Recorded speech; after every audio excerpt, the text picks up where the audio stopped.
I always wanted to serve on a jury. I'm really super excited to be here, so I really appreciate you having me. I'm looking forward to it. Creating this whole trial daddy. I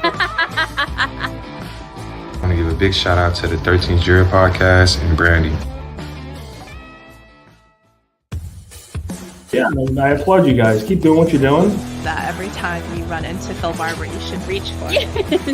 And then I just looked to the jury, and it's sort of like, look. I was in the eye of the storm, and you guys were watching the storm. Hey, if you're bored of work, come pop in and say, hey, we'll have some coffee. You are a ray of sunshine, and I love what you've done with your YouTube channel.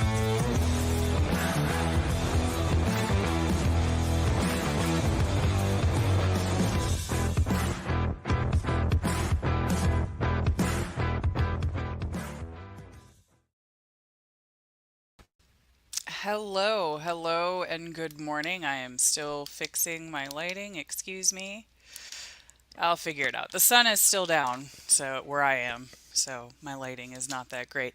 Anyway, good morning. It is Wednesday, September 11th, and the 23rd anniversary of September 11th. We are watching the Laurie Shaver case. If you guys have joined us, then you know I'm not Brandi. If this is your first time, I am not Brandi. I am guest hosting. I am Jessika for Justice, and I am guest hosting while Brandi is in court giving us updates. So I do have some nicknames of the jury, which we'll go over in a second. I'm going to pull up the feed so we don't miss anything while we're talking. Right now it is ceiling tiles.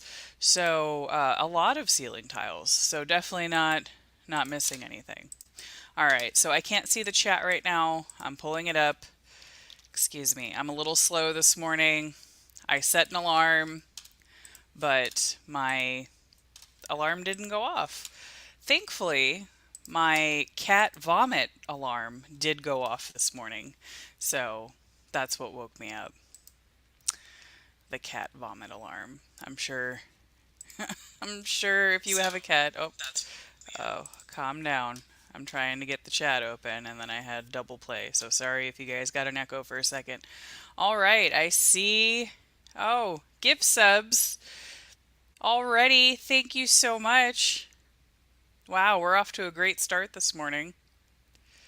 Sorry if I missed anything. Hello to everybody. Hello, Butterflies and Alibis, our mods, wonderful mods. I appreciate you all. Amanda Davis, Queen Olive, Tash, and of course Yuri's math teacher. Let me see if I can find. Here we go. Here it is. So, yes. Oh, here we go. Here's Brandi. But thank you, Yuri, for the 10 gift memberships. I want to acknowledge that. All right, so first up today is Austin, Travis's twin brother, and Joe Bray, who owns JB Guns. He's the one who bought a bunch of guns from Laurie after Mike disappeared. And I am working on catching up with the chat. It's still ceiling tiles. We're not missing anything. So I'm making sure, I promise. All right. But I'm going to stop sharing the screen right now. I can see it, so I'll make sure that we don't miss anything. But I have it all set up. All right, catching up with the chat. Give me a second. Hi, Alley Cat. Thank you. Good morning, Rita. Good morning, Green-Eyed Cat. All right, I'm almost caught up. Yeah, everyone's so nice. And that's why I'm in the outro saying everybody's so nice. Because everybody is always so nice to me when I guest host. So I enjoy guest hosting. So whenever she asks, I jump and say yes. And I also don't really have much going on that is scheduled, because everything I do is pretty not scheduled. Working, taking phone calls, working with families of homicide victims. That's not like a 9 to 5, so I'm pretty flexible. Robert, you're silly. I sing lots of songs. I have not sung that song Brandi, you're a fine girl. What a good wife you'll be. But my life, my love, my lady is the sea. No, I forgot that that song existed. So, and remember that we do have family members in the chat. We have Travis's mom in the chat. Travis is Laurie's current husband, and we want to remember that he is a victim in this situation as well. Laurie has been proven to be an abusive person, so we can only assume what Travis has been through. Travis does have a twin brother, Austin, who will also be testifying this morning, as Brandi has said. So if you guys missed yesterday, where is my phone? Oh, my phone is in the other room. Hold on. I want to talk to you guys about the jury.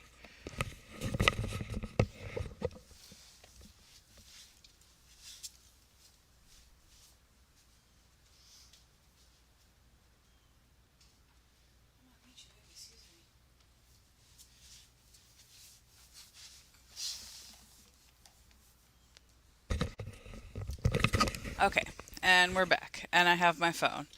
Come here, Michi, Michi, Michi.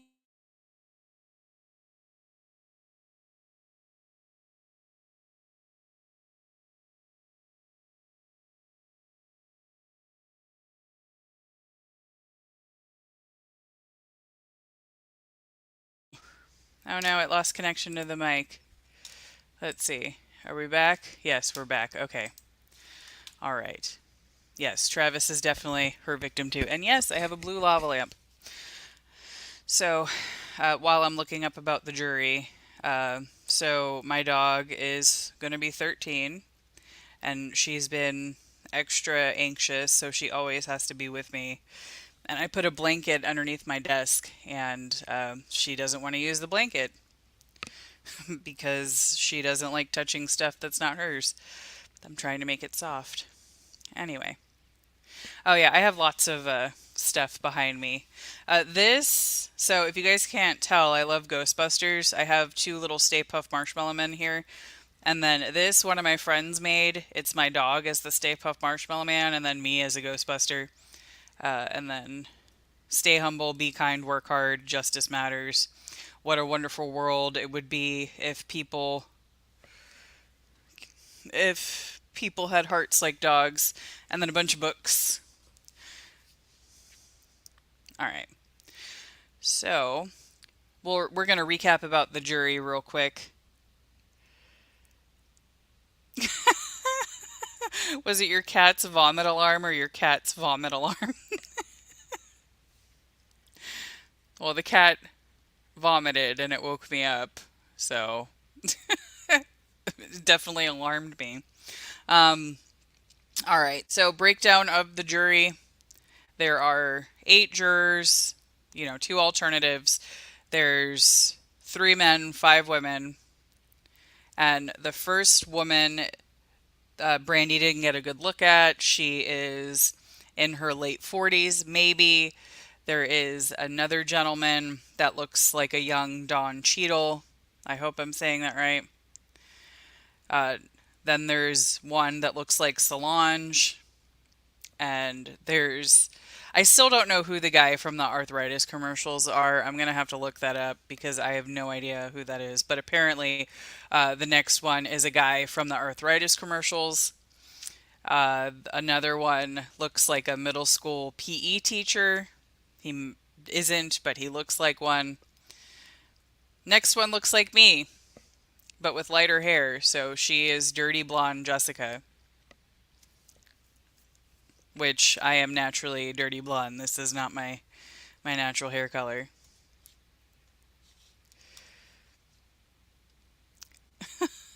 Well, thank you, Zach. I'm glad I'm doing a good job. I don't know who you're talking about, but Madame Mediocre. I guess I'll have to someone tell me who that is. But thank you, Zach. I appreciate you. And Brandi appreciates it too. All right, so the next one looks like me. and who I am actually dirty blonde. And I do have siblings out there somewhere. So we could be related. Who knows? I'm doing DNA tests to find my family, but that's another story for another day. Uh, Next is Aunt Fix Your Face instead of Can't Fix Your Face because she looks like she could be about my aunt's age group and she can't fix her face. And Brandi loves that. The last one is Selena, and Selena, the Tejano singer. And to me, that's the only Selena I am in Texas. The judge is here. That's good to know. All right, let me. Oh, that's already that way.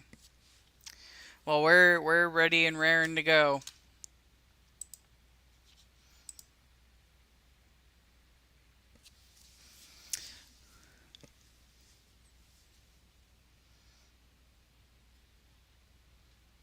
Oh, so my cat.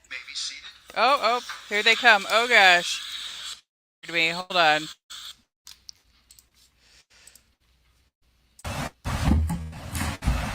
We're present in case number 2020 CF 2361, State of Florida versus Laurie Shaver. With the parties present, please identify themselves for the record. Rich here from the state of Florida. Rich Buckman from the state. Jeffrey Wiggs on behalf of Laurie Shaver. See you tomorrow. Ms. Shaver, please state your name and raise your right hand. I'll swear you in. Laurie Plummer, previously known as Laurie Shaver. All right. Do you solemnly swear or affirm that any testimony you give today shall be the truth, whole truth, and nothing but the truth, so help you God? All right. Thank you. Are there any preliminary matters, or are we ready for the jurors? Sir, the only preliminary matter from the state is I do have a courtesy copy for the court regarding the motion about the witness, Johnson. That's going to provide this morning. We don't need to address the merits of this until the defense starts presenting their case. Yes, sir. But I told the court and Mr. Wiggs yesterday that I would be filing that this morning. We filed it this morning. Give you and Mr. Wiggs first counts. Yeah.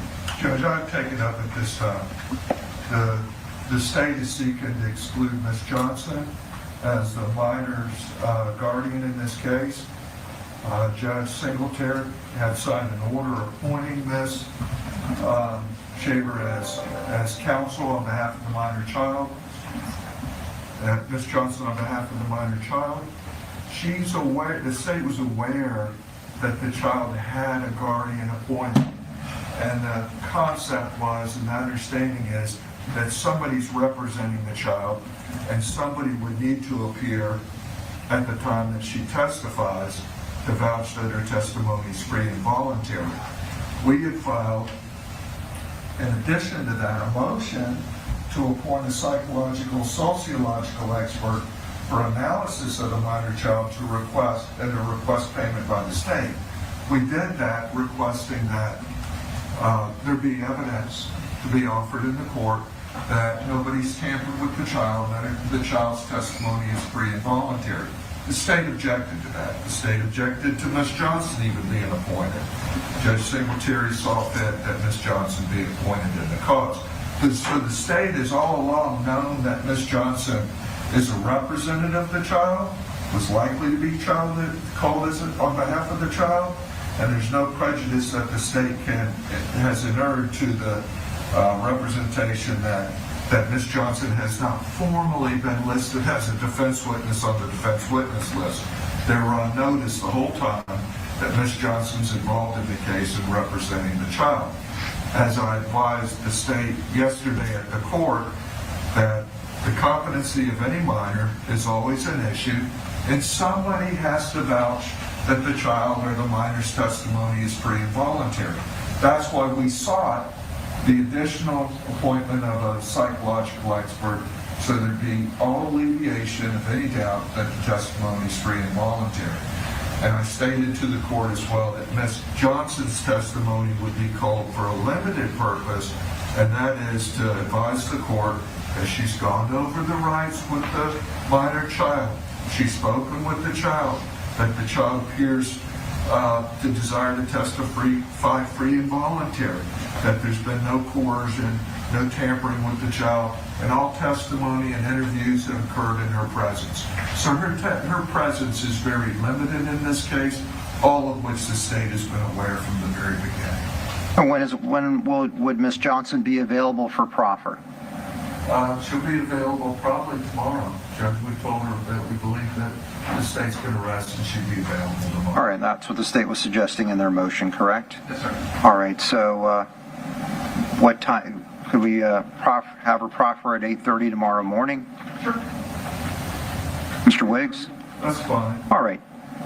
We'll continue to court will reserve ruling, and Ms. Johnson will be requested to be here at 8:30 tomorrow morning, where a proffer will be conducted. I presume the greater motion or the greater purpose of the state, Judge, is the state, Ms. Johnson met with the state, relaying the information that the child had relayed to her, and seeking to promote the interest of the child, that the state investigate the case and speak with the child. The state was unwilling to investigate or to speak with the minor child at any time. So I believe that's what the shutdown attempt is, but the judge has previously approved the order. The state's had full knowledge that she's involved in the case.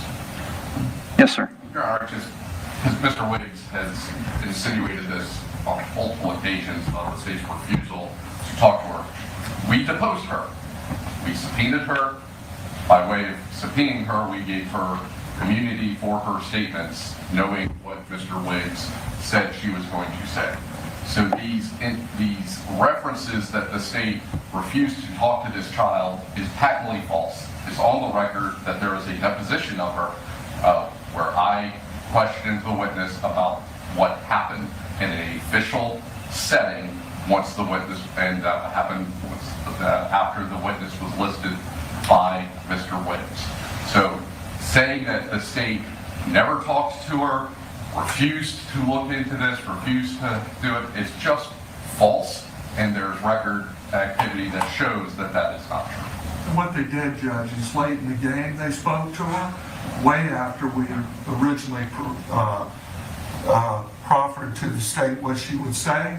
They just took a defensive position with the minor. They never took the information that she relayed to them and went with it.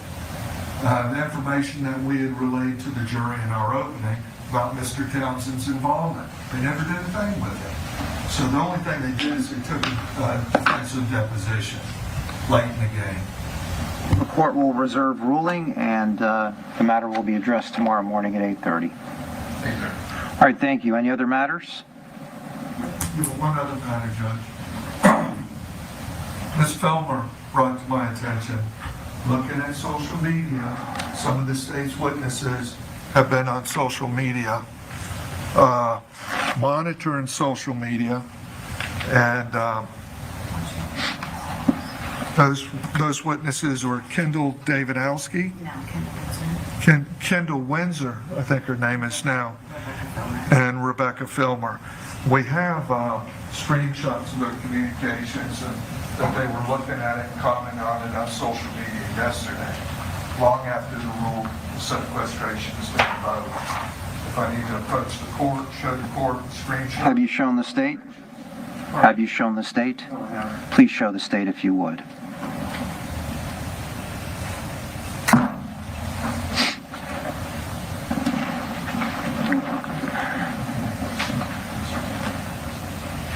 Well, first of all, Kendall Windsor's not testifying. All right, so that's a non-issue. What about Rebecca Filmer? I don't see anything where she's made any sort of comments about anything. All right, well, take your time.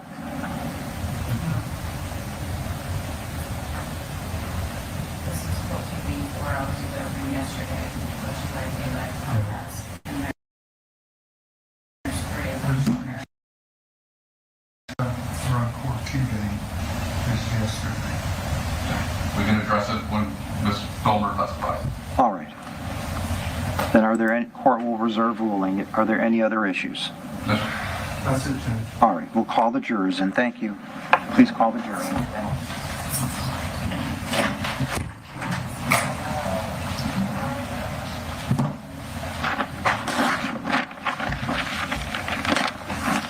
Man, they're gonna try everything.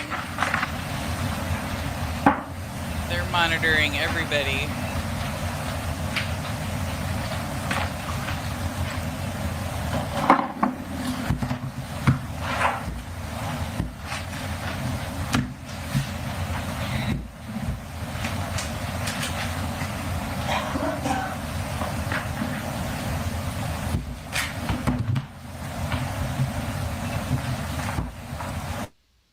Yeah, they're trying really, really hard to find anything to exclude any witness, or because they were trying to say that other people were doing stuff yesterday. So I'm gonna assume that this is gonna be every day they're gonna be pulling something up.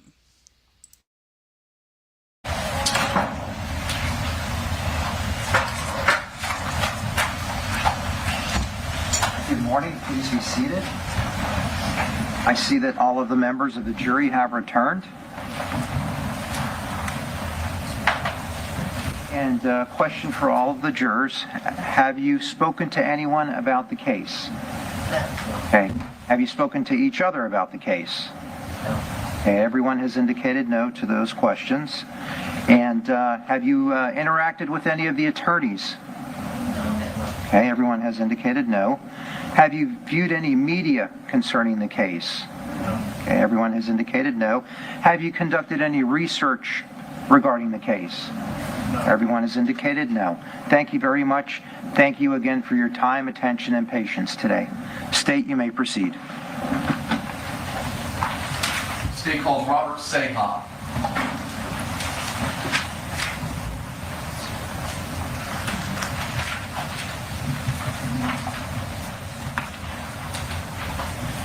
Judge, can we approach, please? Yes, sir.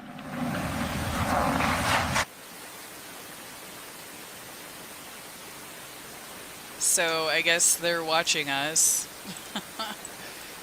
If Kendall, who is in our chat, was brought up,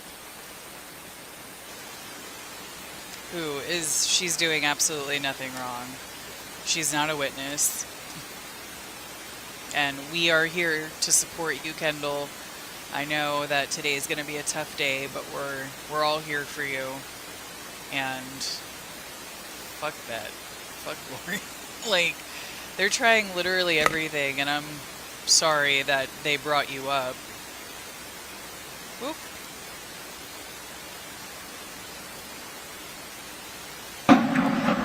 Good morning, sir. Good morning. Please state your name for the record. My name's Robert Seha. Spell your full legal name. Robert, last name Ceja. And please raise your right hand. I'll swear you in. Do you solemnly swear or affirm that any testimony you give today shall be the truth, whole truth, and nothing but the truth, so help you God? Yes. Thank you. Please proceed. Good morning. Can you please introduce yourself to the jury? Good morning. I am Robert Seha. I am the owner and operator of the equestrian facility on the premises of the location that you guys were all talking about in this case behind. Yeah, thank you. Sorry. We just asked you a little bit of questions. We got you here.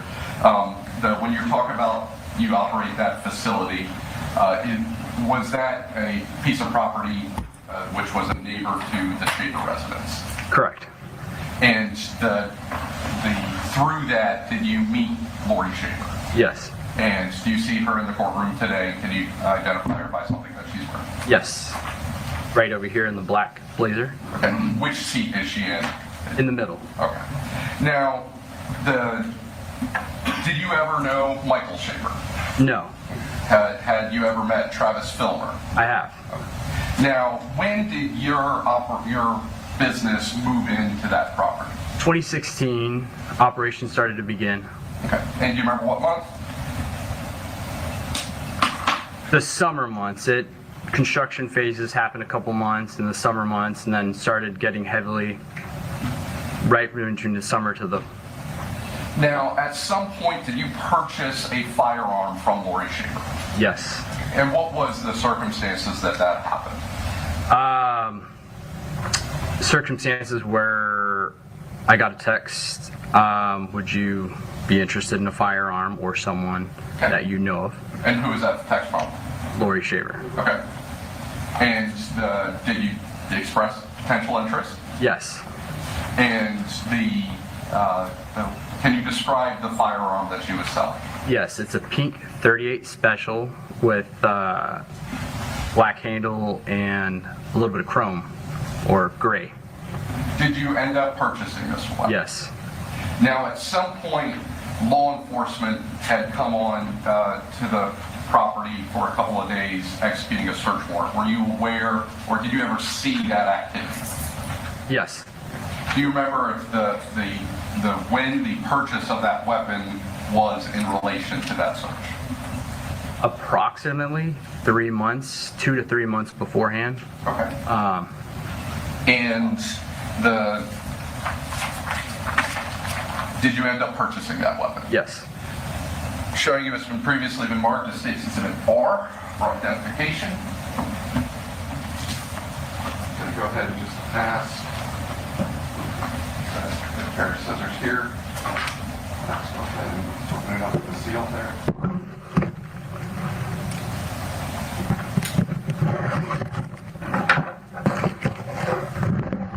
Without taking that out or anything like that, do you recognize that firearm? Yes, I do. Is that the firearm that you purchased from Laurie Shaver? Yes.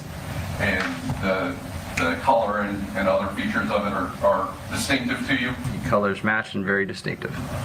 And after that purchase occurred, at some point did law enforcement come to make contact with you and ask about this firearm? Correct.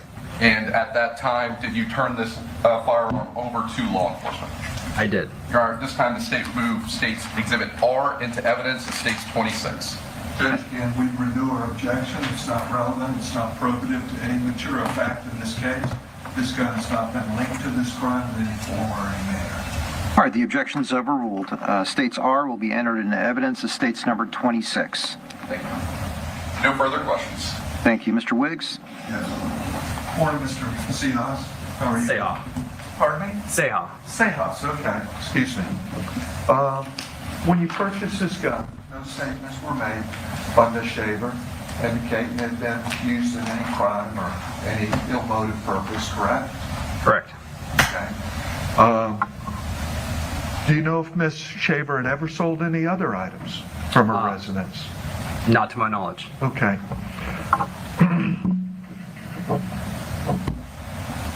Now, did there come a time when you contacted Ms. Shaver advising her that you'd seen somebody trespassing on her property? Correct. Okay, tell us about that. Okay. So, as stated, we have the... Sidebar, please. Hold on, sir. So, this is Robert. I didn't get his last name, nor can I spell it, and he is the gun store owner. I tried to put it in the chat to pin it, but it might have disappeared.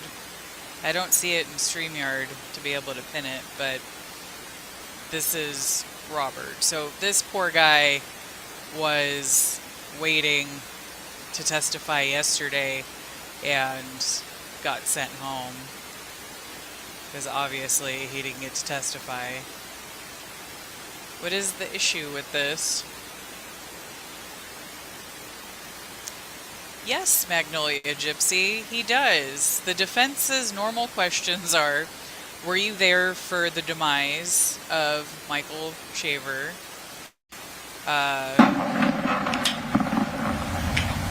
So, sir, you had seen somebody trespassing upon the property, correct? Correct. I wouldn't possibly say just trespass until we're from the horse. I'll get it in perspective. We are 10 acres away.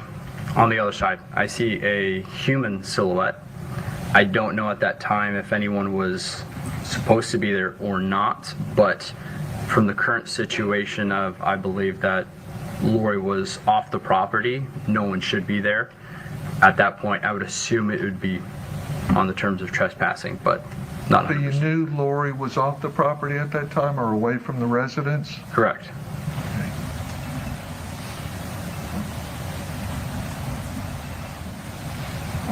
One moment, please, Judge. Yes, sir.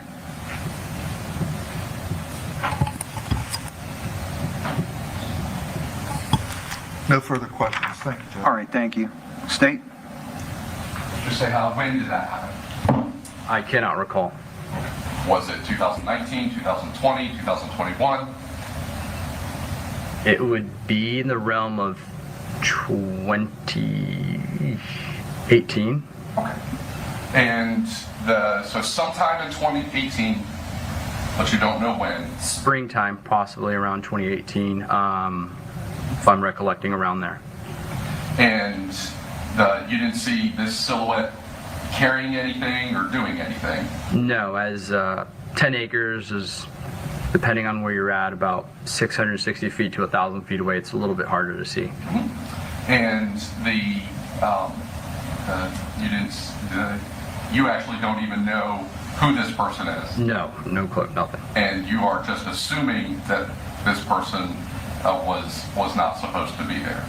Correct. Nothing further, Judge. Thank you. Mr. Wiggs?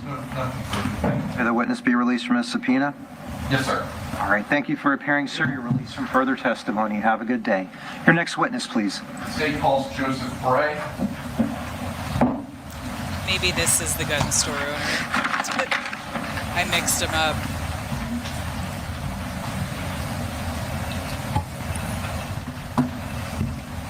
Good morning, sir. Please come up to the witness stand. Make yourself comfortable. Let me know when you're ready to proceed.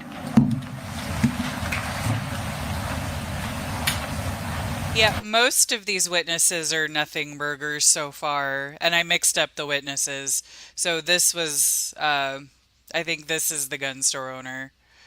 State and spell your full legal name. Joseph Lee Bray, JOSEPHLEEBRAY.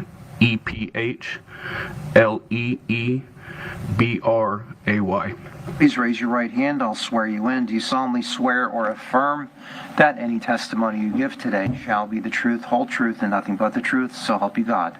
Yes, sir, I do. Thank you. Please proceed. Can you please introduce yourself to the jury? My name is Joseph Bray. Where do you work? I own JB Guns. What is JB Guns? It's a retail sporting goods firearm business. Where is that located? It's in Bushnell, Florida. And have you ever had an occasion to meet Laurie Shaver? I did. I met her at an audio shop in Lake County. And when you were there, did you overhear Ms. Shaver discussing with any other individuals potential sale of firearms? Yes, the owner of the audio shop, she was talking to him about possibly trading guns for maybe audio work. And as an individual that owns a gun shop, was that of interest to you? It was. I sat back and waited for her to quit talking to the owner, and once she walked away from the owner, I went up to him and said, if you're not interested in any of this, I would be interested in possibly asking her about purchasing the firearms.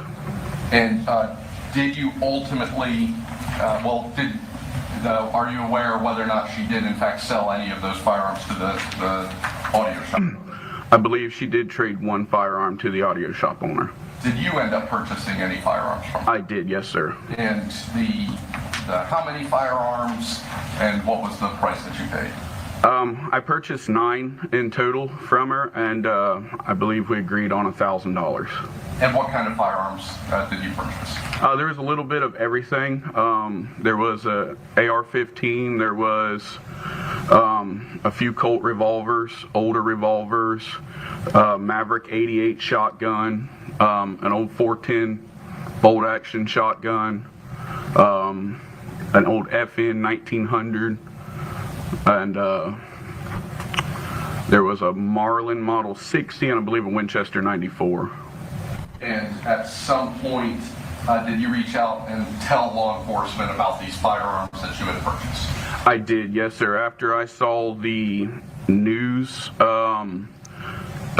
coverage about the missing person, I recognized the house and Miss Shaver, and I reached out to a friend that worked at Sumter County. And ultimately, did you relay this information to the Lake County Sheriff's Office? I did, yes, sir. Nothing further at this time. Mr. Wiggs? Yes, State Police Court. Yes, sir. Mr. Brandi, was there a male with Miss Shaver? There was, yes, sir. Yeah, tall man, Yes. dark hair? I don't remember his hair color. I just remember a taller, in-shape man with her. Kind of thin? Mm-hmm. Okay. How high? Do you remember? I do not. I just remember he was quite a bit taller than she was. Yeah. Taller than me? What's that, sir? Taller than me? I would say so. Was he introduced to you at all? I don't recall. Okay. Now, do you happen to know whether or not any of these guns were tested by law enforcement? As far as I'm aware, they were not. Okay. Were any of these guns returned to you What do you mean returned to me? after law enforcement had done whatever they had to do with them? Did anybody tell you that we don't need these? I had already sold the guns long before law enforcement found out about them. So you had sold them? Yes, sir. Okay, when law enforcement spoke to you. But you recall this male with Miss Shaver, correct? I do, yes, sir. Okay. Thank you. All right, State. Mr. Gray, when did you purchase these guns from Ms. Shaver? Like date-wise, I believe it was December 5th to like the 8th, somewhere right in there, because I logged them in my logbook on the 8th of December. Which year? 15? Thank you. Nothing further, Judge. All right, thank you. Mr. Wiggs? Thank you, Judge. Okay. All right, sir. You are released from further testimony. Have a good day. Thank you for being here today. Yes, sir. Thank you. The state calls Travis Filmer.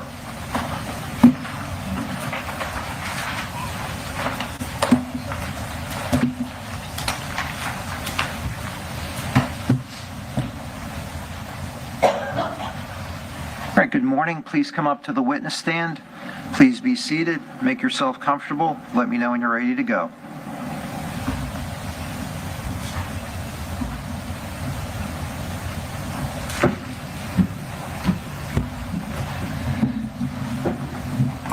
Please state and spell your full legal name. Yes, my name is Travis Filmer, Travisfilmer. All right, please raise your right hand. I'll swear you in.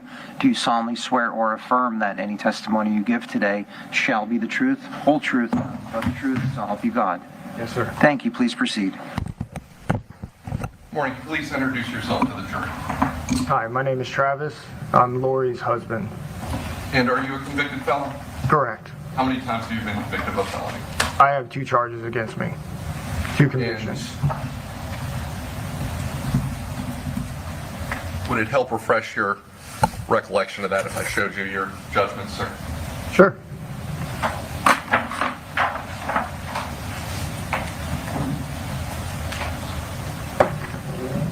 Do you remember that case? Yes. Yes. One felony there? Yep.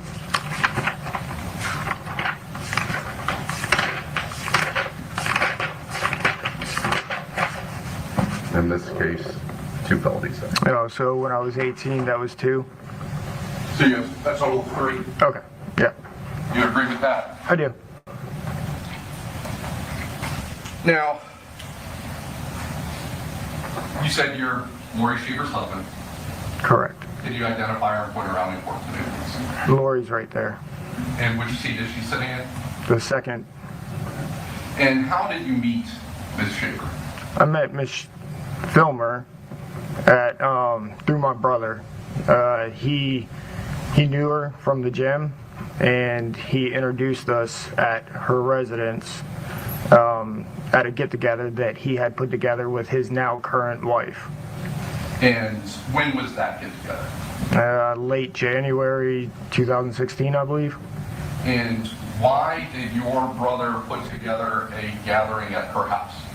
He said it was something for work, a get together for work. Were you aware of any time that either your brother or his now wife was living at Miss Shaver's residence? At that time, no. When did they live there? I think his wife was there. She was there sometime before that, I guess. Okay, so she was living there before that time frame in 2016. Correct. And when did you and Miss Shaver start dating? Late May of 2016. So between January and May, what was your relationship at that time? We didn't have one. Did you communicate, text, phone, anything like that? Well, we had a few conversations here and there, but we didn't. I was in a relationship. She made it very clear to me the first night that we met that she was in a relationship. So we didn't communicate. And at the time that you started dating, had she ever told you what her marital status was? No, sir. Had she ever told you that she was single, but she had been previously divorced? She told me that she was in a relationship with a gentleman, but at that time never got into any marital status. Do you remember giving a deposition in this case? I do. Do you remember saying anything different about what her representations of her marital status was at that time? At the time that we first met? I'm talking about when you started dating her. Did she ever talk about her marital status? No. Okay. Do you remember giving that deposition?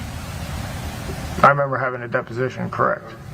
I'm going to go ahead and refer to page 4, line 25, Mr. Woods, showing you a copy of that deposition. Go ahead and read to yourself line 24 and 25.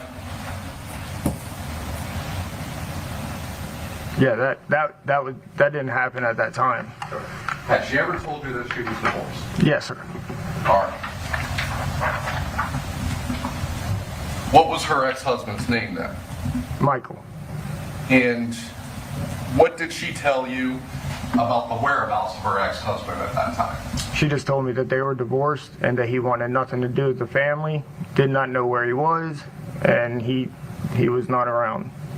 And had she expressed to you that he left and wasn't having contact with the children? Correct.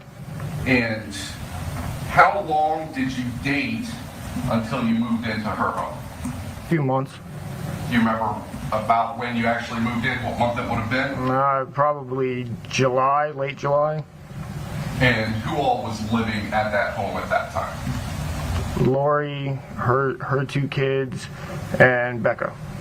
And Rebecca is? Rebecca, yeah. That would be your brother's girlfriend at the time? Correct. Now, and they're now married? Correct. How long did Rebecca stay living in that home? I don't know.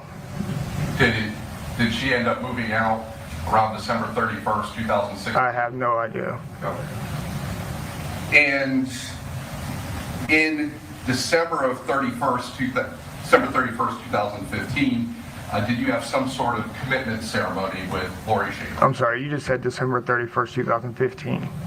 Thank you for correcting me. December 31st, 2016. Yes, sir. All right. And when you say commitment ceremony, what is that? Just a commitment to each other under God. And had you had any discussions about why you wouldn't just get legally married at that point? Yes, sir. And why did she tell you that she didn't want to get legally married? Laurie, when we were talking about marriage, in conversation, told me that she did not want to sign. All right, sidebar, please. Interesting. So he may or may not be in the home. I don't know that for sure. His mom had said she heard things that he wasn't in the home. He could still be in the home because he does have children. So I'm sure he's worried about the children. And legally he doesn't have to testify, but he is. So I think that says a lot. Why did she tell you she did not want to get legally married? She told me that due to the extreme trauma and abuse of her previous marriage, she did not want to sign a contract with another man that she felt like gives the man to make her property. All right.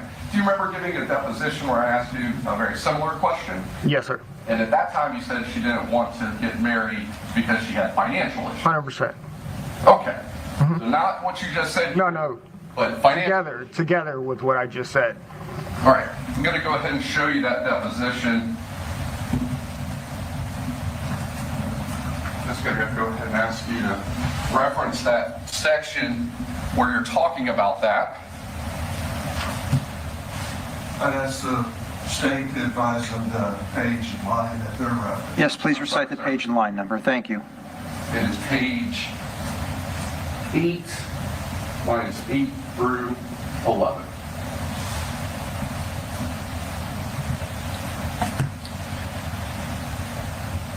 Mr. Filler, you've had an opportunity to review that? Yes, sir. And at that time, you did not say anything about the violence, it was about financial issues? I did not. Okay. But now when you're testifying, when your wife is facing murder charges, now your testimony has changed. She was facing murder charges when we had that deposition. But your testimony has changed. It has not. Okay.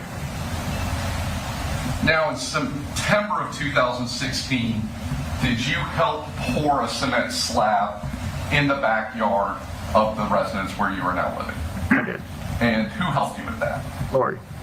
Did your brother help you with that as well? No, sir. In order to do that, did you go and rent a cement mixer from Home Depot? I did. All right. I'm showing you, show defense. It's been previously marked in State Exhibit AA. You recognize this receipt? Sure. And is that the receipt for the cement mixer that you rented to help pour this? Yeah, it looks like one. All right. Your Honor, at this time, the state will move states AA into evidence. The state's number 27. Any objection? No objection. Without objection, states AA will be moved into evidence as states number 27. And can you go ahead and just read out when that was rented? When it was rented? Yes. The date says 9/12/2016.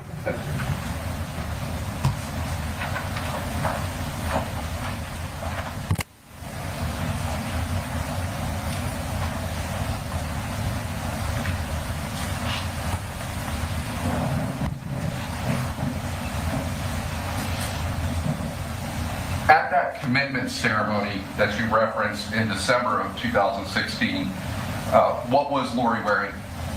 A white dress. And did someone escort her to where you were? Yes, I'm trying to remember who that was. Was it your grandfather? Yes, sir, it was. Was there basically some sort of official there doing the proceeding? Correct. For anyone looking at this, this would look like a wedding. 100%. And had you represented to everyone that you were getting married at that time? No. Okay, so no one thought that this was a wedding? No. I'm going to go ahead and show you states CC for identification. All right, let's have a sidebar, please.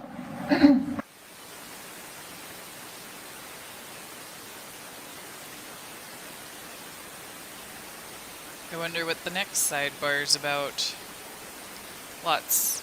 Already lots of sidebars.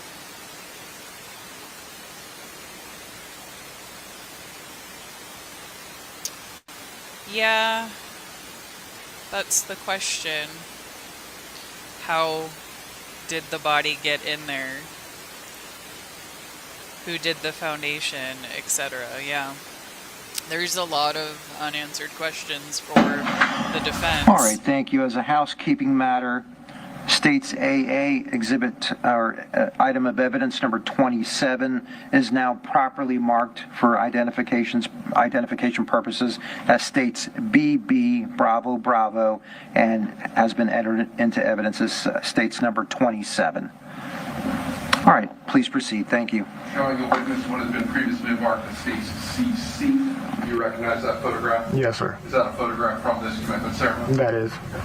And is this a true and accurate depiction of the ceremony on that day, December 31st, 2016? Yes, sir. Throughout this time, the state moves CC into evidence as the next exhibit. Any objection? Okay. State CC will be entered into evidence as State's number 28. Your Honor, may I publish? Yes, sir. So at the time you were doing this ceremony in this fashion in front of your friends and family, you're saying that you had not represented this as a wedding? That we told everybody it was a ceremony, correct?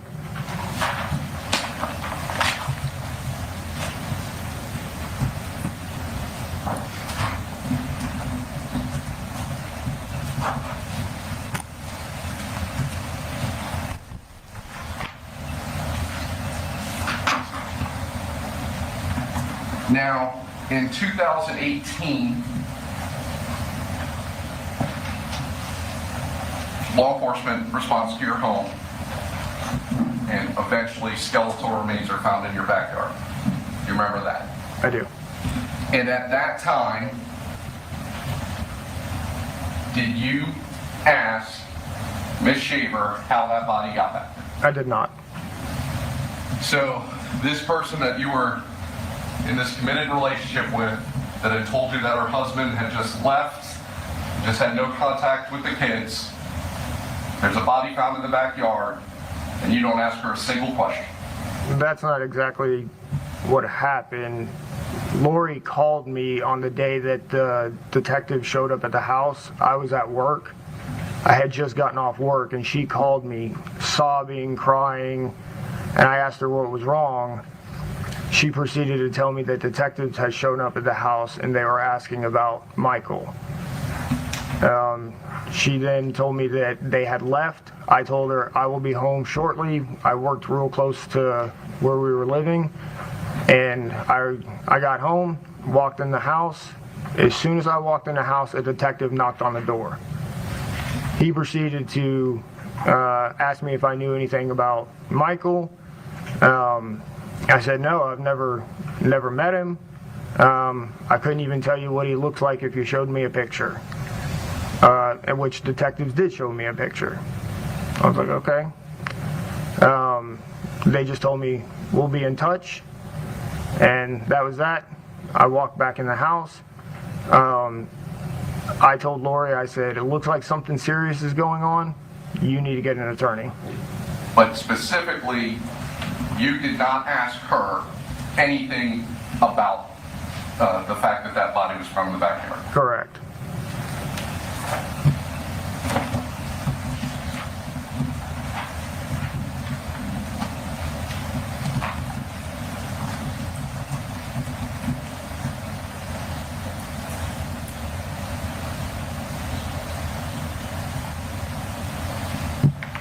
Do you remember ever saying that at one point you did ask her about it and she said she had no idea about it?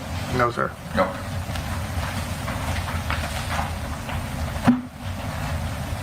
After the body was discovered, did you speak with law enforcement? I had multiple conversations with law enforcement. Did you ever make the statement, it is not that he is, the statement relaying from Ms. Shaver, that it is not that he is missing, it is that he is no longer walking the face of this earth? Have you ever made that statement to law enforcement? Thank you for bringing that up, because there's a point of clarification. I understand what Please don't argue. Please answer the question. Yes, sir. I did not make that statement. Okay. You never made that statement to law? Not exactly as you're saying it, no.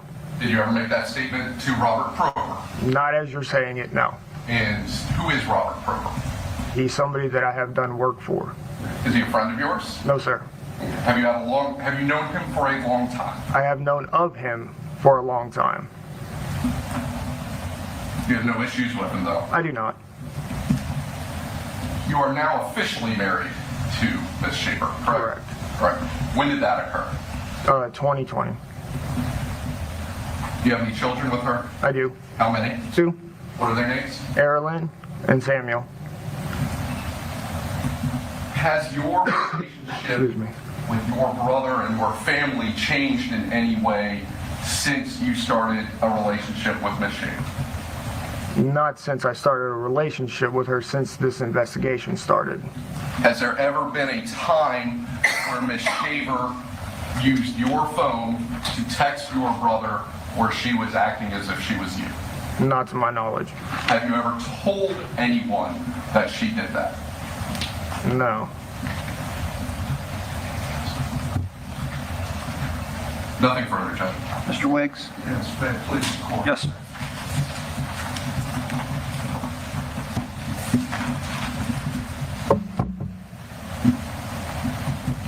Travis, let's pick up with one of the last issues that the state was asking you about some statement. The state was implying you had made some statement possibly that Laurie made about, well, he's not walking this earth, something in that nature. Could you tell us the circumstances of any questioning by law enforcement? Law enforcement wanted to have an interview with me, and I did not want to speak with them. One of the detectives had told me that if I do not speak with them, I would feel the full force of the United States government. I ended up having a conversation with that detective, and I told him that I was working for Mr. Proper, and that him and I were sitting on the back of my truck at the time, and he asked me what did I think was going on. And I proceeded to tell him that based on law enforcement's response, I didn't think that this was a welfare check. I didn't think that he was walking around anymore. I see. Now, tell me about, did law enforcement come out to the residence and say they were conducting a welfare check? I believe so. Okay, did you confront or speak with law enforcement in the backyard about their presence and why they were there? No, the only time I spoke with law enforcement at the property was the day that they were doing their investigation. Okay. Did law enforcement question you in the yard whether or not you saw anything unusual or anything of that nature? During the interview, law enforcement asked me if I had ever seen anything unusual, and I pointed a place out in the very back of the yard and said if I had to point something out, I would say this is, and it was a large mound. It was a large mound of dirt. So I pointed that out. The officer had the property pulled up on his phone, Google Earth, and he proceeded to point me towards the fireplace and asked me if there was anything unusual about the fireplace. I said no. I said the only thing that I've ever seen unusual is this very large amount of dirt in the back of the property. He then directed me back to the fireplace, and he did that a few times. And I just told him, I said, I have no idea what you're talking about. I see. Okay. So there was a period of time in which this patio was poured, correct? I'm sorry, say that again? There was a period of time, as the state's referenced, about a mixer being rented, correct? Okay. You and Laurie pouring the patio, correct? Yes, sir. Okay. Now, the state has suggested that this date of death was, I believe, around 9/12/16. Objection, Your Honor. Okay. All right. Sidebar, please. There's an objection.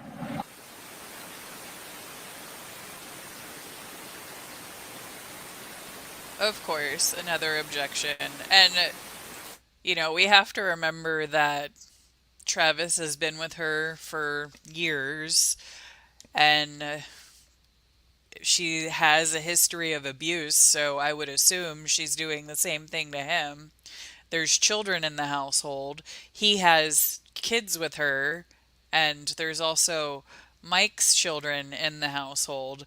So even if he wants to leave, he has to worry about his children. He could be afraid of what's going to happen.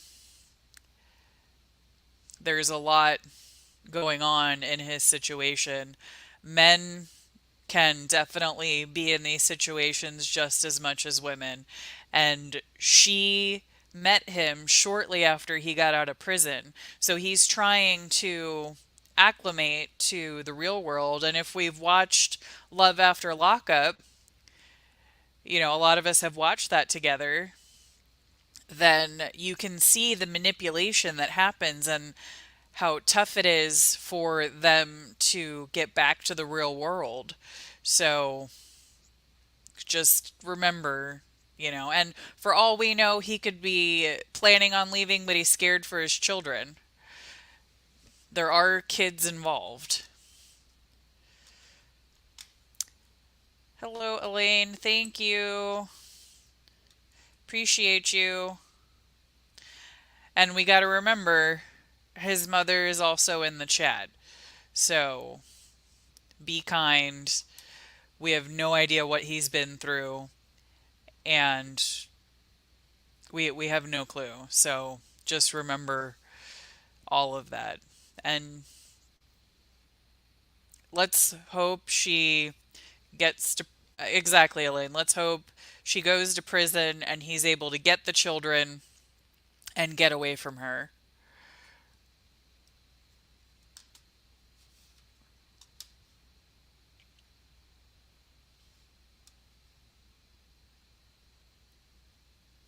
And also, it looks like his sister's also in the chat, Travis's sister. And, you know, they use the analogy with people that end up in abusive relationships. It's like putting a frog in a pot and slowly making it boil rather than throwing them in boiling water. You don't realize what's going on.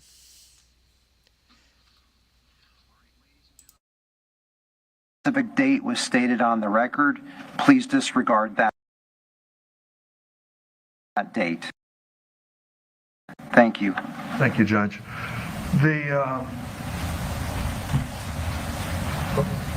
So law enforcement directs you to this patio, correct? Yes, sir. You helped lay the patio, correct? Yes, sir. Did you see anything unusual as you laid the patio? No, when Laurie and I first met, the patio / fireplace that is in question right now, the dirt was already graded out. The form of the fireplace was already there. So there was concrete bags in one of the sheds that was at the property when I met Laurie. How long had they sat on the property, to your knowledge? I have no idea.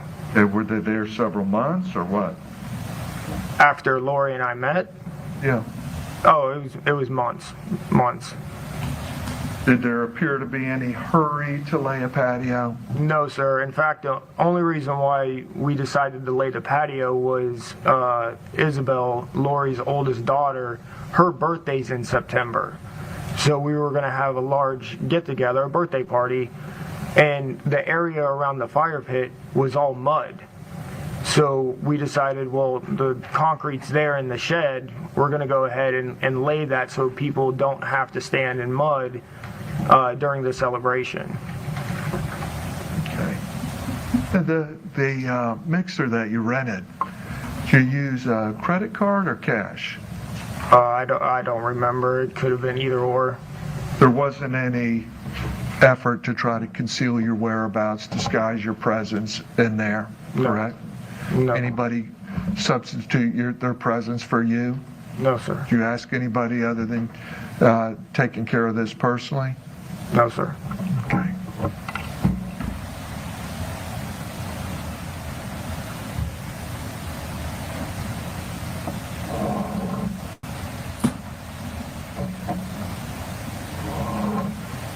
Did you see evidence of any crime within the residence the whole time you were there? Never. Okay. One moment, please, Judge. Yes, sir.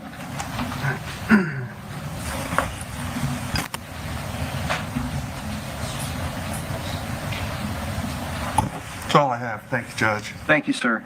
Redirect? Yes, sir. And may the witness be excused from his subpoena. Yes, sir. All right, thank you for appearing today. You're excused from further testimony. Have a good day. Okay, your next witness. Robert Proper.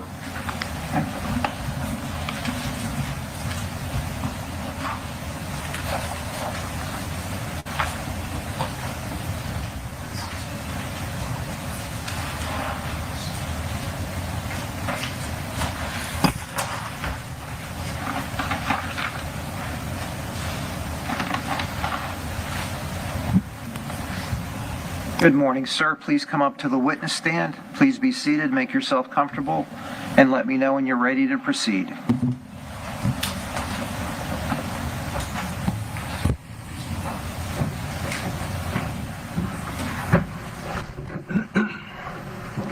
All right, please state and spell your full legal name. My name is Robert Proper. Robert, R-O-B-E-R-T, Proper, P-R-O-P-E-R. Please raise your right hand. I'll swear you in. Do you solemnly swear or affirm that any testimony you give today shall be the truth, whole truth, and nothing but the truth, so help you God? I do. Thank you. Please proceed. Can you please introduce yourself to the jury? Robert Bob Proper, live in Groveland. I'm not sure what all you need. Do you know Travis Phillip? I do. And how do you know him? Through my church, Real Life Christian Church. And how long have you known Mr. Filmer? Since approximately 2013, 2014, something like that. And what is your relationship with him? Friend. I believe in mentoring and try to work with young men, and he's somebody that I met, and we became friends. And through that, have you ever met Laurie Shaver? Yes. Has there ever been a time frame where you would socialize with Travis Filmer and Laurie Shaver?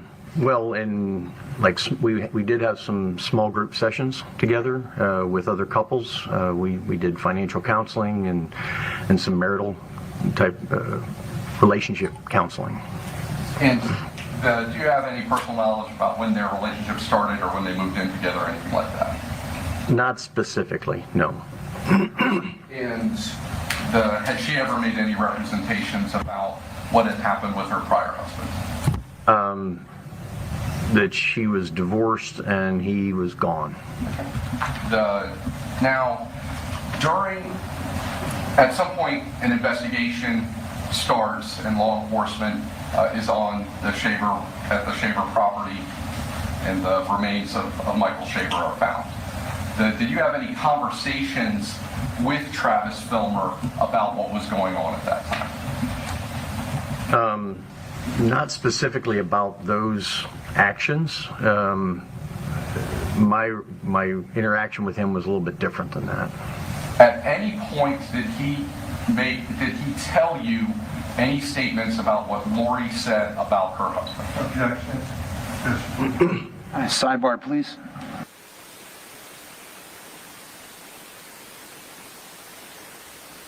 Of course, objection. Let's see, yes. Already, oh look, we got a new member. Woo, thank you. Let's see. I'm trying to click on it, chat, stop moving.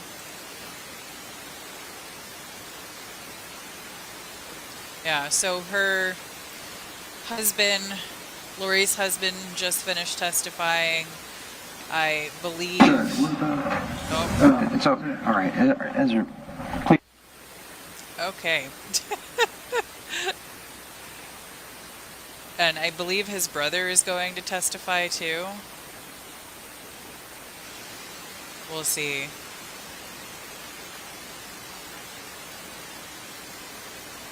I wonder what they're still talking about. Yes, it seems Laurie preyed upon vulnerable people. I feel bad for these guys. Yes, exactly. That's how I feel too. She knew exactly who she was going for. She definitely knew exactly.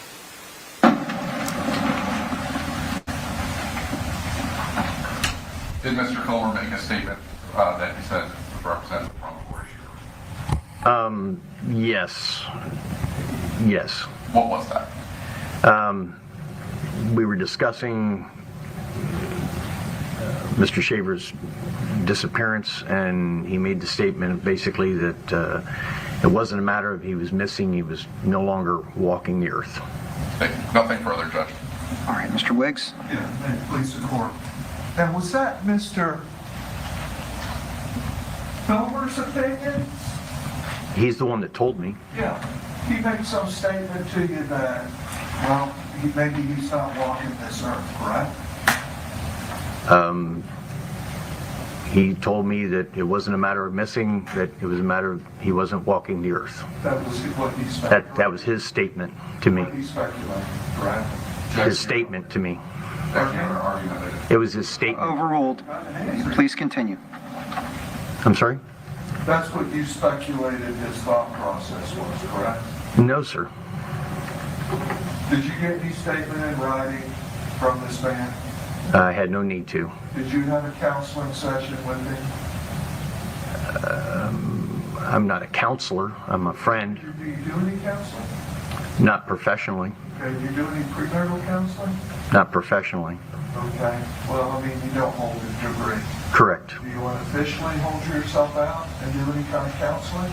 I routinely meet with young men and older men. I'm doing that tonight. Okay, so you do some counseling and some unofficiated counseling without a degree? I would call it mentoring. Mentoring, okay, that's what you call it. Well, whatever Travis said to you, it's not documented, correct? Just what just my word. Okay, just your word, and your word may be different than Mr. Phillips, correct? All I'm doing is repeating what he told me. Okay. And you recognize that reasonable minds may differ as to what was said or what may be interpreted, correct? I don't know what you mean by that, but okay. I can... One person may watch TV. Actually, Your Honor, argumentative. No, not. He says he doesn't know what... All right, overruled. Please proceed. Somebody may watch TV and see something on TV and interpret it a little different than the person seated next to them, correct? Certainly that can happen. Right. Thank you very much. All right, thank you. Redirect? Yes, sir. And may the witness be released from the subpoena? Yes, sir. All right, thank you for appearing, sir. You're released from further testimony. Have a good day. Your next witness? State calls Alston Filmer. This is Travis's twin brother.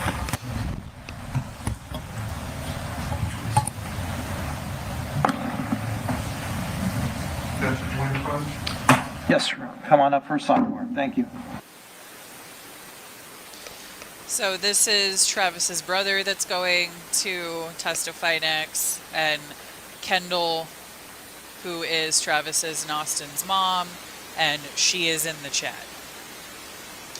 Yes, Kendall Windsor that is in the chat is the mother, and as if today wasn't going to be tough enough, they brought Kendall's name up this morning, the defense,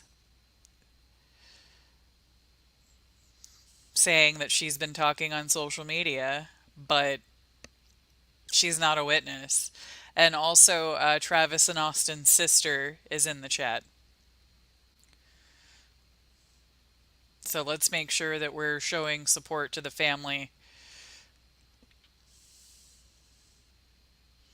And majority of you guys have been great. Ladies and gentlemen of the jury, we'll take a comfort break for about 5-10 minutes. And thank you again for your time and attention. Please take the jurors out. Thank you.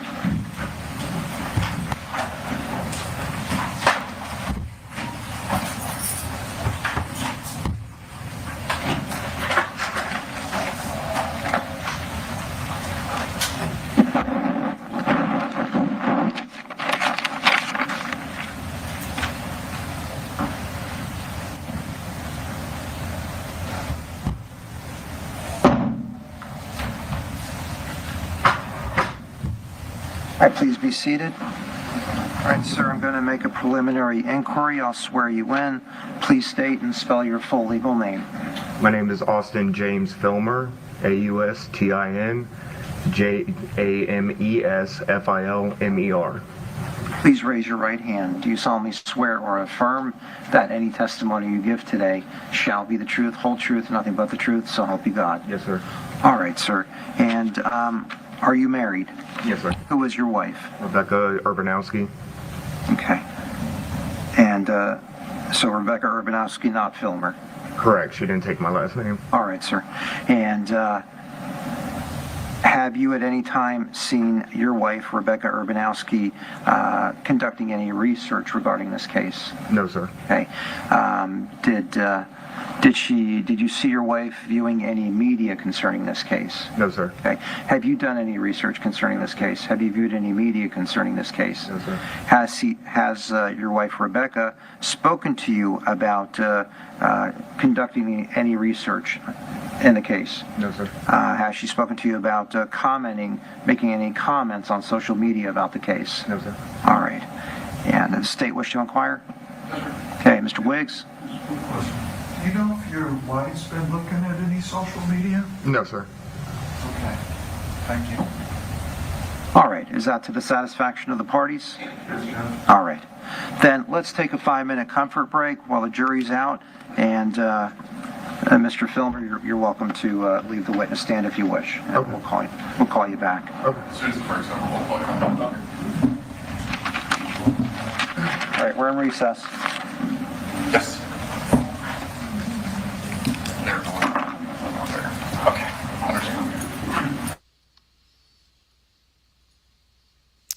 Let me pull up Twitter real quick and see what Brandi's been saying. Yeah, I mean, they're obviously identical twins, but I feel like you can see the stress on Travis. His brother looks a little bit, healthier. But they're both very good-looking guys. All right, let's see. Pulling up Brandi's tweets to see what we've missed. Close my stuff. All right. Let me pull this up.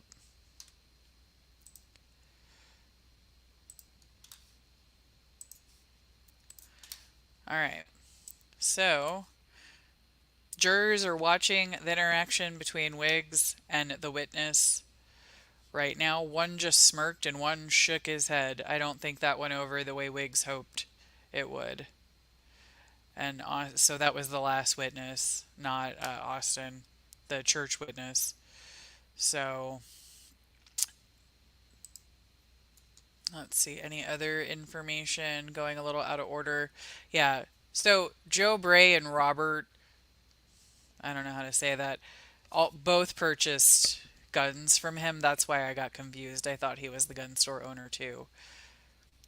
So Travis's former Boston church friend was the last witness, and that Mike made a statement, or that Travis made a statement. Mike was no longer walking this earth. I swear I can read.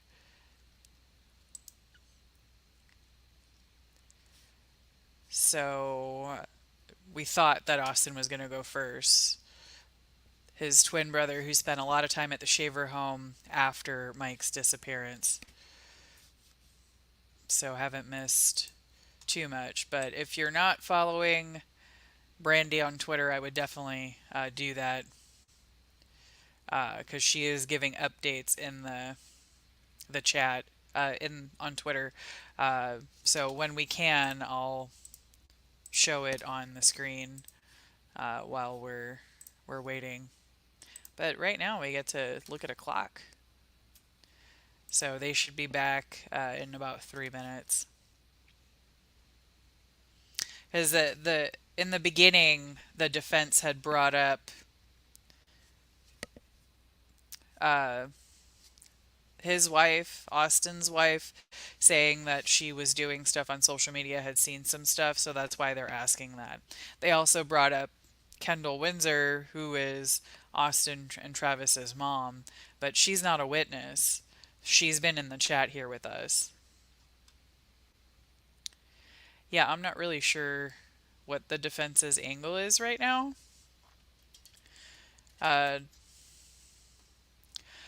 why is the brother taking the stand? I'm not sure. We'll see, because he'll be able to discuss how things are between, what he's seen at the property and how things are between Travis and Laurie.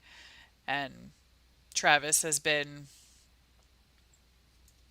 kind of ostracized from his family. I did, and I told Brandi. I did tell Brandi the memberships that you got. It was awesome. I told her.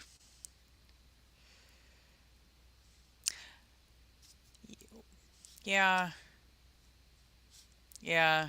We'll see what the angle is, but the defense is trying to blame uh, the daughter.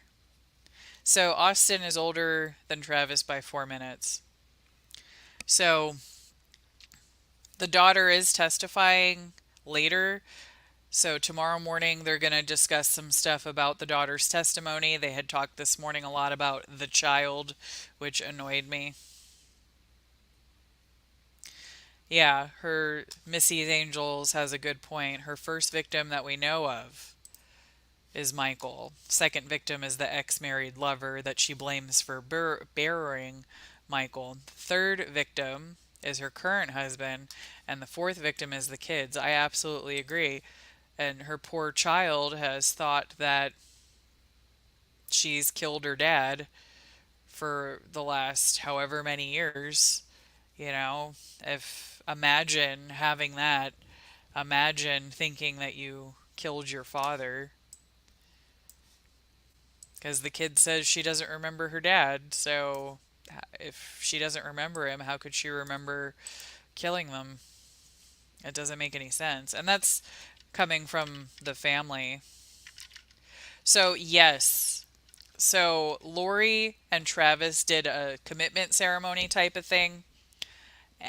The video that Brandi had posted on Twitter, you can see a wedding dress and all that stuff. They walk right by the slab. And then they actually got married in 2020 at the courts. So they are, once Michael was declared dead and all that stuff, they got legally married. So they got married in 2020. So Chrissy, I would assume that the child was coerced. I would assume so. Susie, I think that's weird at 7. I think you have many memories.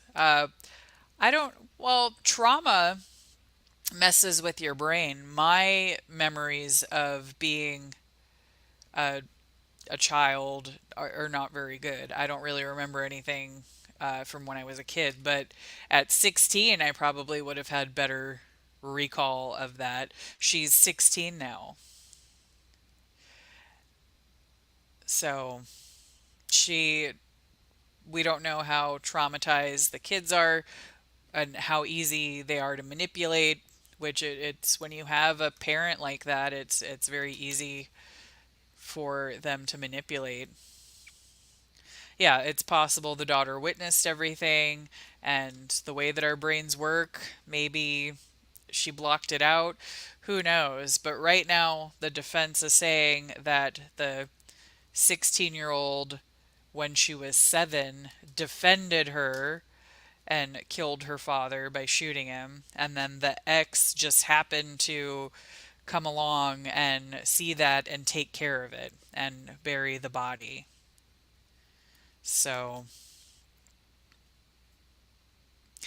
because in most areas, they can't prosecute a child until they're 10 years old. So, a 7-year-old wouldn't be charged for that. But even if, let's say it did happen that way, you would think that that would be something that would be reported because it's a 7-year-old that defended their mother. The police wouldn't charge for that. So not sure what the excuse is for, hiding the body, I guess being scared. I believe that the ex is on the witness stand, I believe, or the witness list. I'm not 100% sure, but I'm pretty sure.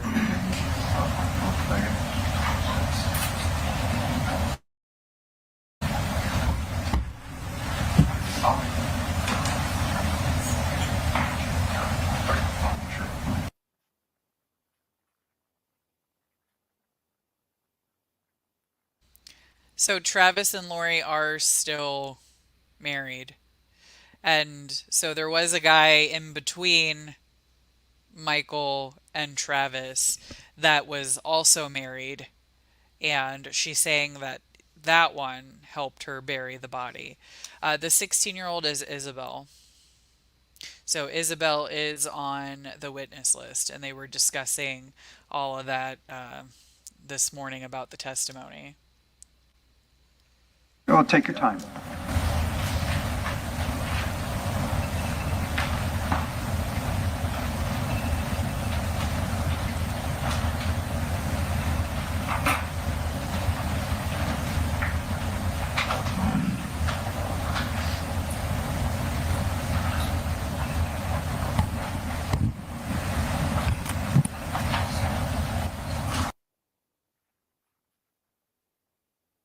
Are we getting started?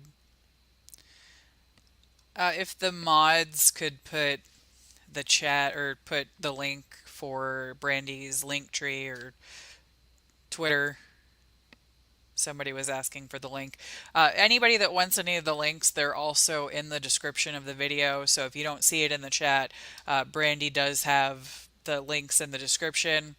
Yes, that chirping is still there. It's driving me nuts because I'm the kind of person that like ticking from a clock drives me nuts and things like that.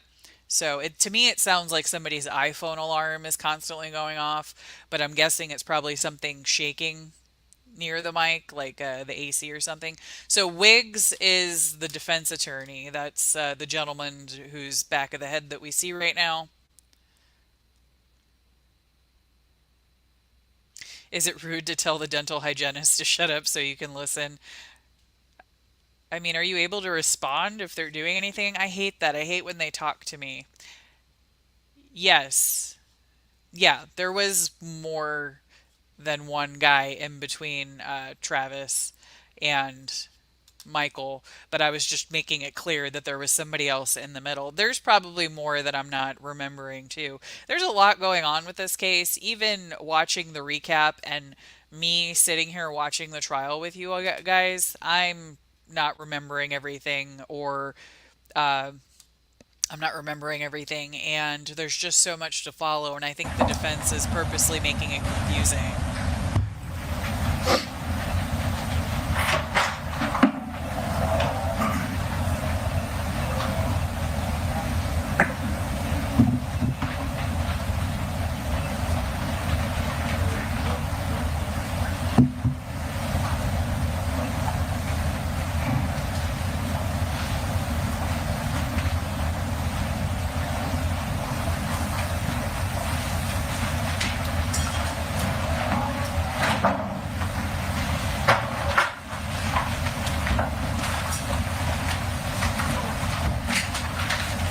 Please be seated. I see that all of the members of the jury have returned. Thank you again for your time and attention today.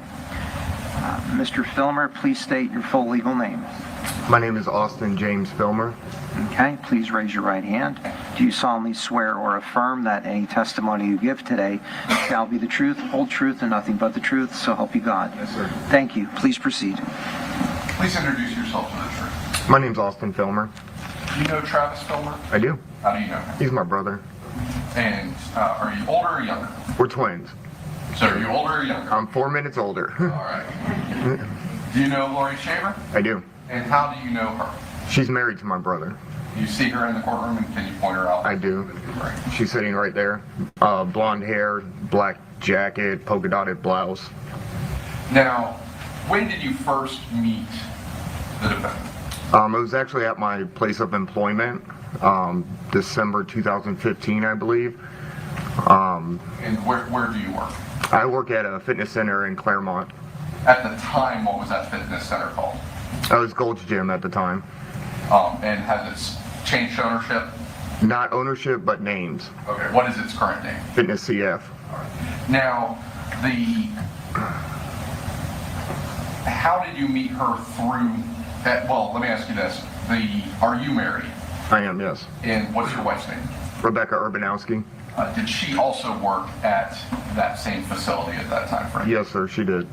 And what circumstances did you meet Laurie Shaver? My position at the time was to do an initial consultation for anyone joining the gym. So she was scheduled to do the first consultation with me, and I conducted the evaluation. Yeah. And approximately when was this? December 2015. And through that meeting, did your now wife end up becoming involved with Ms. Shaver? Yes. And under what capacity was that? So again, my job was to do a fitness evaluation and then place the potential client with a personal trainer. And my wife was a personal trainer at the time. And did they start basically working together as a client-trainer relationship? Yes, sir. Did they end up becoming friends? Yes. And at a certain point, did Rebecca move into Laurie's home? Yes. When was that? Not long after, a month or two maybe. Yeah, not long after. So sometime early in 2016? Yes, sir, correct. Now, at any point did you live at that residence?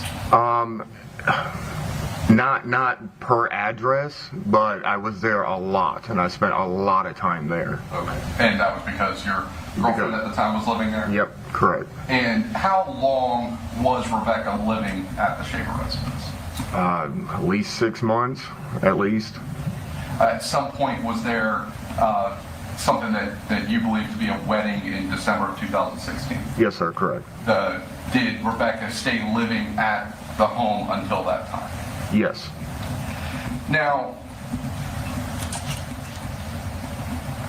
how did Travis and Laurie end up getting together? Through my wife and I. Well, she wasn't my wife at the time, but through my girlfriend and I at the time. My brother and I spent time together. We were together. They were friends and roommates. So we had an outing or two where they were introduced. And did there come to be a period of time where your brother and Ms. Shaver started dating? Yes, sir. And when did that start?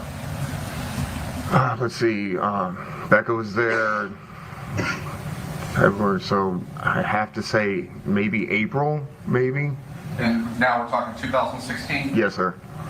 And during the time frame that your now wife was living over there, was there ever a time that you were over helping pouring a cement slab in and around the fire pit? Yes, sir. And tell me about how that came to be. Sure. My brother contacted me asking me to help him pour concrete around an existing fire pit, I should say. He stated that Laurie wanted concrete poured around the fire pit itself. And I told him, sure, I'd help him out. And you ever poured a cement slab? No, sir. Had your brother ever poured? Not to my knowledge. Did you guys have difficulties in pouring them? Yes, sir, we did. Now, after the body was found underneath that slab, did you ever have any conversations with Laurie or your brother about that? Not to a large extent. Okay. And I just asked him if you had the conversations. Now, up until that point, had Laurie ever said anything about the whereabouts of her husband, of her previous husband? Not to me directly. Okay. Were you ever present when Travis was talking to detectives about things Laurie had said about the body underneath that slab? Yes, sir, I was. And what did you hear him say to the detectives about her husband and the body being under that slab? Objection. Hearsay. Sidebar, please.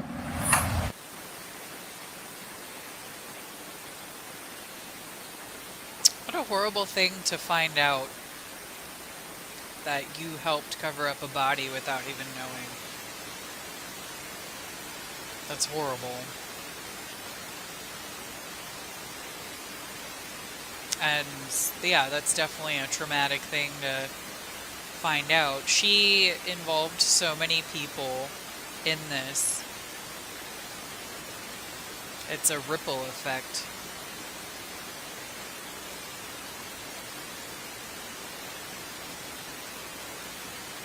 Like, it's horrible. What is her actual defense?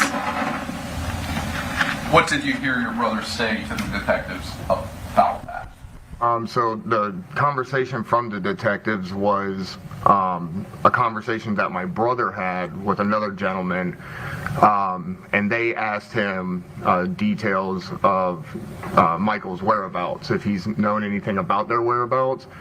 And his reply was something along the lines of, he's no longer walking the earth.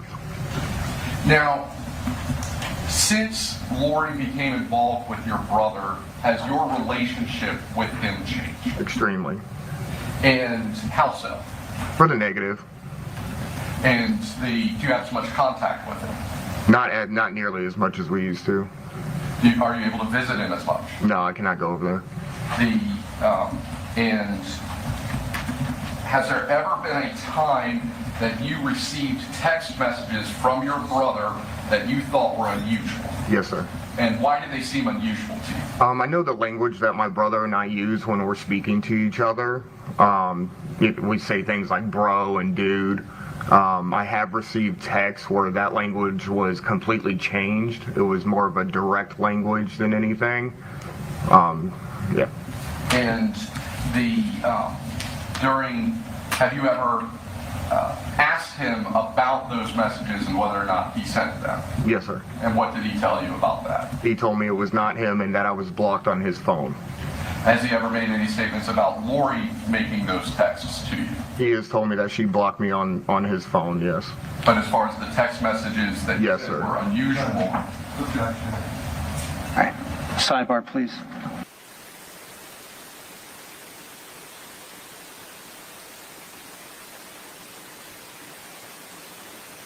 Jury has been listening intently, but when Austin just said Travis admitted to Laurie blocking them on his phone and sending messages pretending to be him, at least half of them started making notes again.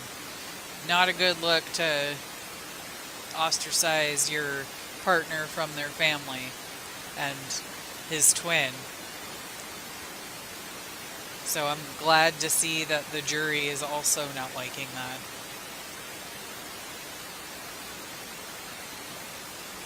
So Laurie is very purposely pulling Travis away from his family so that she can manipulate the situation.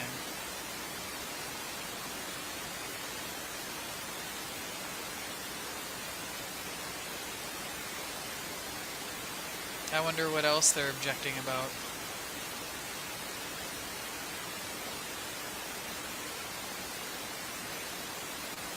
Yeah, how many messages sent were actually Laurie?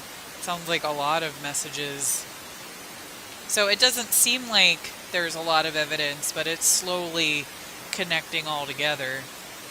Because really the defense's main thing is you can't prove who actually had the phone and sent the messages or the Facebook messages. And you weren't there. Those are basically the two things that the defense team has been trying to prove or asking about.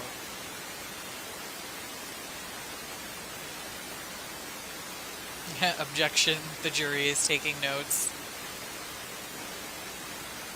I mean, whether she's a narcissist or what, it's definitely abusive, because that's what people do in abusive relationships. So there's proof that she has stopped multiple husbands, from talking to his family. The puzzle pieces, yes, the puzzle pieces. I don't know if she's taking the stand.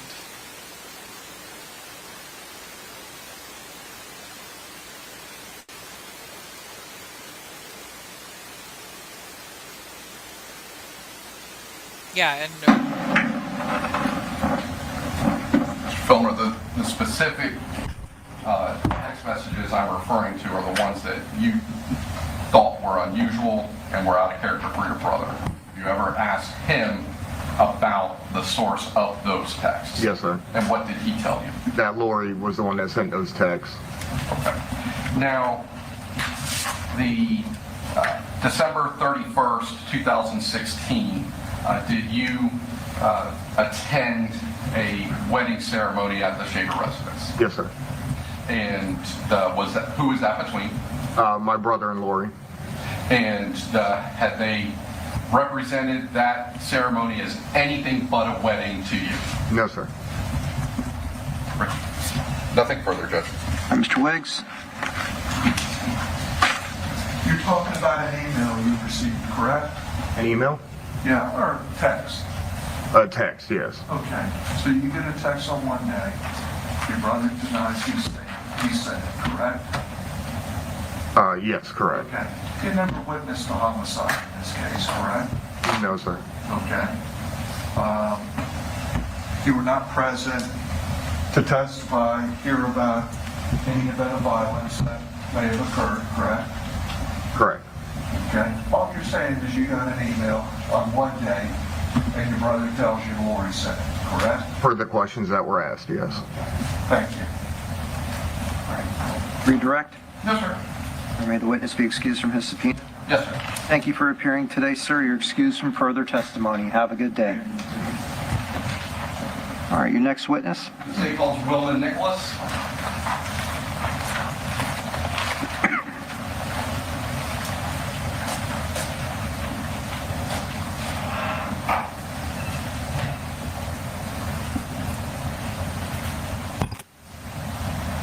Good morning. Please come up to the witness stand. Please be seated. Make yourself comfortable and let me know when you're ready to proceed.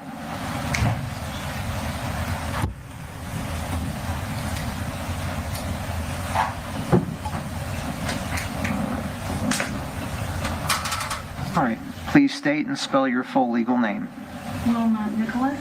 It's N-W-I-L-M-A-N-I-C-H-O-L-A-S. And please raise your right hand. I'll swear you in. Do you solemnly swear or affirm that any testimony you give today shall be the truth, whole truth, and nothing but the truth, so help you God? Yes. Thank you. Please be seated. Please proceed. Good morning. Can you please introduce yourself to the jury? My name is Wilma Nicholas. Yes. How did you know him? He was my neighbor. And when you say he was your neighbor, where were you living? Sandy Pines Road in Claremont. Is ultimately, when you're referring to being a neighbor to the residence where his body was eventually found? Yes. As the neighbor, did you also know Laurie Shaver? Yes. You see her in the courtroom, and can you identify her by something that she's wearing? She's sitting over at the defendant table wearing a black blazer. Okay. Now, how long did you live next door to the Shavers? The entire time that they lived there. So you were there first? Yes. When did they first move in? In 2014. And what kind of neighborhood is that? It's rural, country, farm. Now, I'm going to go ahead and show photograph number 1 from State's Exhibit 15. Do you recognize this property? Yes. Okay, and what property is this? That's the Shaver property.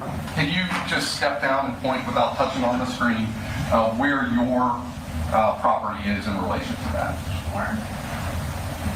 This is my house. This was a tack room, carport, garage, and a barn. And what kind of, is there any sort of fence or anything like that between the two properties? It's a cattle fence that's just wire. Okay, so it's nothing that would prevent you from seeing anything? No. All right, go ahead and have a seat. Thank you. Now, would you ever socialize with them? Yes, in the beginning we did. And was there a period of time in 2014 that Michael Shaver moved out with them? Several periods of time. And when did he return to live back in the home? Well, he was gone periodically whenever there would be a dispute. She would have him leave, and then she would bring him back. So it was multiple times. All right. When was the last time that you returned to the home before he went missing? It was 2015 in the summer. Now, did you see, as a neighbor or at any of the times that you socialized, Michael interacting with his children? Yes, sometimes, yeah. When you would see it, how was he with his kids? Very loving, patient, calm. Did you ever see him do anything for the kids in the backyard? Yes. What types of things did you see? Well, he built a barn, he built a chicken coop, I think a bunny hutch. He was working on a duck pond. About the duck pond. When, first of all, when did that construction start? It was in the summer, I believe, of 2015. And when we were talking about putting in a duck pond, what type of work had been done on that? He had dug an area. It wasn't very deep. He was pretty meticulous, too, with everything that he did there. So it was very neat and tidy. Can I ask you to step down on that picture again and show the jury the area of where that duck pond was going to be? Okay. It's right here. Okay. Now, eventually, was that hole filled in? Was the hole that the duck, was there a period of time where it changed from a hole of the duck pond to something else? Yes. And what was that? There was a cement pad. I believe it was 2 layers, and then they had some landscape brick around there, and they had a fire pit. Okay, thank you. Now, have you seen or spoken to Michael Shaver since November of 2015? No, I have not. And when did you first notice that the hole and, well, that the area that was going to be a duck pond had been filled in and a fire pit was put in? It would have been around in the spring of 2016, maybe early part of the year. Now, between the time frame in November of 2015, where you last saw or spoke with Michael Shaver, and when you noticed that that fire pit started being put in, did you smell anything unusual in the proximity of your home, the neighborhood, things of that nature? Yes. And in this rural setting, are there time frames where there are dead animals, cattle, horses, things of that nature? Once in a while, my neighbor behind me had cattle, and probably in 2007, 6-7, a cow died on her pasture. She didn't bury it, she just left it there. So whenever the wind blew up to my house, it was horrible, it was disgusting. So I was very familiar with that smell. Very distinctive smell. You don't forget it. Now, in that time frame between November of 2015 and when the fire pit started being installed, was there a time frame that you smelled that distinctive smell again? Yes, I did. Now, based on your prior experiences in the neighborhood with the livestock and cattle, did that cause an immediate concern to you? Yes, actually my son and I were on the back porch and we were talking, and I had been smelling it, but he had just come and he wrinkled his nose and said, "Do you smell that?" And I said, "Yeah." But nothing rose to the level of you felt that you needed to call law enforcement because of the other livestock or anything like that? No. All right. Now,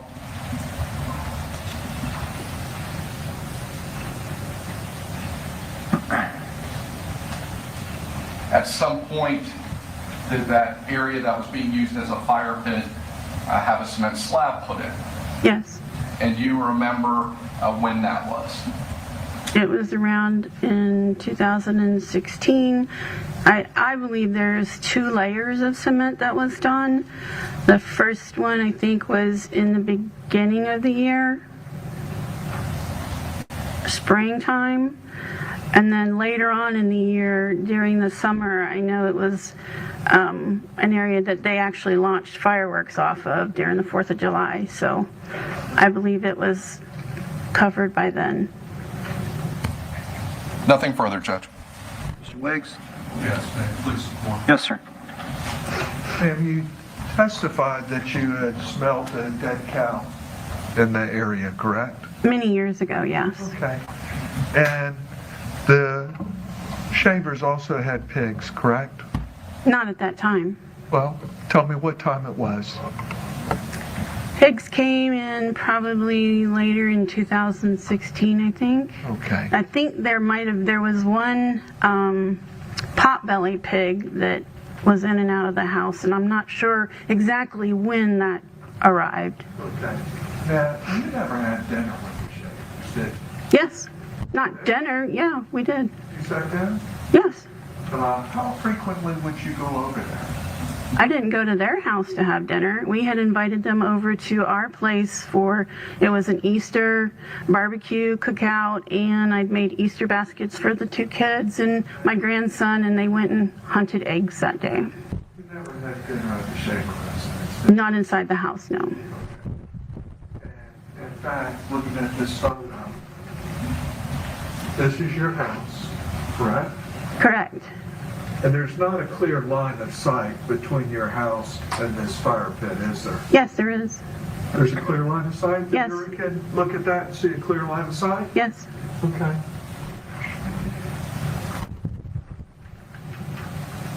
Now, you don't go to the Shaver residence, correct? Yeah, I'd been to it several Did times. you sit down with Miss Shaver on occasion, have tea, sit there and talk to her? Not having tea, but I do recall I did go one time and sat and had quite a lengthy conversation with her. Was that complaining about the pigs? No. You ever complained to Miss Shaver about any of the animals?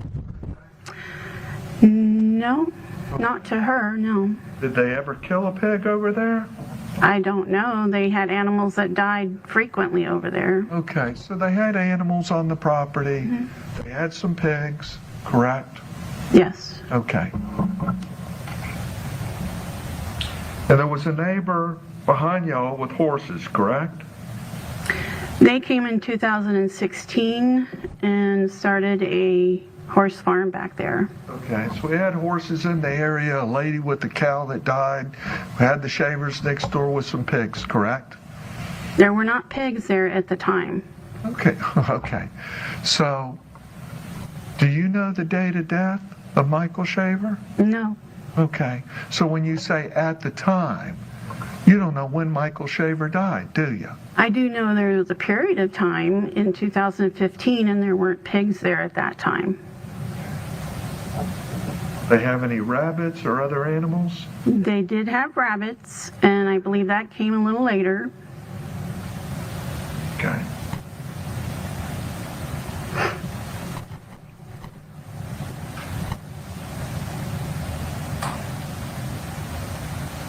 And you said this was, when did you detect, or when was the patio put in?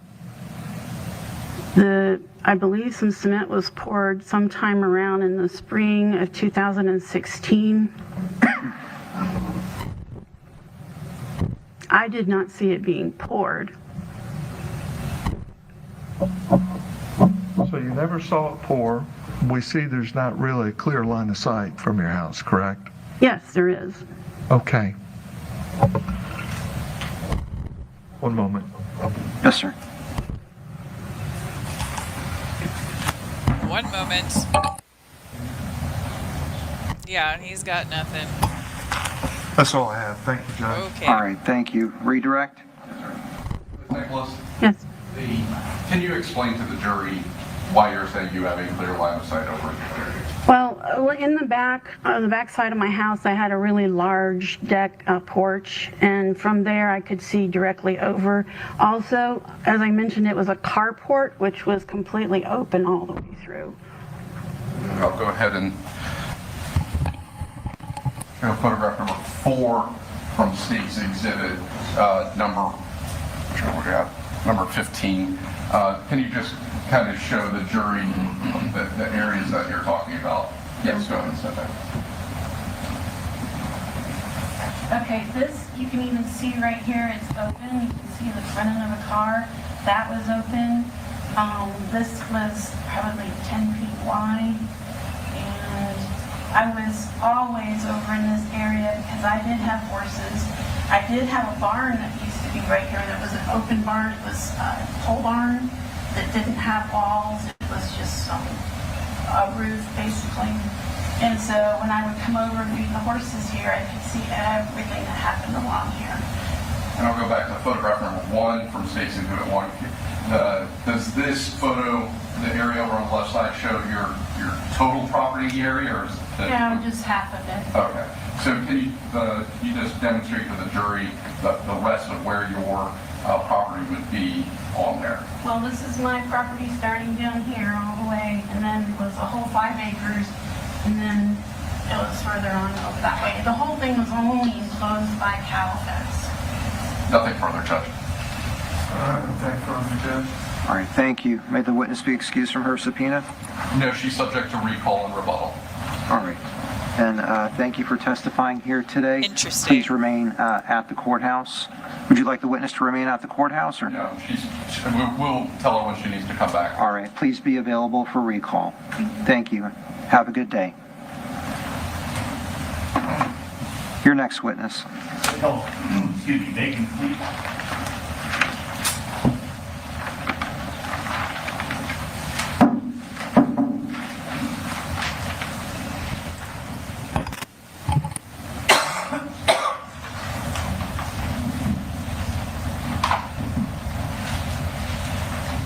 Please come up to the witness stand. Please be seated, make yourself comfortable, and let me know when you're ready to proceed.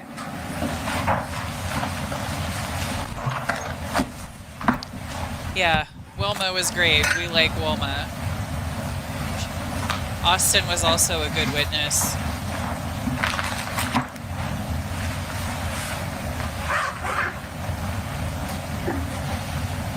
Okay. Please state and spell your full legal name for the record. Megan Queek. First is M-E-G-A-N. Last is C-L-E-E-K. Thank you. Please raise your right hand. Do you solemnly swear or affirm that any testimony you give today shall be the truth, whole truth, and nothing but the truth, so help you God? Yes, I do. Thank you. Please proceed. Thank you, Your Honor. Would you please introduce yourself to the jury again? My name is Megan Queek. Where do you work now? I currently reside in California. I'm working for the University of Maryland Global Campus. What do you do for them?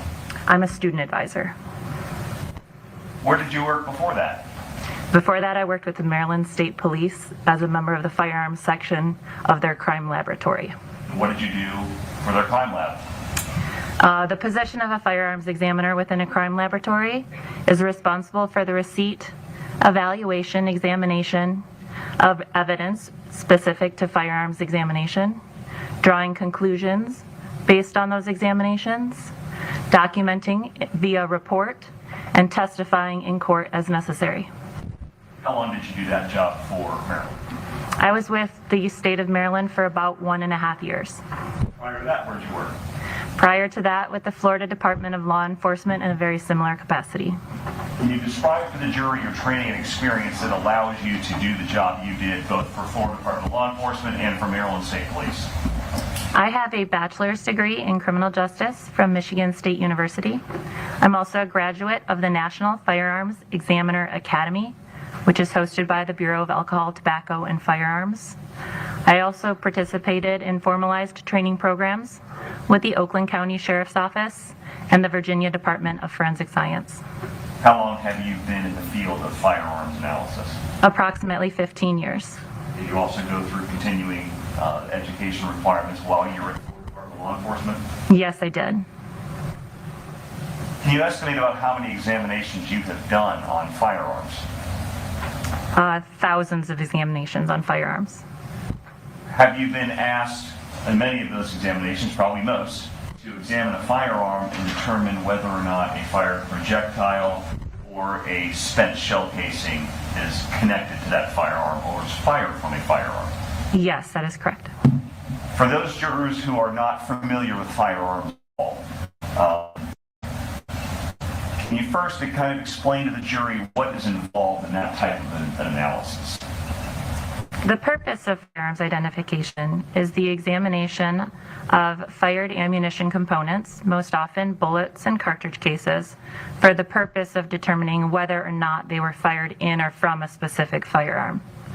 That's made possible by the design of the firearm and the manufacturing process, and the marks that are left on bullets and cartridge cases as a result of the firing process. What does the term class characteristics mean in firearms analysis? Class characteristics are the features of a firearm that are determined prior to its manufacturing process. Those features have the potential to be transferred to the fired cartridge cases and bullets that are fired in or from that firearm. So those come from the manufacturer, correct? Correct. So a variety of the same type of gun, same caliber would have those same class characteristics? Yes, that is correct. What's meant by the term individual characteristic? Individual characteristics are the features of a firearm that are not determined prior to the manufacture. They're incidental to the manufacturing process or the result of use, abuse, and wear of that firearm. Those characteristics also have the potential to be transferred to a fired bullet or cartridge case during the firing process. Again, for those jurors who are not familiar with firearms, can you explain to the jury how a firearm works, and specifically addressing the difference between a revolver and a semi-automatic as well? There are multiple steps in the process of a firearm being fired. One would be to load the cartridges, the unfired ammunition components, into the firearm. The second would be to cock the firearm. That is preparing the firearm to be fired. The third is to release that cocking mechanism. This strikes the head of a cartridge case where the primer is located. That primer creates an explosion when struck. The explosion ignites the propellant or the gunpowder that is inside of that cartridge. That propellant burns very quickly and creates a large amount of gas. That gas forces the bullet out the muzzle end of the firearm. In turn, this can also at times cock the firearm, readying it to be fired again. The primary difference between a revolver and a semi-automatic firearm in this case is that the ammunition components, the bullet and the cartridge case, have a different experience during the process. In both, the bullet exits the muzzle of the firearm during the firing process. In a semi-automatic firearm, a cartridge case would be extracted and ejected from the firearm during the firing process. In a revolver, that fired cartridge case would remain inside the firearm until manually removed by the user. Are there different sizes of ammunition that fit in different firearms, also known as calibers? Yes. Can you explain that? Yes, a caliber can refer to either the nominal or the true measurement of a bullet. That is the measurement of the bullet that fits down the barrel of a firearm. During the course of your career as a firearms analyst, have you been permitted to give opinion testimony in the area of firearms analysis? Yes, I have given opinion testimony in local, state, and federal courts. About how many times? Approximately 50. This time, Your Honor, I would request that this witness be permitted to provide opinion testimony in the area of firearms analysis. Any objection? No objection. Without objection, the request is granted. Were you provided some evidence in this case of State of Florida versus Laurie Shaver, Lake County Sheriff's Office case 180025431? Yes, I was. Specifically, were you provided a firearm? Yes, I was. Were you provided a fired projectile? Yes. And so we're using the same terminology, and my terminology is actually correct. Is a bullet also known as a projectile? That is correct. Is a cartridge also known as a live round? That is correct. Showing you introduced as State's Exhibit 26. Do you recognize that item?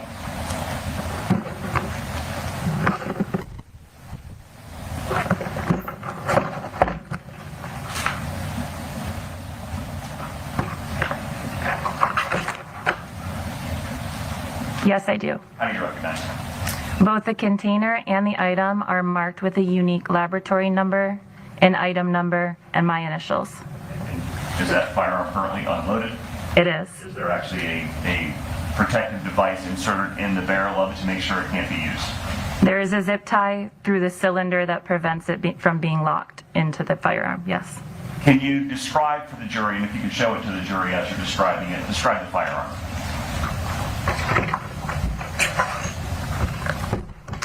This is one .38 special caliber Cobra Enterprises model Shadow 5-shot revolver. Did you examine that firearm? Yes, I did. Is that firearm considered a single or double action firearm? This is a double action only firearm. Can you explain to the jury what that means? Pulling the trigger of this firearm causes both the cocking and releasing of the hammer, which is responsible for striking the primer of a cartridge that's in the cylinder. How is that different than a single action firearm? In a single action firearm, the cocking of the firearm, the process that prepares it to be fired, is a separate process from pulling the trigger.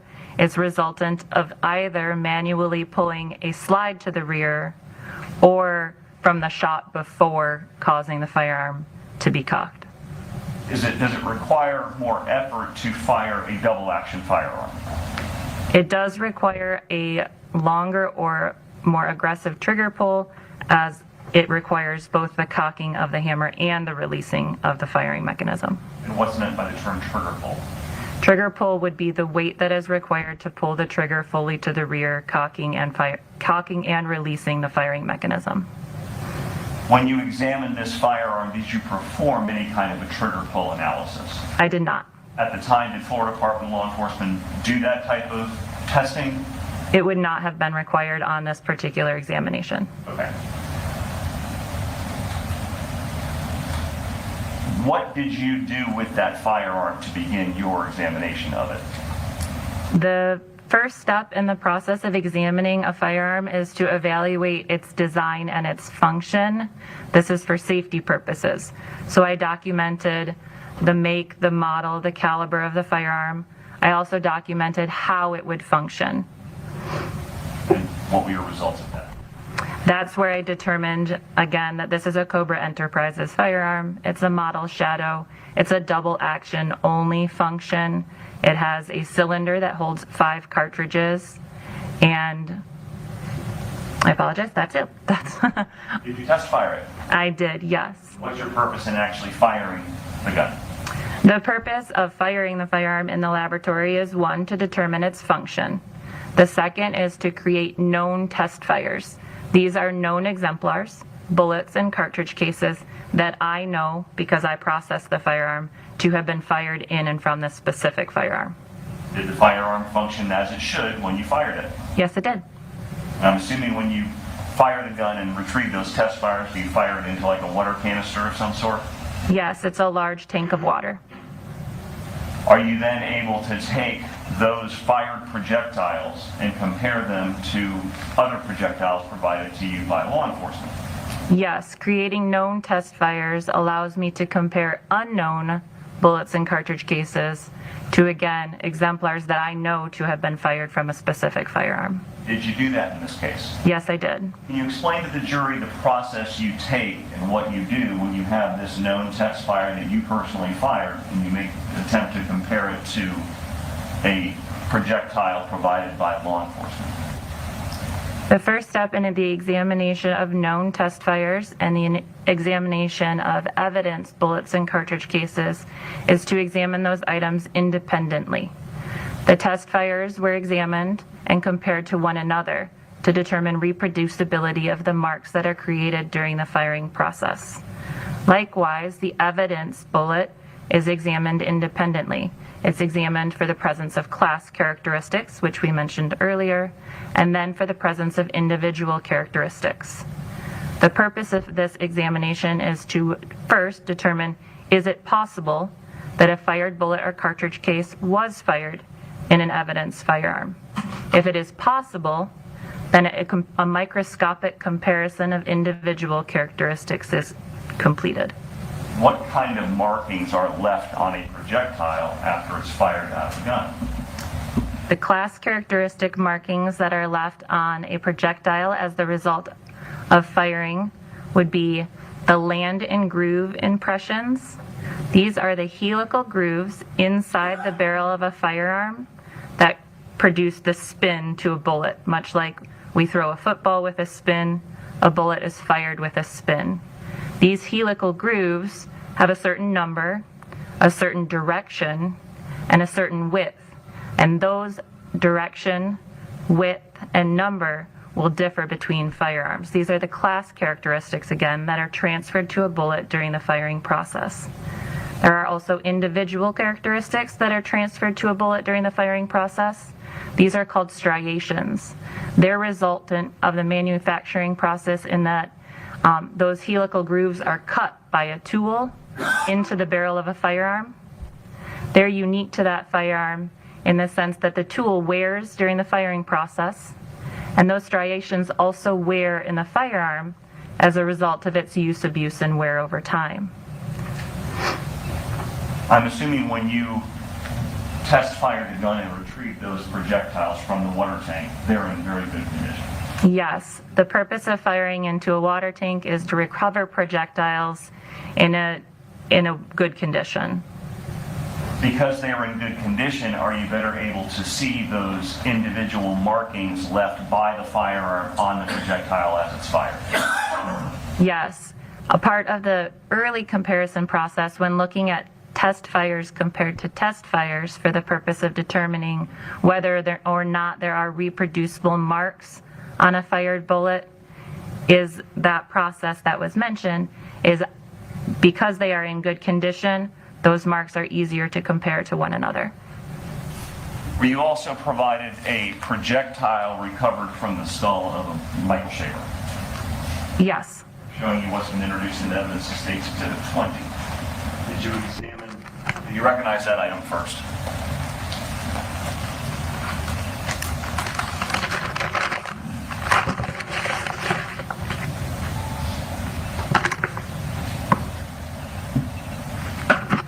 I'm sorry, I don't have gloves, so I don't want to remove the item from oh, sorry, they're right here. And while you're doing that, you mentioned the test fires that you fired. Are those also contained in the package with the gun? Yes, they are.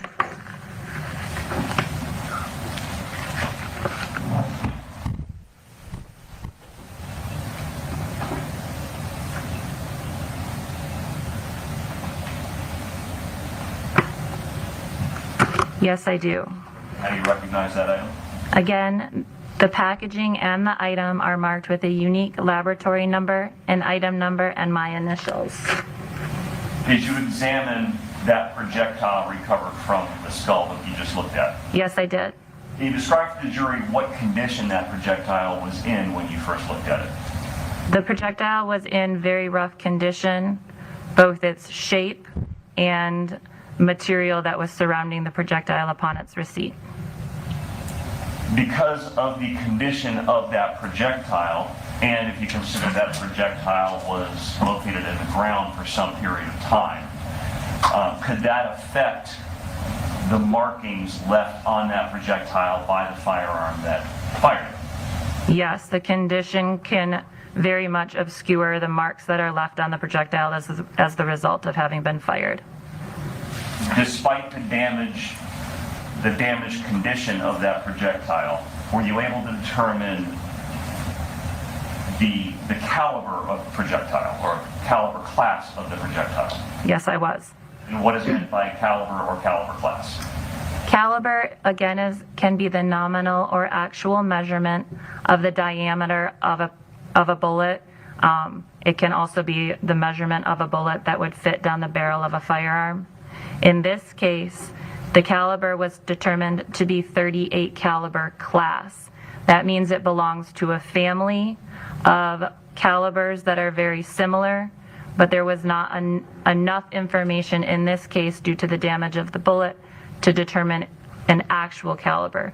Therefore, it was determined that it belonged to the 38 caliber class or family of projectiles. And what calibers are included in that 38 caliber class or 38 caliber family?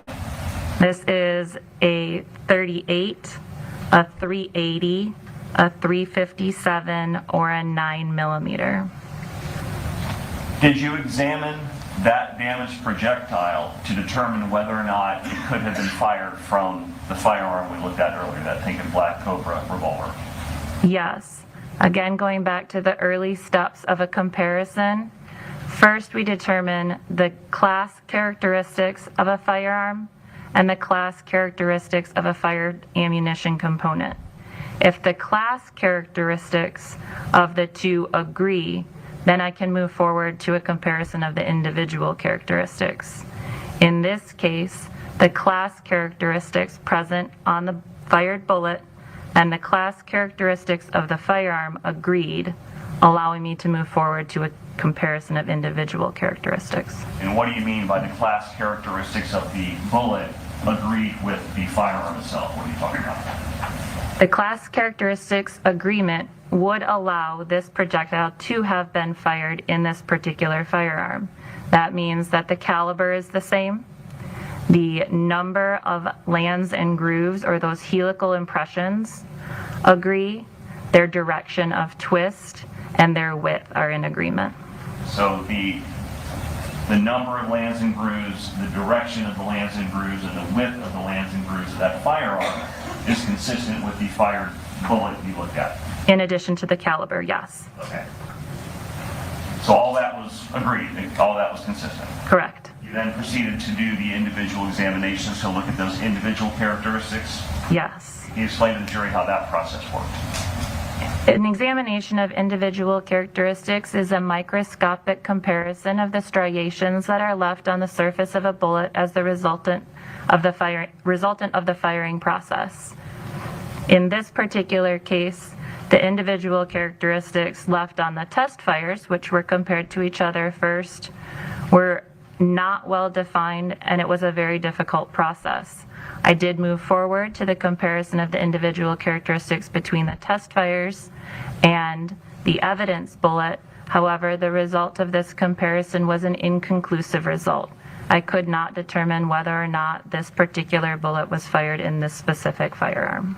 So when you examined the test fires that were in pristine condition with each other, it was difficult to determine by your analysis that they were fired from the same firearm, am I right? That is correct. This particular firearm simply did not leave well-defined individual characteristics on its test fires. And then when you went to examine the actual bullet we looked at recovered from the skull to see if it was fired from that particular firearm, you couldn't make a comparison, correct? That is true. The comparison was completed, however, the result of the comparison was an inconclusive conclusion. So as you sit there now, you're not able to say scientifically whether that specific bullet was fired from that specific gun. That is correct. However, am I correct that all of the other characteristics of the gun and the bullet are consistent? You just can't say that that specific bullet was fired from that gun because of the lack of individual characteristics. That is true. In fact, I cannot move forward to a comparison of individual characteristics if the class characteristics did not agree. Because all of the class characteristics between the firearm and the fired bullet were in agreement, I could move forward in the examination process. Bottom line, the projectile could have been fired from that gun based on the consistency of all those different things we talked about, but you can't say scientifically if it actually was. That's correct. Hang on one moment, Your Honor. Yes, sir. Thank you so much. I have no other questions, Your Honor. All right, thank you, Mr. Wiggs. Man, Mr. Buxman started off, and it was your testimony you had received a projectile from the medical examiner's office, correct? The projectile is transferred to me from the evidence section of the laboratory. Okay. So the projectile, let me just see if I'm summing this up correctly. The projectile that was in the body could not be linked up to the gun that you're sitting there holding, correct? The comparison of individual characteristics was inconclusive, correct? So that's a good summation, correct? There was no connection between that gun there and the projectile that was delivered to you, correct? The examination resulted in the conclusion that all class characteristics were in agreement. The result of the individual comparison was inconclusive. Okay. How many guns fit into that class? Thousands of guns, if not tens of thousands, correct. So there's thousands of guns that fit into that class, and not one individual characteristic linked it to this homicide, correct? The result of the individual characteristic comparison was inconclusive. I would not say not one. That would... Correct. And we were talking about double action, single action type firearms. Did you fire the projectile sample? I was responsible for firing the test fires. Okay.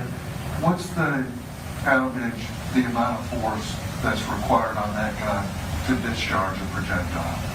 The trigger pull on this firearm was not measured. Okay. Any specific reason?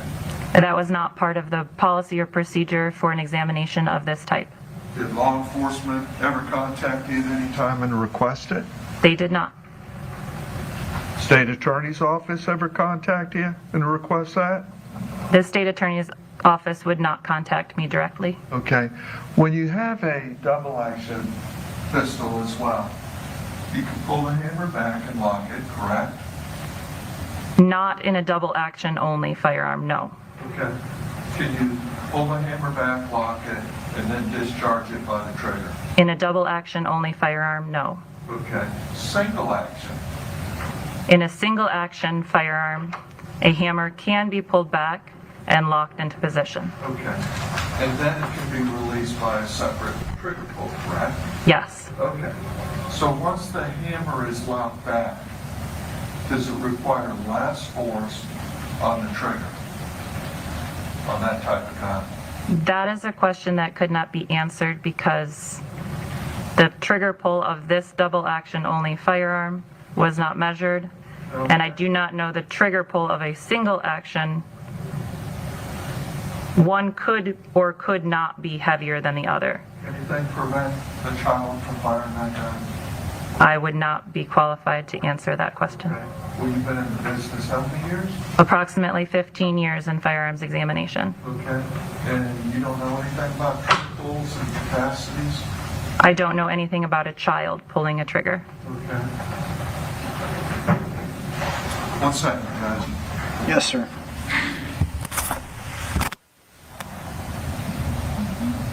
I don't have any further questions. Thank you, Judge. All right, redirect.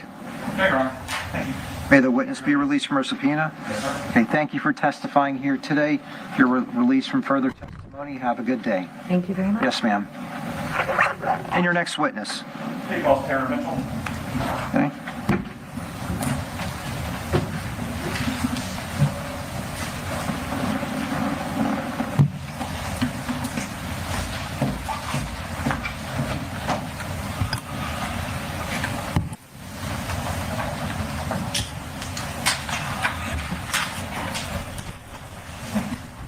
Please come up to the witness stand. Please be seated. Let me know when you're ready to go. Thank you.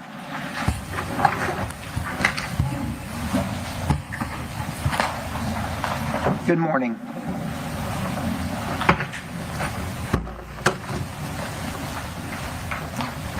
All right, please be seated if you would. Thank you. Please state and spell your full legal name. My name is Tara Mitchell, T-A-R-A, Mitchell, M-I-T-C-H-E-L-L. Thank you. Please raise your right hand and I'll swear you in. Do you solemnly swear or affirm that any testimony you give today shall be the truth, whole truth, and nothing but the truth, so help you God? I do. Thank you. Please proceed. Thank you, Your Honor. Can you please introduce yourself to the jury? Good morning. I am Tara Mitchell. What do you do for a living? I currently work with mental behavior at Livestream. Prior to that, where did you work? I was the manager at Mariner Finance. What did Mariner Finance do? We did personal secured loans, secured and unsecured loans. How long did you work there? 9 years. What were your day-to-day duties when you worked at Mariner Financial?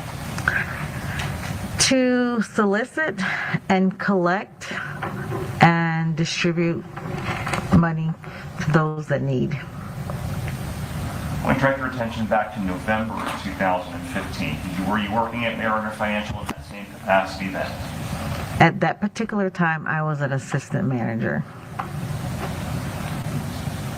Senior assistant manager. What duties did that involve, specifically as a senior assistant manager? Basically the same. Okay, understood. Did Mariner Financial extend a loan to Michael Shaver in November of 2015? At that time, we had mailers that came out from the corporate office, and they were sent out to several different people in several different cities. Can you explain to the jury kind of how that worked? Were they just kind of sent unsolicited to people's residences? I'm not totally sure as to how corporate determined as to who they were going to send it to, but it would have something to do with their credit. And we call them LBMs, which is the loan by mail. And so they would send them out to different people. So this is not a situation where somebody comes to your financial institution and says, hey, I need a loan. This is the financial institution reaching out to people to say, hey, do you want a loan? Absolutely, and it made it look really good because they gave you a certain amount and all it required you to do was fill out some information on the back. Your Honor, at this time, the state would move into evidence State's Exhibit D as in dog, as State's Exhibit 29. There's a business record certification and notice has been provided. Any objection? All right.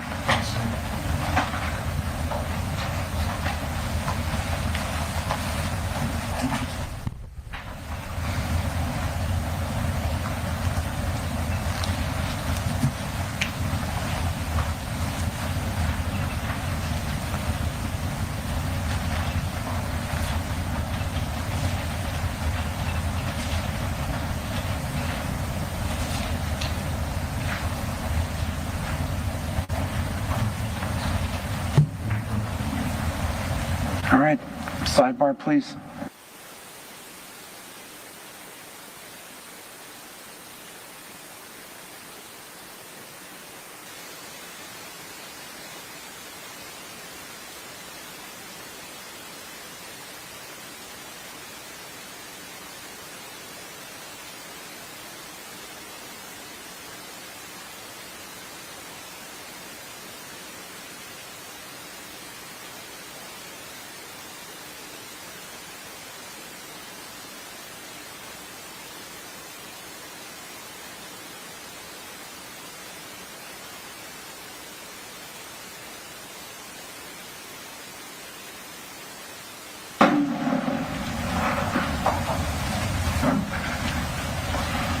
All right, so State's Exhibit DD will be admitted into evidence as State's number 29.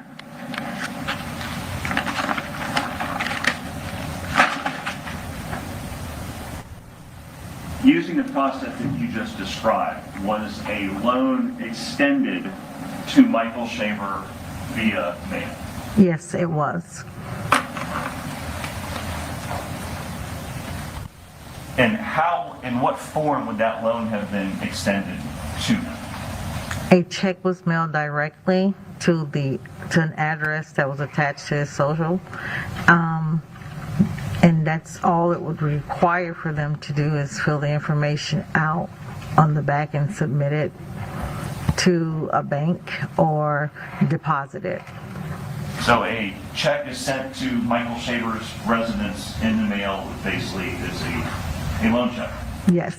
Describe the process. How would somebody accept that loan or accept the money in that check when it was mailed to the person?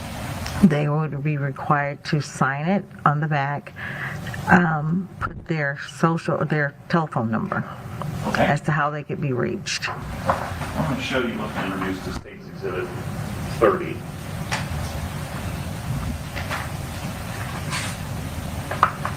And do you recognize the check that I'm showing you? Absolutely. All right. And does the bank also maintain records of attempts to collect that money if that situation is needed? Can you repeat that, please? Sure. Does the bank, if say someone doesn't pay that loan back or misses payments, does the bank have a log to show the attempts the bank made to collect that loan? Absolutely. From the moment it is cashed, within 72 hours, we have to make contact with them. And is that what these documents are contained in this exhibit, Stakes 30? Absolutely. Do you recognize them? Absolutely. Okay. Are they accurate? Yes. Okay.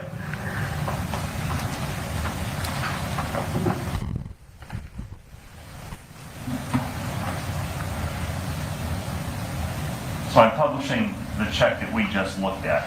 How much, and I'll give you the exhibit in case it's a little difficult for your angle.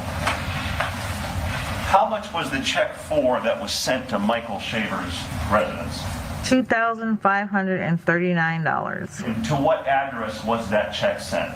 9850 Sandy Pines Road, Clearmont, Florida 34711. When was that check mailed out to Michael Shaver's address? It had to be mailed before 11/30/2015. What was done with that check to signify that the loan was accepted by whoever filled out this information on the back of the check? Because there are signatures on the back of the check and phone numbers listed with the date. And what was the phone number listed on the back of the check? 352-431-5121. Was there a date written on the back of the check signifying when it was accepted? Absolutely. What date was that? 12/11/15. And would that information have been filled in by whoever received the check at the address? Absolutely. That's not information filled out by you or by the bank? Oh, no. Does the filling of that information on the back of the check signify an acceptance of the loan? Absolutely. Did Michael Shaver have an account with Mariner Financial or anything? Not until he cashed his check. Okay.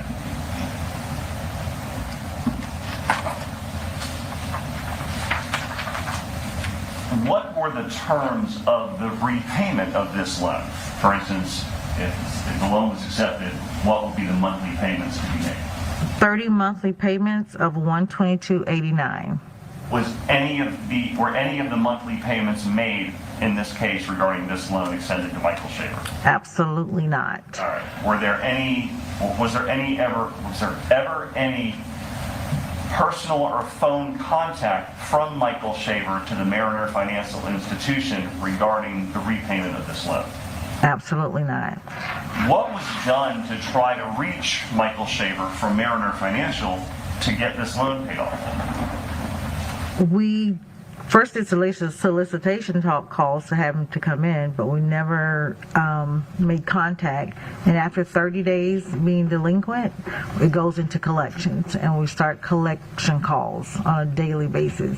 What do you mean by a solicitation call was made?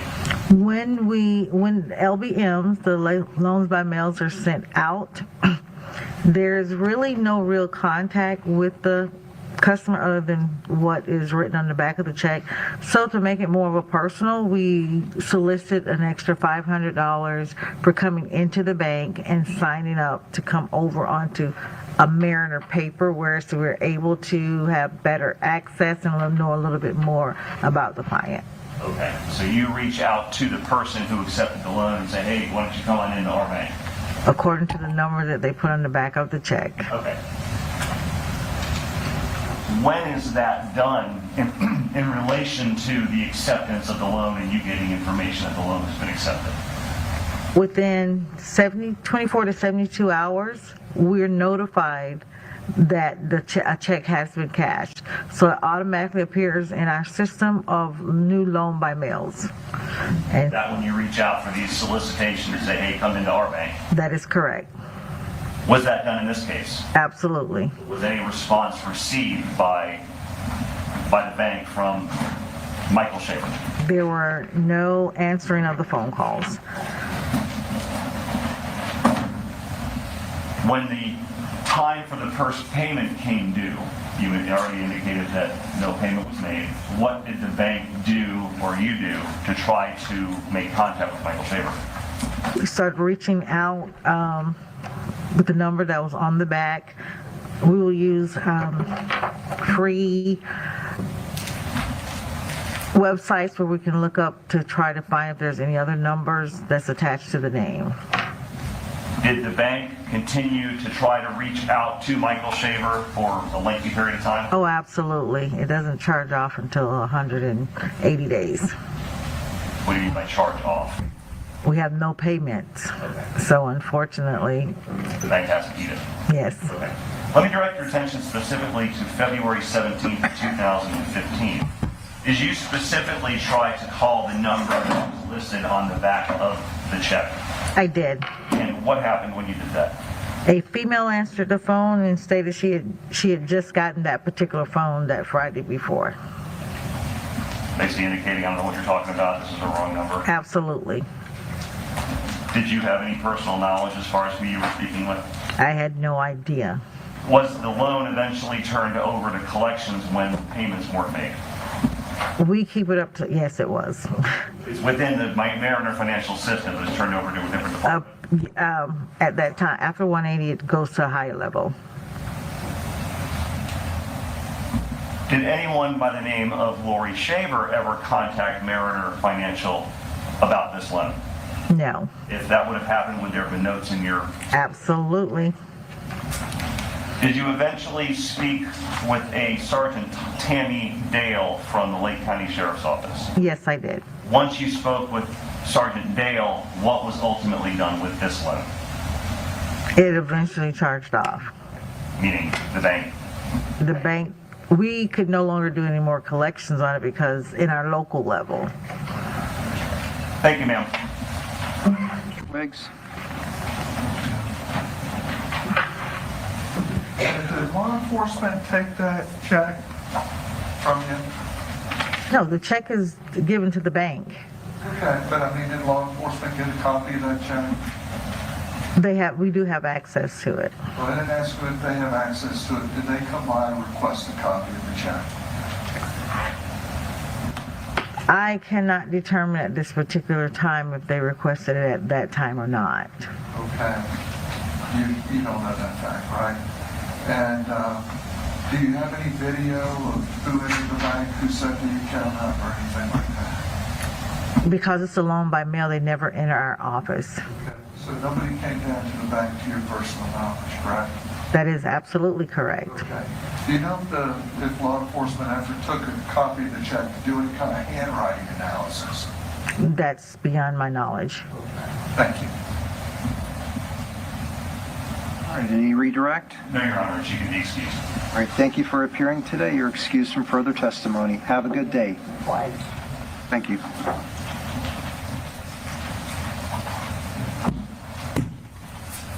Here, before the next witness, can we just take a brief break to get the exhibits ready? Yes, sir. So we'll take a 5-minute comfort break at this point. Thank you. Please take the jury out.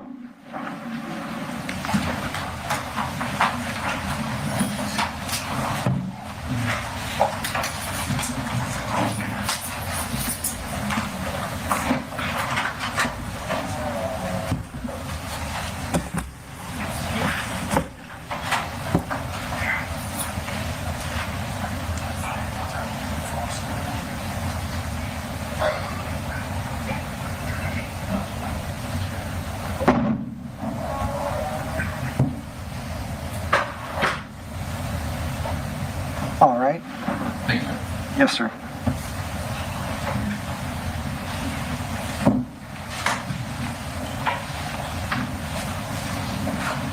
Oh. They're actually... the way that they zoom in on the clock, can't even see the whole clock. So I'm going to show you guys something that Brandi sent me.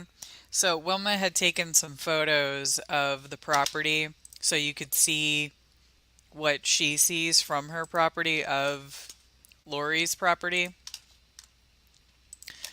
And then I also have a photo and some information, the difference between a 38 and a 9mm. Alright. So first I'm going to show you guys the photo that Wilma took so you can see how far her property is from their property and the view that they have. Yeah, comfort break, potty break. And sometimes it's for the lawyers to talk. All right. So this is the photo from Wilma's property showing Laurie and Michael's property. So let me add that real quick. Photo of Laurie's property from Wilma's property. And Wilma was the witness that came on earlier. She was the neighbor, but I think that's the only witness that was called back. I don't remember any other witness being called back. Do you guys? I think she's the only one.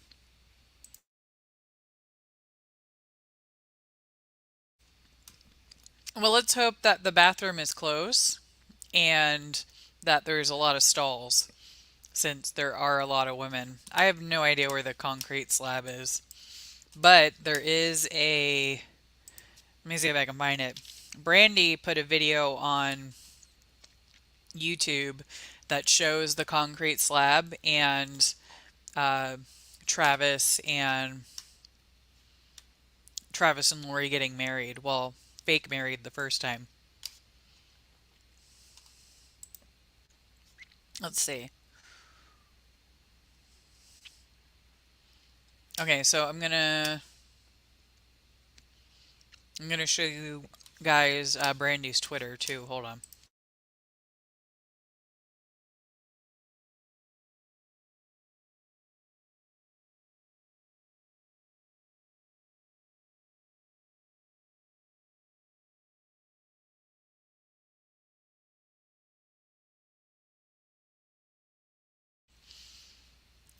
So the first marriage that they had wasn't real. Well, it wasn't legal, and then they got married again, Travis and Laurie, and it was legal. So this is another photo of the property. They had a candlelight ceremony to honor Mike. So this is another photo of the property. So this is Wilma's property. This is Laurie's property. Thank you guys. Thank you guys for subbing. So it's pretty, a lot of space, but they're also close together because you can definitely see each other's property and probably hear what's going on. But living out in an area like that, hearing a gunshot wouldn't be absolutely insane. You know, you definitely hear people fire guns in those areas. All right, hold on. Let me find the video so I can show you guys the video of the slab. All right, so there's a video of them getting married. Well, like I said, this wasn't a legal marriage. If I can get it to load. Load. Come on. I need it to load. There we go. Cooperate. All right, hold on. Okay, now I got it up. Okay, so now I'm going to show you guys a video where you'll see the slab. So that way you guys have a better idea. Was this one? Yeah. All right, here you guys go. Here's the other video I was talking about.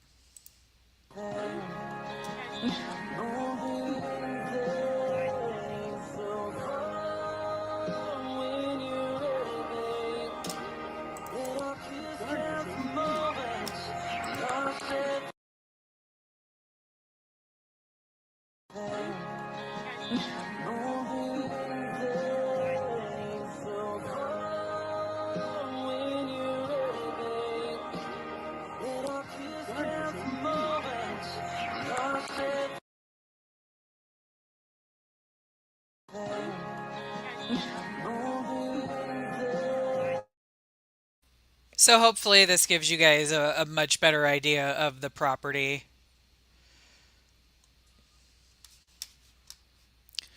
So there's that. And then again, the property here where they had the vigil.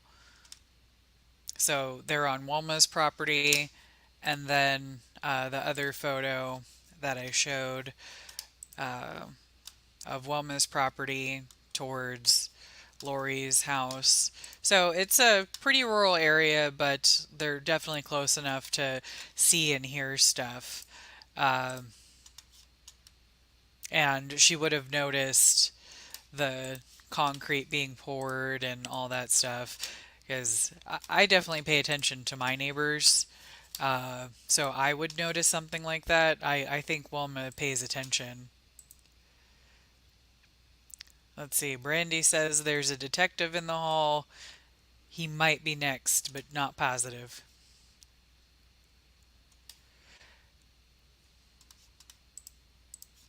And yeah, they did. That wedding wasn't legal, but they got married at a courthouse later.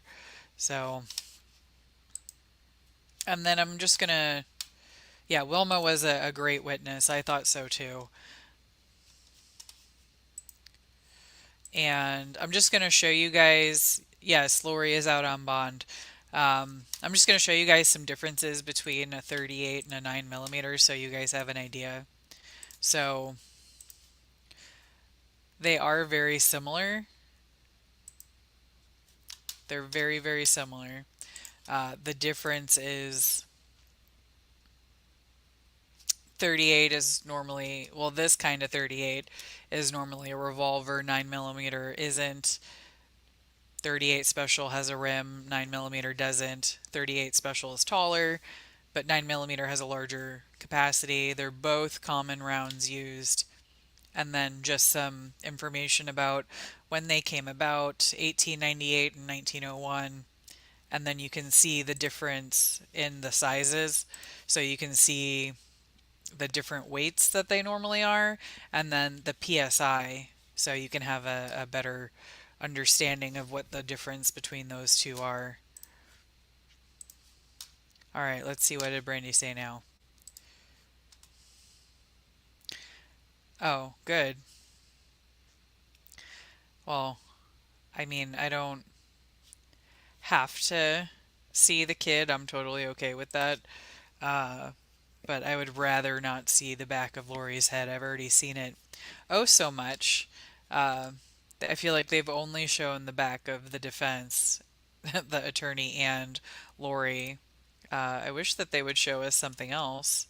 That would be nice. Can you guys show us something else? I would love that. Like, even just the ceiling would be great. Let's see. Yeah, I wonder, Miss Cleek, a student advisor, does she advise about student cliques? Funny. I thought she was a great speaker. I wonder why she got out of firearms and now is a student advisor. Yeah, there's no ceiling fan. We get a real zoomed in clock. Can't even fully see the clock, just kind of the number 12. So that's, yeah. Tell the cameraman to give us a better view. That would be wonderful. We don't need to see the kid, but we definitely need better options. Yes, there is a recap if you go on Brandi's page. A couple videos ago, I think it was released Sunday or Monday. Definitely check that out. Yeah, I don't know why they zoomed in so far. Isabel, I believe, is a defense witness.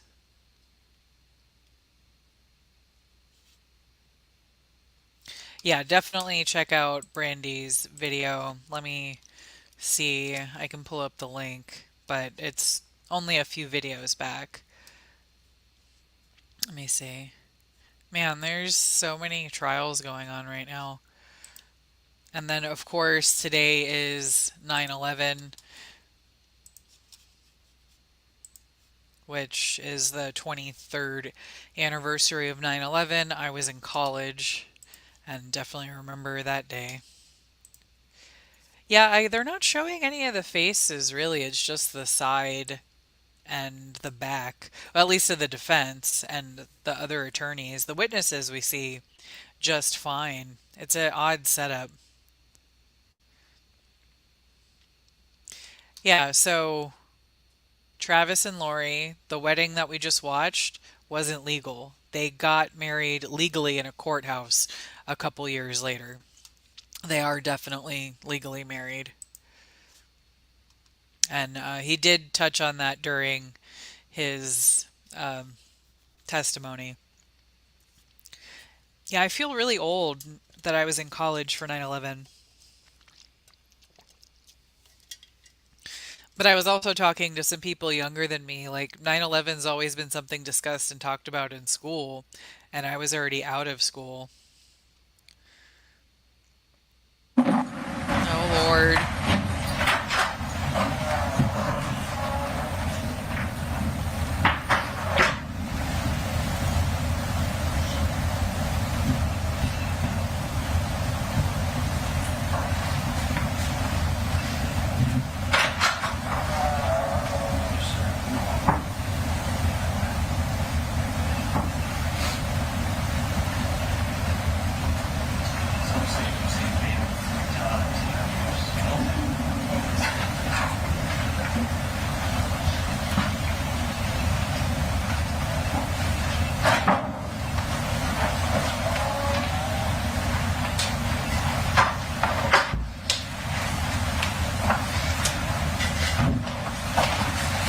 All right, please be seated. I see that all of the members of the jury have returned. Thank you again for your time and attention today. You may proceed. State calls Vanessa Townsend.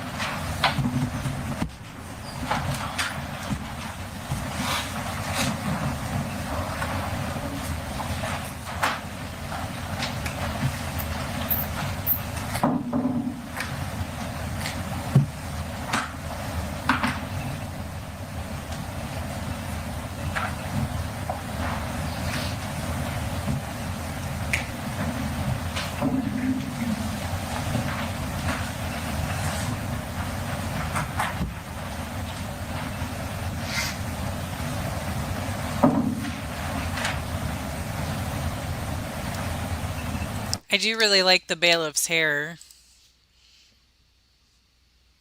I can't tell if she has a brown hair tie or it's like her hair is wrapped around it. So Jay is the boyfriend before Travis. Yeah, this is another guy that she dated.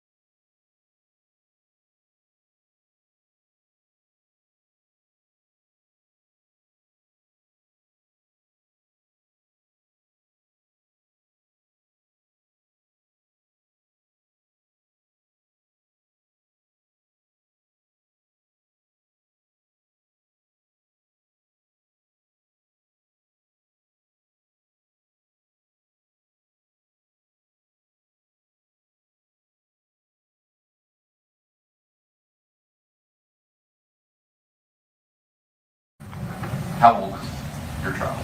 14. And in 2016, where were you working? Pine Ridge Elementary. And what was your position there? A teacher. Did you work there the whole school year, 2015 to 2016? Correct. And in 2016, while you were at work, did you receive an unexpected delivery? I did. And what was that delivery? Sidebar, please. This is Jay's wife, FYI. I went to a military college that was generally for the Army. They had a couple Marines peppered in, but it was like 99.5% Army. And it was ran with the Army. Are they still married? I guess so. Because She still has his last name. Yeah, why you guys couldn't have talked about this before? Whatever it is. Jay is the guy that she dated before Travis and that she's trying to blame burying on. Please proceed. Mr. Thompson, did you receive an unexpected delivery? I did. And what was that delivery? Flowers. And those flowers come with a card. They did. Your Honor, may I approach? Yes, sir. Showing what the defense has been previously been marked as State's Exhibit T. Judge, I filed a motion with respect to this. If we approach, we'll wrap. Please approach. Here we go again. She's going to talk about the flowers.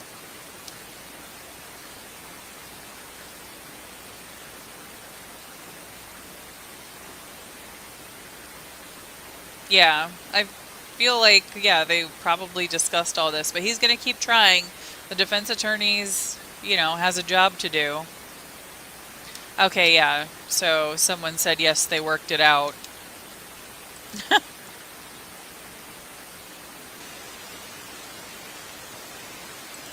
Yeah, defense is, there hasn't been any big gotcha moments with this trial. It's more like, look at all these little pieces fitting together and look at this pattern and look at the stuff that she's done. I feel bad for the witnesses that have to sit here and wait for the judge and the attorneys to have their discussions and just sit here.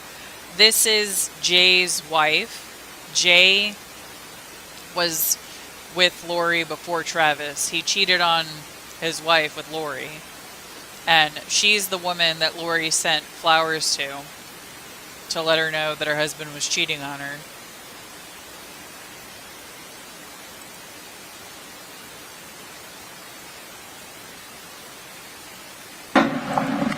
Ms. Thompson, I'm showing you what's been previously marked for identification as State's Exhibit T. I'm going to go ahead and just ask that you cut along the top here and just take a look at the card that is inside.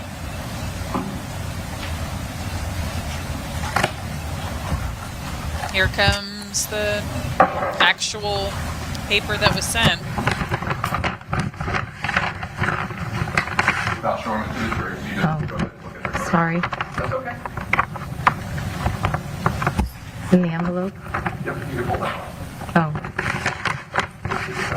Sorry. Sure. And go ahead and open it up. Is that the card that was received with the flowers? It is. And is that in the same or substantially same condition as when you received that? It is. And after receiving that, did you eventually turn this over to law enforcement? I did. Your Honor, this time the state removed State's Exhibit T into evidence as State's number 30. Same objection. All right, objections overruled.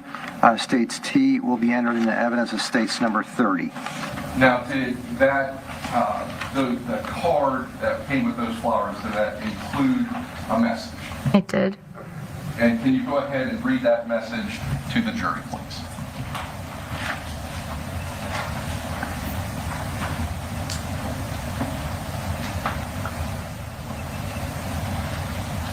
Sorry. That's okay. Ms. Townsend, is this a difficult day for you? It is. It says, roses are red, violets are blue, my wife is a whore, your husband is too. Sorry about this. Check your Facebook message, we need to talk. Mike.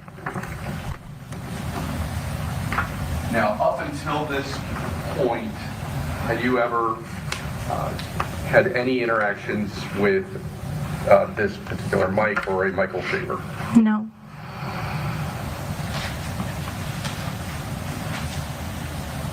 Up until this point, had you noticed any messages from a Facebook profile identified as Michael Shaver prior to receiving those flowers? No. Up until this point, did you have any knowledge or that your husband was potentially having an affair? No. When did you receive that card and those flowers? In April 11th, 2016. In the time frame leading up to you receiving those flowers, was there ever any time that your husband was sleeping anywhere other than the home, which would have given you concerns that he was having some sort of extramarital affair? Sleeping elsewhere? Yes. No. So you always came home at night, he was always around? Yes. Now, after you received that card, did you in fact did you have a Facebook profile at that point? I did.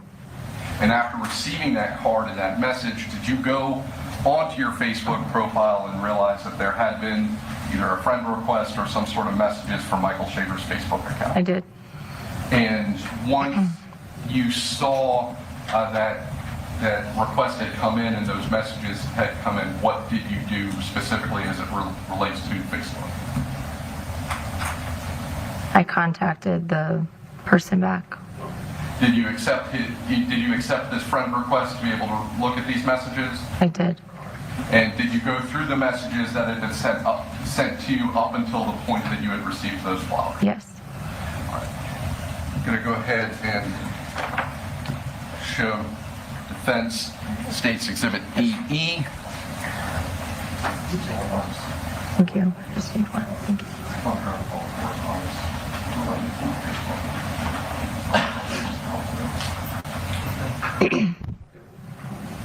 All right, sidebar? Yes, sir. Come on up. I feel so bad for her. And thank you, Susie, for the gift memberships. I hope everybody enjoys them. I feel so bad for her because she's completely innocent in this. This is what her husband did, and now she has to deal with what he's done and got dragged into a freaking murder trial. Let's see, male jurors are looking down, females are watching Vanessa. One male just looked at Laurie, who is busy writing notes on her stupid lying cheating notepad.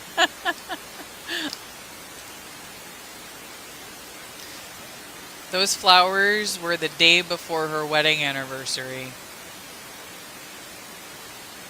And yes, this is Jay's wife. So Jay is who Laurie is accusing of burying the body, not her. Right? Imagine having to go to court because of your husband's infidelity. I feel really bad for her. And apparently they worked it out. I wonder, yeah. I mean, she must have forgiven him years ago, and now they're getting dragged into it again. I'm showing you States EE. Home drive.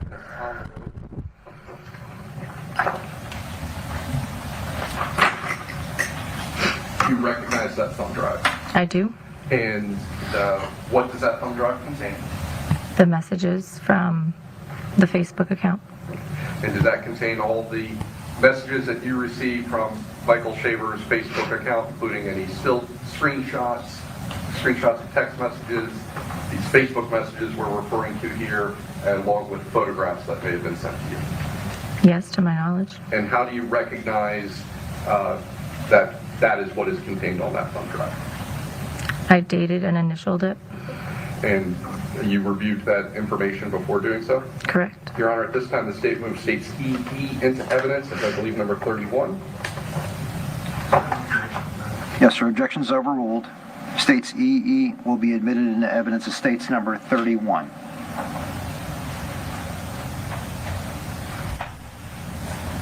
Now, I want to start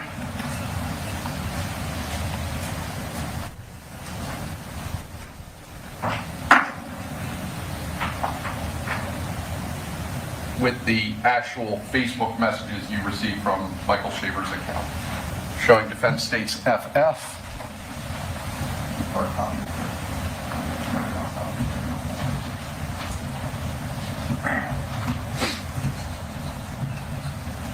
I wish we could see photos too. Judge, same objection. Yes, sir. That's all I ask. Yes, sir. All right. The objection is overruled. Showing you what's been previously marked as states FF. Go ahead and look at those documents.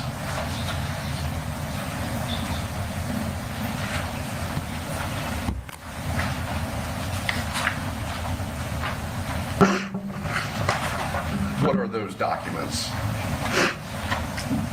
The messages I received through Facebook account. And are those the Facebook messages that we just started talking about and that you received after that you went back and looked at after the flowers, and any future Facebook messages from that same account? Correct. And those are actually also contained on the thumb drive that we just talked about. This is just a printed out version of that. Correct. Your Honor, this time the state moves states FF into evidence as states exhibit number 32. Over defense objection, states FF will be admitted into evidence as states number 32. Now I'm going to go ahead and start publishing some of these.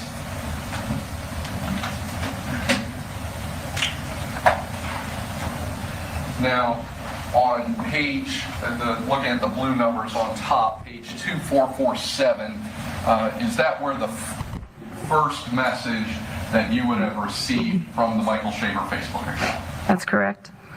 And first of all, what was the date of that message? February 25th, 2016. And what was the content of that message? Hello, Vanessa. I know you don't know me, but I keep sending you a friend request because I really need to talk with you about something important. I am not a creep, I promise. I'm looking to confirm some information concerning my wife. Now, moving on into page 2446. Are there messages, and 2447, we'll start on page 2447. Did you receive any sort of follow-up message there on April 5th of 2016?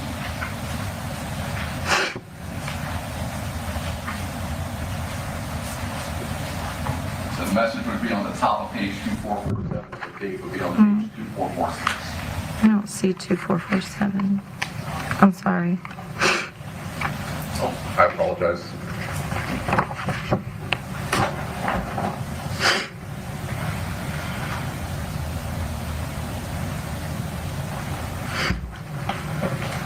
Sorry. No. Looking at the message there from April 5th, what is that statement? So April 5th, 2016, it says, I don't think you are seeing my messages. I just sent you something. Hope you contact me when you receive. Okay. And moving on to the preceding page, if you flip the next page. Is there a message then from April 9th, 2016? April 9th, 2016, please contact me at 352-801-0941. And what is the next message that you received after getting that phone number? April 11th, 2016, And what is that message? I received multiple. It says, your special delivery is to arrive today. Hope to finally hear back from you. All right. Now, the special delivery message, was that close in time to when you received the flowers? That is. Is that same day? It is. Now, you can go ahead and put that down for just a moment.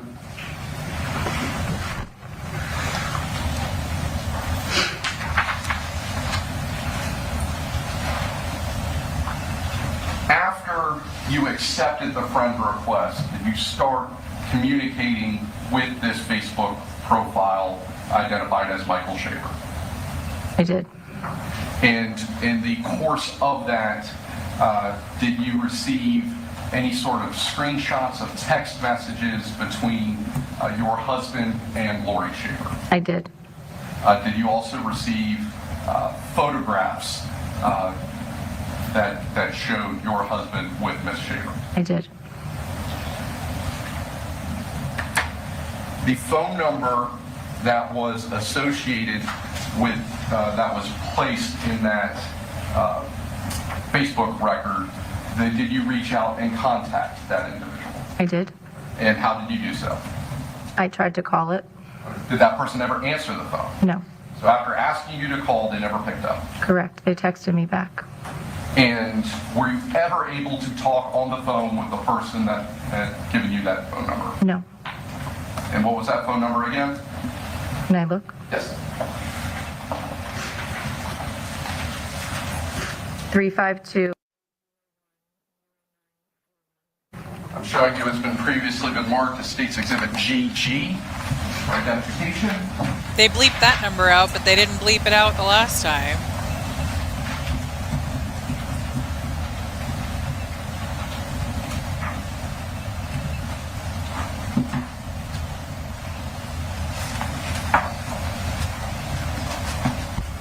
Do you recognize State's GGs?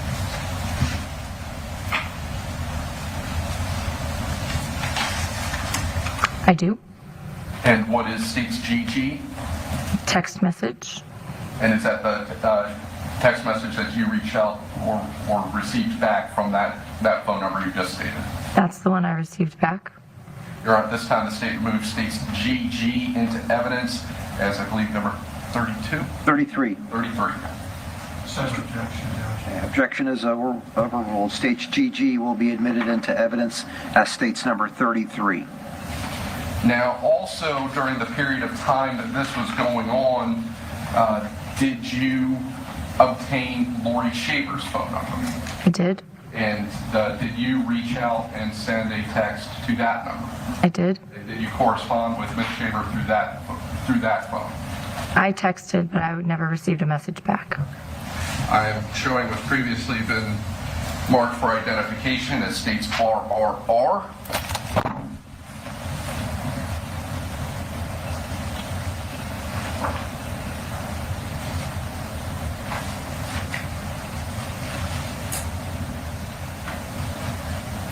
How did you get Laurie Shaver's phone number?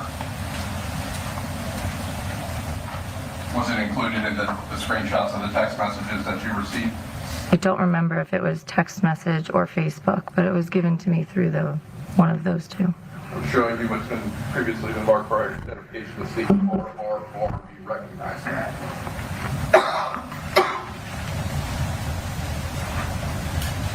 Yes, I do. And is that a screenshot of text that you sent to Laurie Shaver's phone? That's correct. At this time, the state moves State's RRR into evidence as State's number 34. Any objection? All right, over defense's objection, State's RRR will be admitted into evidence as State's number 34. During the time frame that you were corresponding with the individual utilizing the Michael Shaver Facebook account, did they encourage you to get a divorce? Yes, they did. Did they make any offers to you in relation to that? I don't know what you mean offers, I'm sorry. Did they bring up matters of a divorce attorney? Yes, they did. They recommended one. Now, ultimately, when you got this information, did you confront your husband about it? I did. And at that time, did you both decide to stay together, married, and in the relationship? We did. And when did that process and that period of time begin? For the end of April, May. And after that period of time, was there ever instances where Mr. Townsend left unknown, was out of places that you weren't aware during that time frame? No.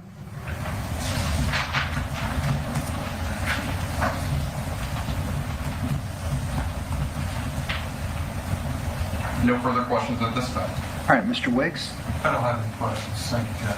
Okay, may the witness be released from her subpoena? Yes, sir. Thank you for appearing today. You're released from further testimony. Have a good day.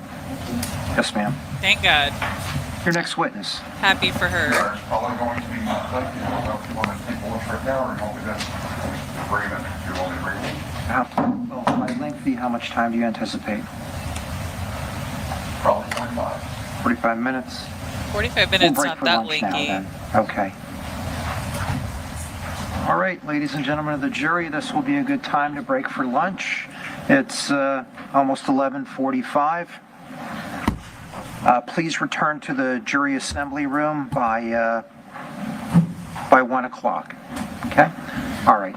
Thank you for your time and attention. We'll see you All at right. 1 p.m. So, lunch till when?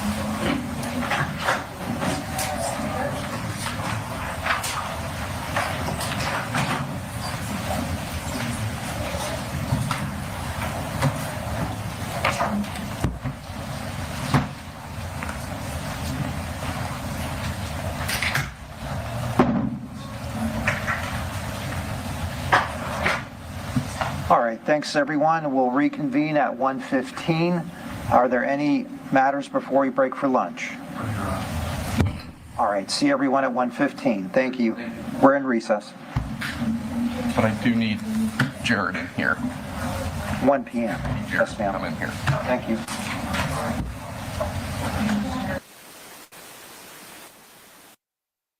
Oh, they said 1:15. I thought he said until 1. Okay. But he said something at 1 o'clock.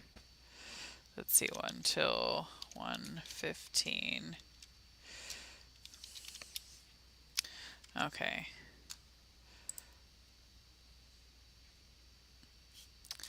Alright, so I already showed you guys the photos and all that stuff. So I'm gonna go over the jurors' nicknames again. Just so when Brandi or anybody is saying the nicknames, you guys know who we're talking about. So the jurors do have nicknames. So there are 8 jurors, but only 6 of them are going to be jurors. There's 3 men, 5 women. There's a woman in her 40s. There's a man that looks like young dog Cheadle. And then someone that looks like Solange. Then there's the guy from the arthritis commercials. Let's see. The next one's a middle school PE coach. And then there's a juror that looks like me, so that's Dirty Blonde Jessika. And then there's Aunt Fix Your Face, because it looks like she could be around Brandi's aunt's age. That's why she's called that. And yes, Laurie is out on bond. Don't know if Travis is in court. Got it, okay. So they have to be back by 1. But so how many times did this chick cheat on him? I don't know. Who knows? But there's definitely a lot of guys involved. So after Aunt Fix Your Face is Selena. Selena, the Tejano singer. She looks like that. I was looking through my Facebook. I don't have anything new and interesting. I have a bunch of messages from back in the day. So I guess Travis is, or not Travis, Jay is the next witness, because he said it's going to be a long one, about 45 minutes. So we'll see. All right, so we went over the jurors. I showed you guys the photos earlier. Yeah, come back after lunch. I'm going to take a break myself and clean up some stuff. I have no idea who she means by the arthritis commercial guy. Maybe the golfer. I need to ask Brandi.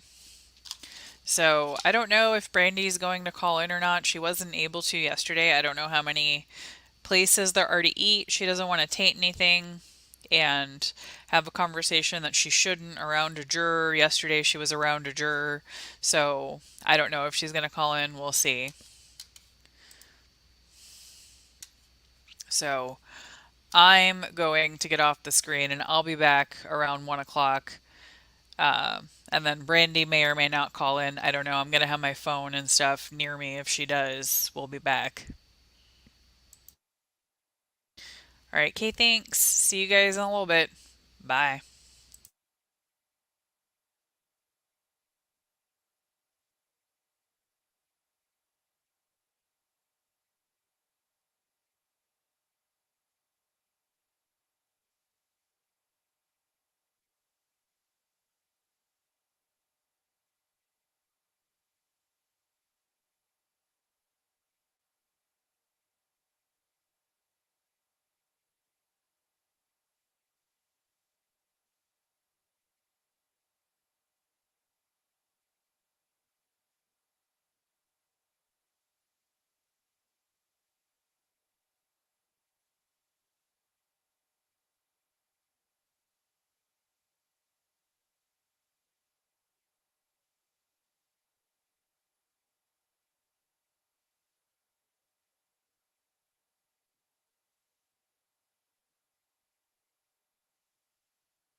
Hello. Hi, can y'all hear me? Can you hear me?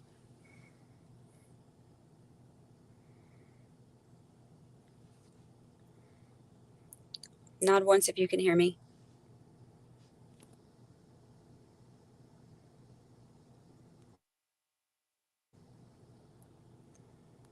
Let me see. Settings. My phone. Let me change this.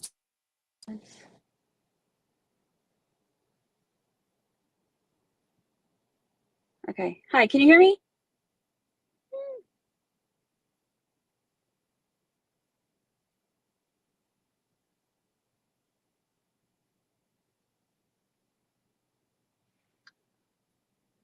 Yeah.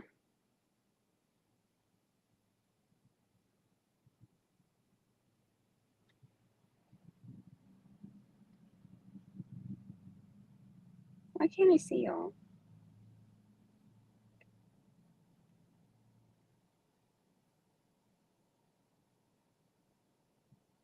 Okay, wait, I think it's working now.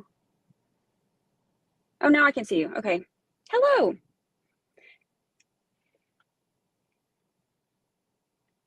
Oops. I am not doing very good with this. I don't know how. I'm not very good at this with my phone.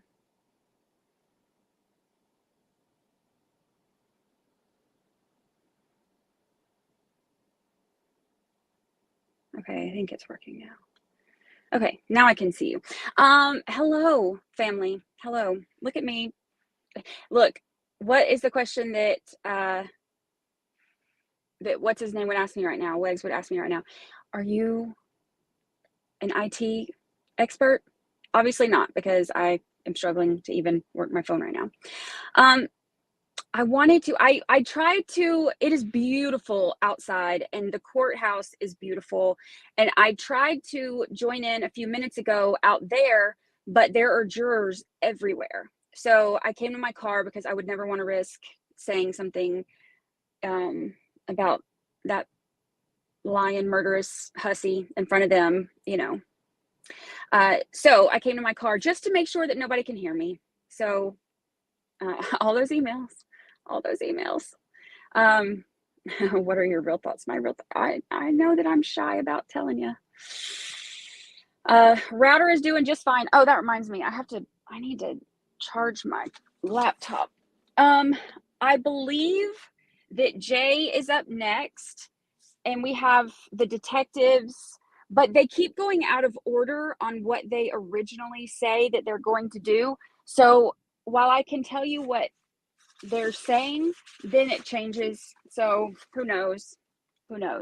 But at least, let me see if I can charge this in here. Where's my charger? It's in this big old Mary Poppins bag somewhere. Here it is. So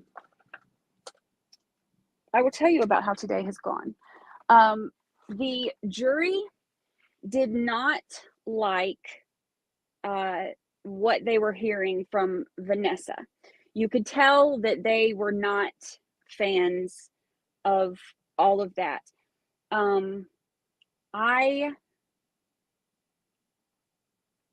I watched them very intently, but also tried to watch Vanessa. There was one there. I only saw one time where Vanessa glanced over at Laurie, who was writing notes on her stupid notepad. But they were watching her very intently, especially when they were asking about the what the message said, and then Vanessa got a little bit emotional because obviously she's going to get emotional. Like that would be like I can imagine that'd be really hard. So she got a little bit emotional. So they were watching her pretty intently for that. And then when she read what was said, they were listening very intently. There was a couple times where the jury or a couple of the jurors would look over at they were mostly watching Vanessa. There were a couple of times that they looked over at Laurie, and you could tell that their faces were like, that they were very, put off, because I can tell that they are kind of working on the timeline aspect of it, because anytime dates are mentioned, they pretty much all of them will write notes about the dates. So one of the things that has been concerning going into this is that it can be a little bit complicated because of the dates, because Laurie doesn't have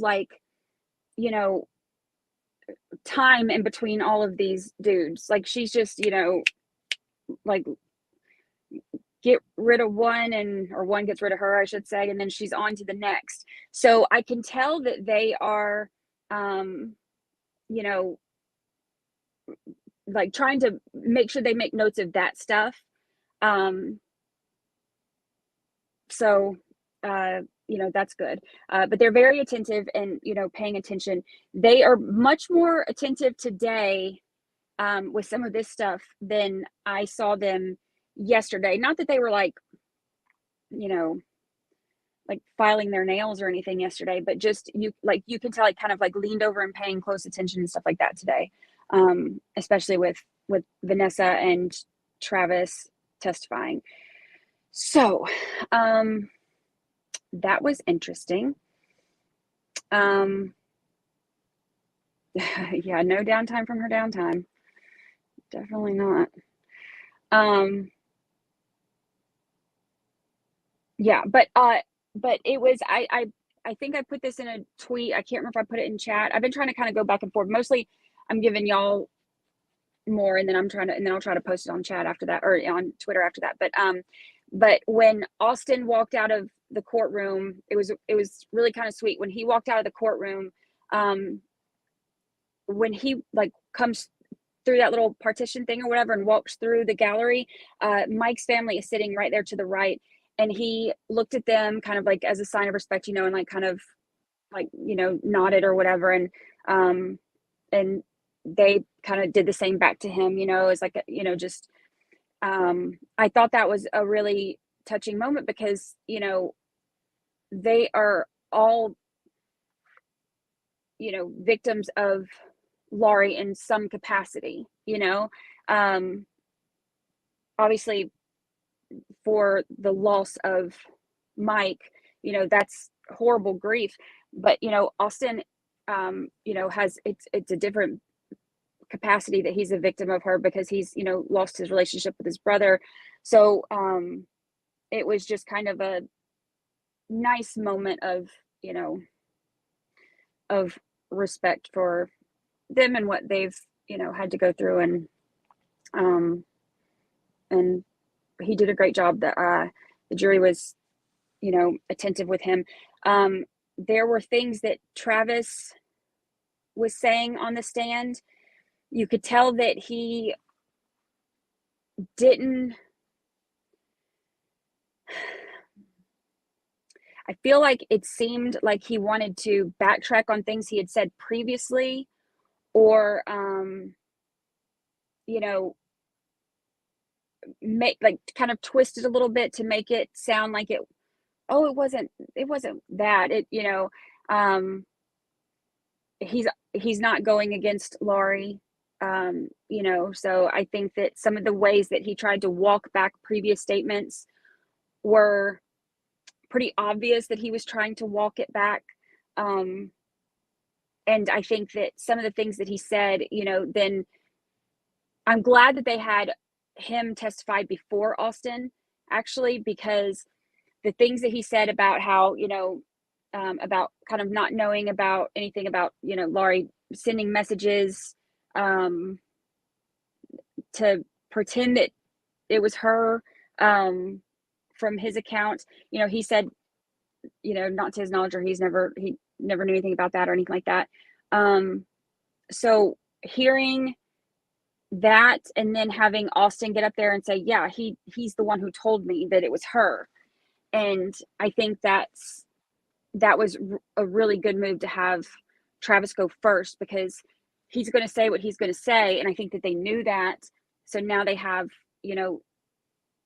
okay, here's his story, and here's what, he's saying. but here's this other, evidence on people who don't necessarily have to support her. And even when, they asked about the investigation, or when they asked about his relationship with his family Kendall said he was like, I've heard the same thing because, through Kendall and Rebecca, that they know that she has done this to, get on his Facebook and pretend to be him and block them on her phone or on his phone so that they can't, contact him. And they knew this. So him saying, not to his knowledge was not truthful. But also, what was the other thing? The relationship. They had asked about if his relationship has struggled with his family since getting with Laurie, and he's like, no, just since the investigation. And I, from what I've been told by the family, that's not true either. That they have done what they can to,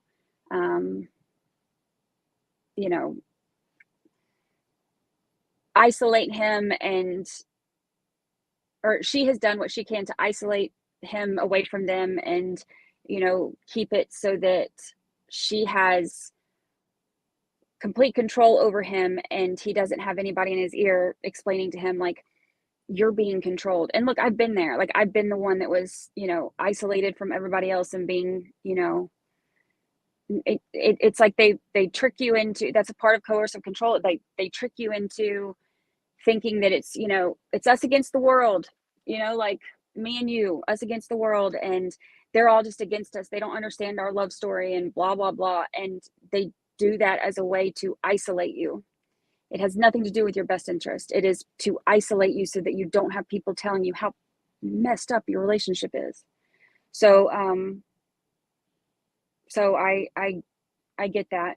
And there's a lot of examples of her doing that to him. So there is a timeline. If you go to 13thjurorpodcast.com, I put a timeline on there.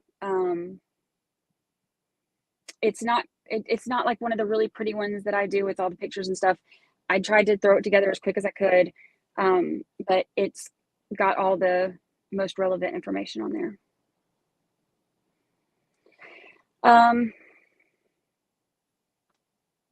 Yeah, I just got goosebumps, that sentence. They don't understand our love story. That's one of the things that they, I've seen it. I've lived it. That's one of the things that they do. They try to make you think that, like, that your family just doesn't understand.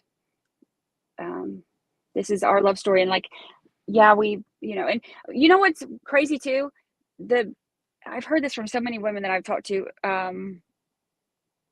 and men. I mean, there's only 2 men I've talked to about it, but it's mostly women who have talked to me about this because most men don't want to talk to another woman about it.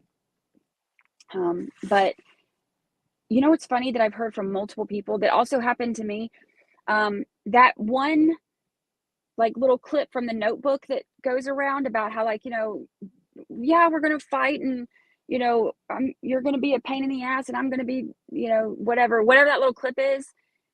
My ex sent that to me, like, see, it's normal to fight. How are you going to use the Notebook to try to, like, control people? But it works, because then you convince yourself, like, this is just how it is. All couples fight. They fought in the Notebook, and look how that turned out. Honey, if that's happening and, you're not allowed to talk to your family, it ain't going to turn out like the Notebook. It ain't. I'm sorry. It is with a heavy heart that I tell you right now, that is not how that ends. It ends in court cases and custody, fights and protection orders and whatever. It's not going to turn out to the Notebook. So just keep that in mind.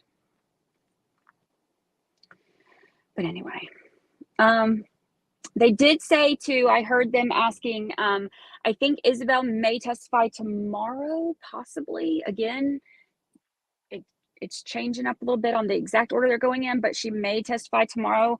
If not tomorrow, then maybe Friday. But they are not going to show her face, but they will allow the audio. So we've got that going for us. What else? Yeah, The Notebook, like the movie. There's that one clip from that where he talks about them fighting and stuff.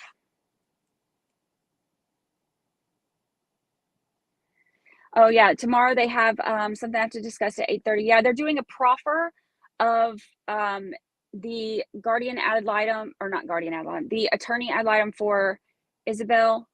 They're doing a proffer of her tomorrow morning at 8:30. Travis is not facing any charges. No, he didn't know, you know, Laurie at the time that all of this happened. So it's all good. Remember, 13 whole months. 13 whole months. Happy anniversary.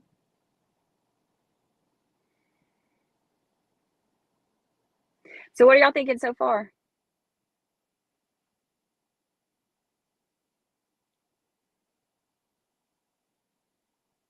Oops, what did I just do?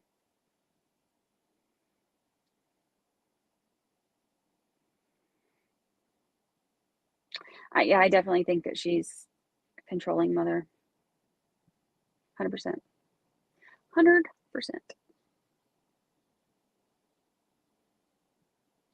It is infuriating to hear about Laurie's escapades. I'm interested to see what Jay has to say.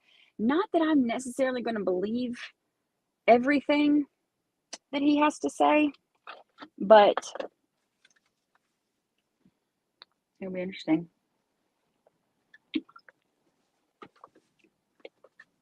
We'll see how it goes.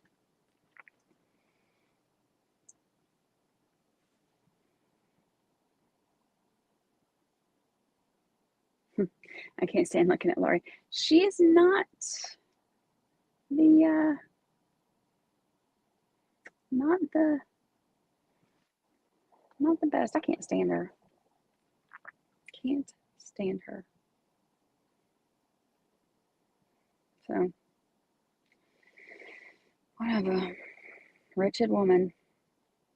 Yeah, so the whole thing with Laurie is watching Kendall and Rebecca's social media closely, which Kendall knew she wasn't going to actually be called to testify. She was on the witness list, yes, but she knew that she wasn't going to be called to testify. So Kendall can do whatever she wants. Kendall can like make an I hate Laurie Facebook page if she wanted to, and you know, like tell everybody in the world about it. She can do whatever she wants to. She's not going to actually be called to testify. So there is no sequestration order in place for her. Rebecca does have a sequestration order, so she can't discuss testimony and all of that. So her and I have been talking, but then once testimony started, you know, then it's like she's supposed to testify tomorrow.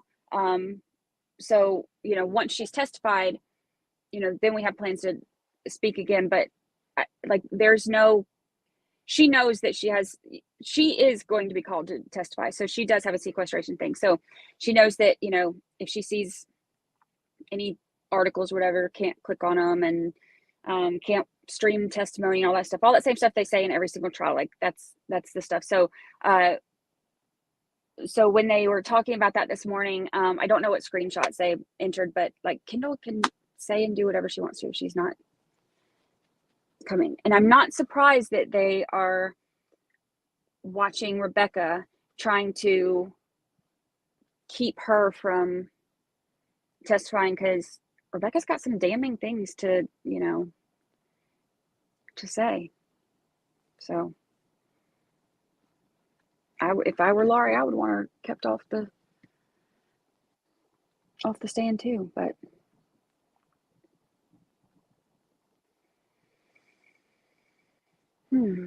whatever.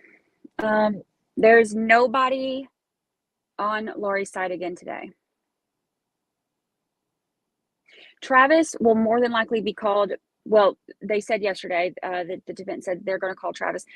Keep in mind, in Florida, they don't have like in Massachusetts where you have, yeah, because I can read, when they had a little bit more open ability to cross-examine and they don't have to stick to just what was brought up during direct examination, they don't have that,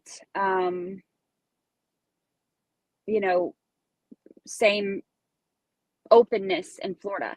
So Wiggs can only ask what was brought up during direct while he's talking to Travis. So he's going to, he said he's going to call Travis as a witness so that way he can ask, you know, whatever questions he wants to without being limited to things that were, you know, directly within the scope of cross-exam or direct examination. So that is probably why Travis didn't stay.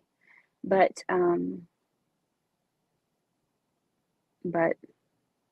there's nobody on Laurie's side other than me and media. That's it. Do I think Laurie will take the stand? I feel like she might. Because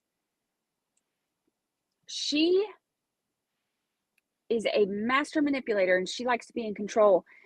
I think it would be stupid for her to, but I would love to see it. That's pretty much my answer for every defendant taking the stand. It would be stupid, but I would love to see it. But I feel like she is very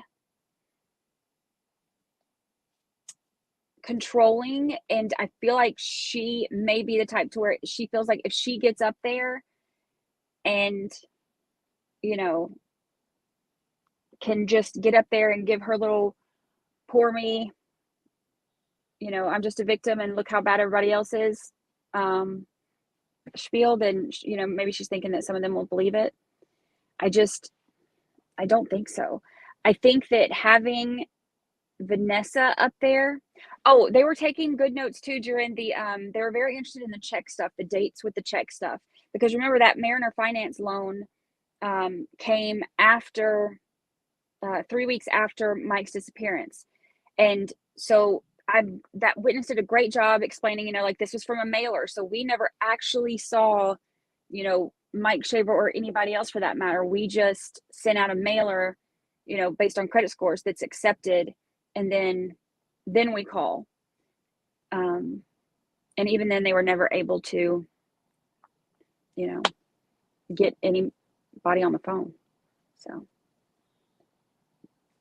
thank you. Y'all have all been complimenting my hair. I used, my friend has, you know, I'm staying with my friend and she has one of those blow dryers that's like, has a brush on it. And I was like, this is so easy. I need to order one. Is Laurie the only one that can point the finger at her daughter? So what it is, Isabel can get up there and testify and say that she did it. She can get up there and say that Santa Claus did it.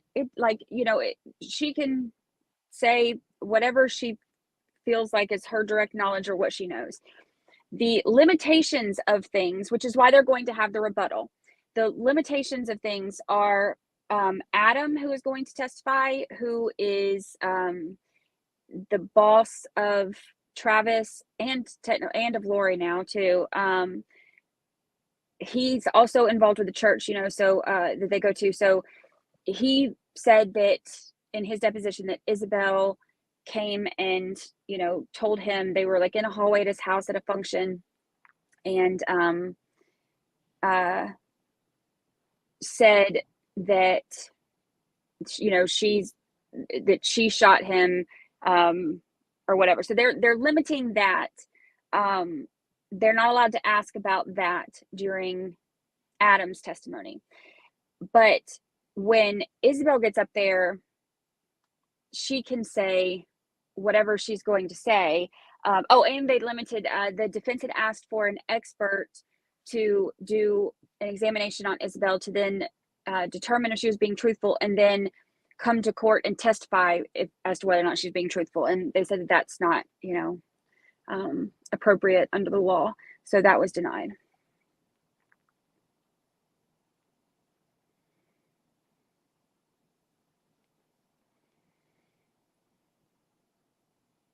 There's another sister-in-law. Yes, the Travis and Austin's little sister is Lisa.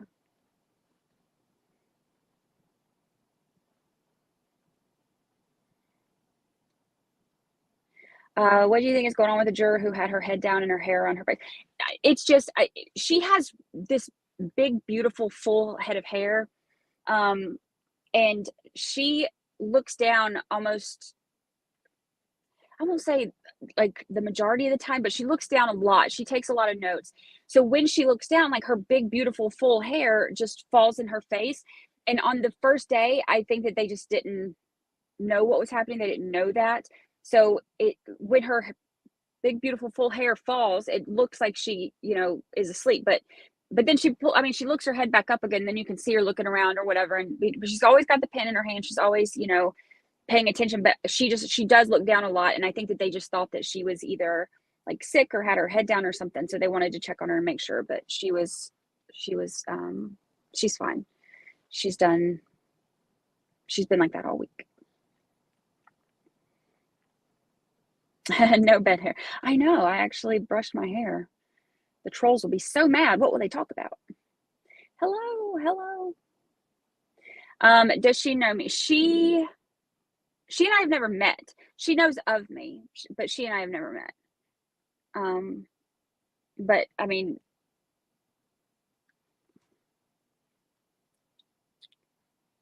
I know her.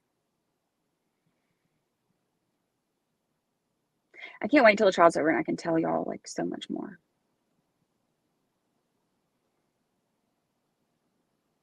It seems like the juror that takes the most notes ends up an officer. That happens a lot, doesn't it? A lot.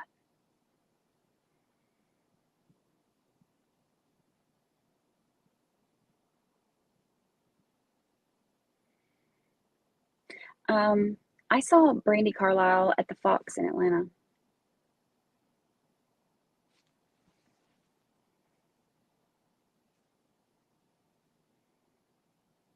My friend is not going to have to testify because they didn't have like anything that they could really add to this. I mean, they were able to, when detectives talked to them, I guess they told them about, whatever they knew about whatever they knew, but there's nothing that they knew that adds to this, so I think she's going to come tomorrow for a little while her daughter's in school. She hasn't come up here yet this week. She's had a lot going on this week, so she hasn't come up here yet, but I think she's going to come tomorrow.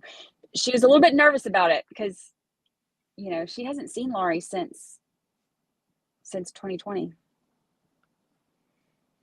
So it'll be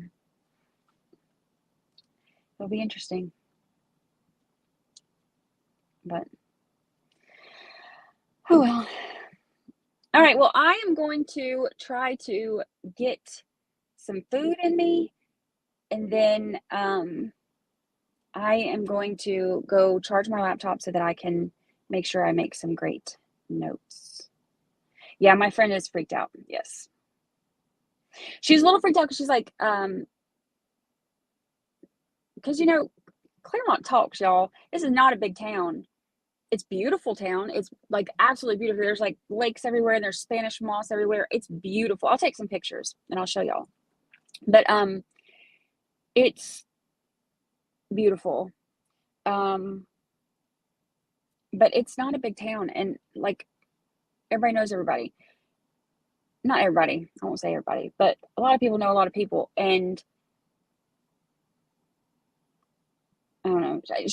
My friend actually got a little bit freaked out. She's like, "What if she gets off and then I don't think she will."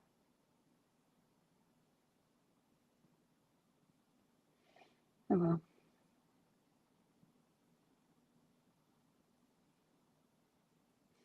I don't know if Laurie knows it's mine or not. I know that she, more than likely knows that I've been talking to, Mike's family and Travis's family. But, if you murder people, that's what happens. Podcasters and journalists and stuff will talk to people. So, allegedly. I will be too.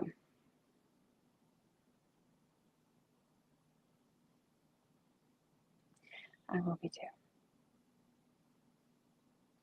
Yeah, they started the day with that, with Kendall and Rebecca saying that they've been on social media, which Kendall can do whatever. She's not having to testify, but Rebecca is testifying.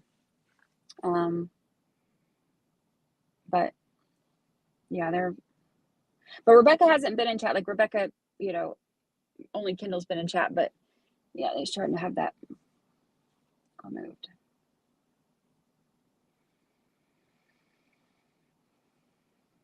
Oh, there's Lisa. Hi, my poor brothers. As a family, I feel heartbroken for both of them.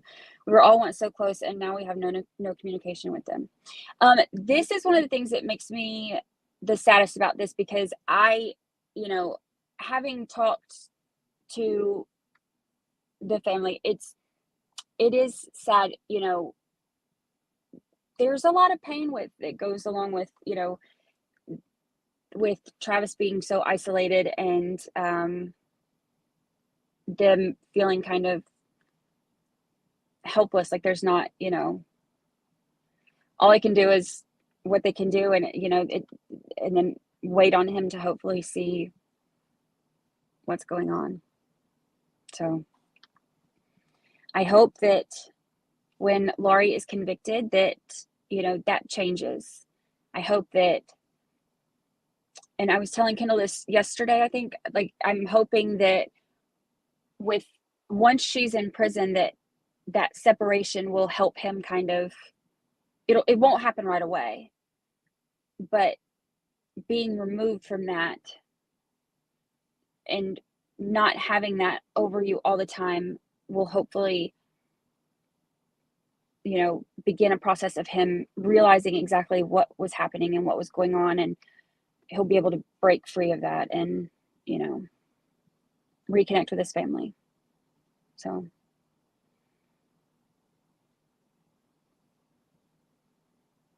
that's what I hope for.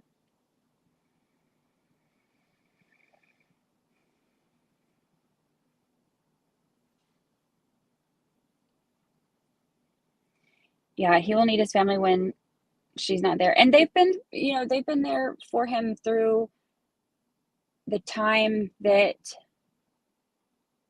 the times where Laurie is like freaked out on him, and, when he's having to leave the house, every other weekend because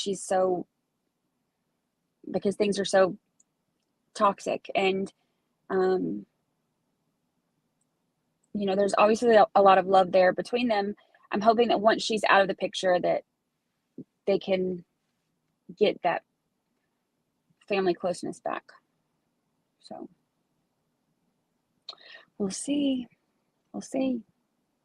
It won't be an overnight thing, but hopefully it will, begin the process. So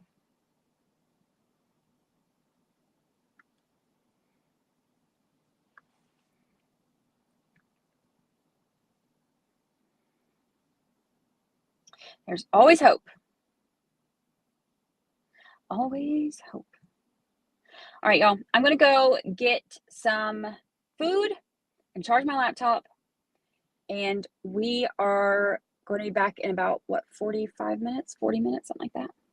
So I will see y'all in just a little while. I love you all. And I will keep giving you updates on everything. I will be here on Verdict Watch. Yes, I am not going anywhere until I see her in handcuffs. I will be here.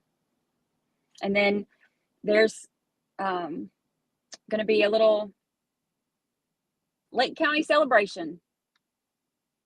We got dinner planned. So I ain't going anywhere till she's gone. All right, y'all. I appreciate you all. I will see you very soon.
jurors, but we have not made an inquiry of them yet today about whether or not they followed the court's orders.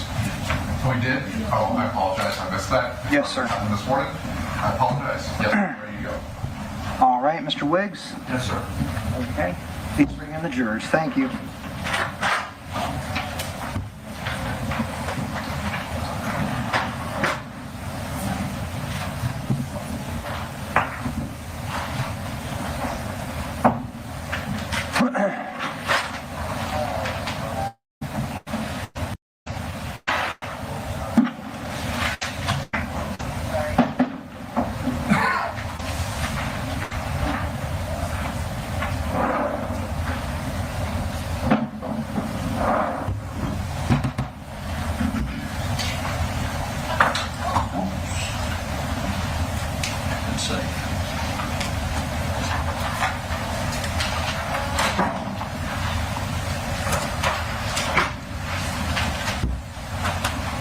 All right, please be seated. I see that all of the jurors have returned from lunch. And are the parties ready to proceed? Yes, sir. Okay. Please call your next witness. State calls Detective Jared Strickland.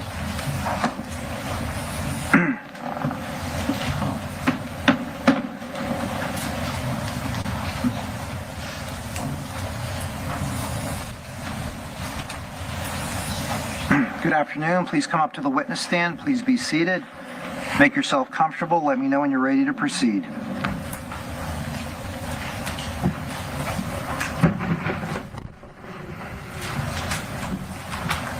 All set? Yes, sir. All right. Please state and spell your full legal name. Jared Strickland, Jarrordstrickland.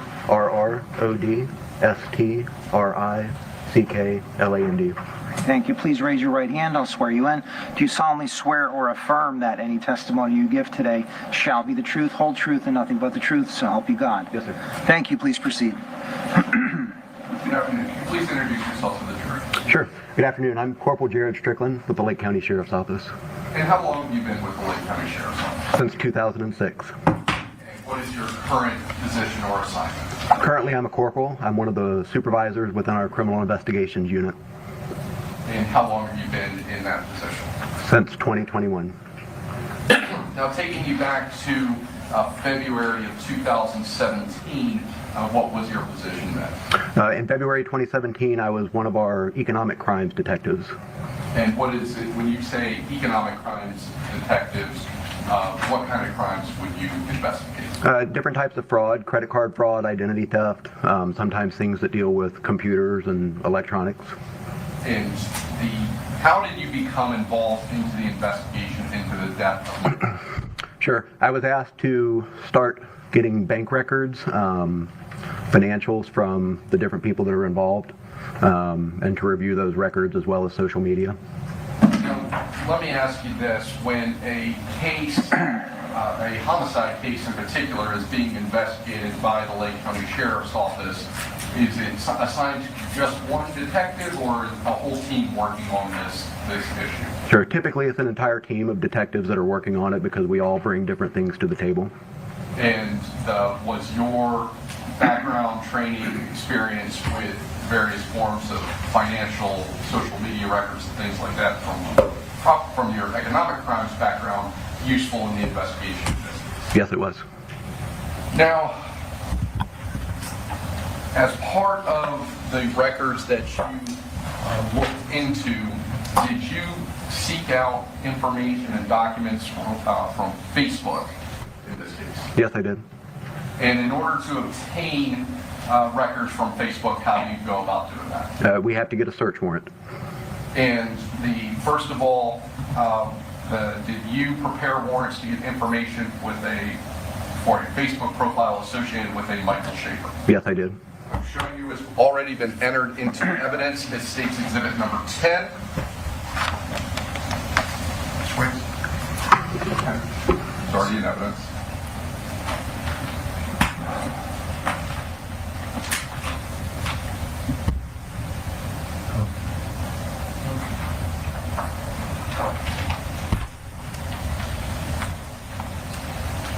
Certainly there's a thumb drive in that envelope. Can you go ahead and take a look at that?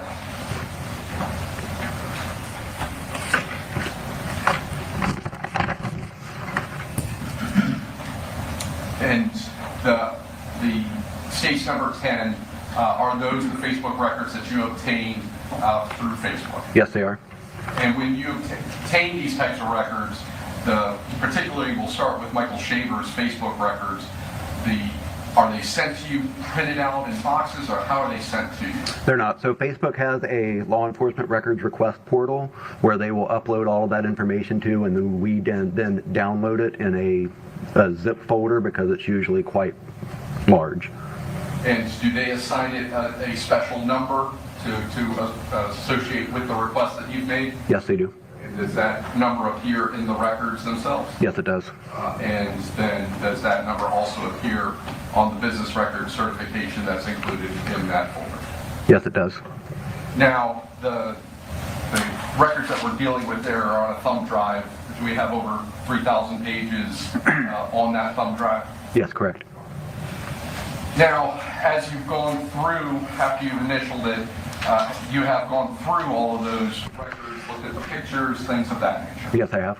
And as you went through that, are there pieces of information that identify the potential owner of that profile? Yes, there is. What kind of information is included in that? There's a phone number as well as an email that's associated with that, along with what Facebook calls the vanity name, which is a unique identifier that cannot be changed within the Facebook records.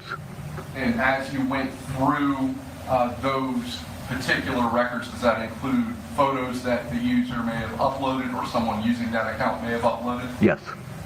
Did you see photographs of Michael Shaver throughout the Facebook profile associated with the Michael Shaver account? Yes, I did. Now, are you familiar with Facebook? I am. Did you ever have a Facebook account? Previously, yes. You no longer have one? No, sir. All right. What is the process that you go through in order to log into Facebook? Sure. So Facebook it's used on a mobile device. It can be logged into on a computer, but if it's in either case, if the password is stored on whatever that device is, you can just load right into it. There's also a way that you can use biometrics such as Face ID or your thumbprint, depending on what kind of phone you have, or if you have the device that was previously logged into it and it hasn't logged out. Is there anything that would prevent another individual from logging into someone's Facebook account as long as they had either the password or a device that was already associated with that and currently logged in? No. What is an ISP? So an ISP is a internet service provider. That is the company that you pay for internet through, whether it's Spectrum, CenturyLink, any number of the different providers that provide cable, internet, fiber services. And what is an IP address? An IP address stands for Internet Protocol. This is a unique identifier to a network that a device is connecting to the internet on. Now, as part of your background and training into investigations of economic crimes, have you had experience investigating cases involving the use of IP addresses and things of that nature? Yes, I have. Now, as you went through the Facebook records, do they maintain IP logs for activity associated with that account? Yes, they do. And does that IP address give you a physical address that's associated with that IP address? No, it does not. Are you able, once you get that IP address, to do anything to start investigating where the physical location of that may be? Yes, I can. And what is that? So once we have an IP address, we're able to use internet resources to find out who the internet service provider is.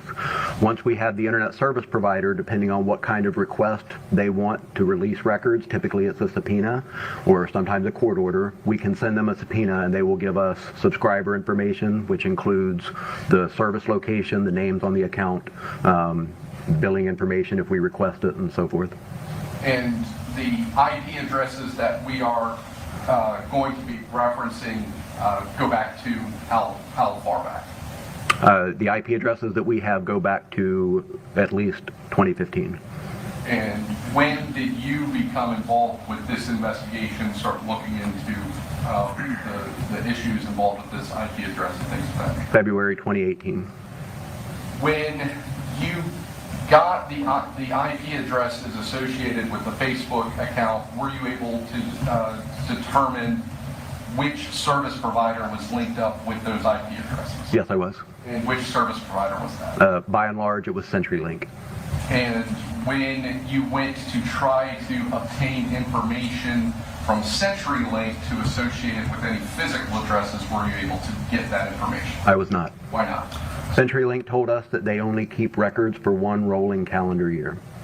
So trying to get records of physical address associated with IP addresses in 2018 for stuff that happened in 2015, 2016 was just impossible. That's correct. Now, as part of your review of the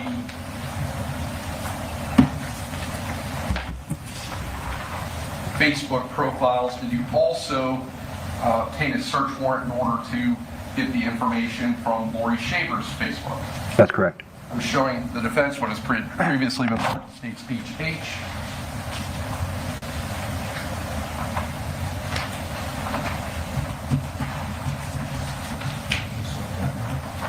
No, that's Ms. Shaver's records, the other one was Mr. Shaver.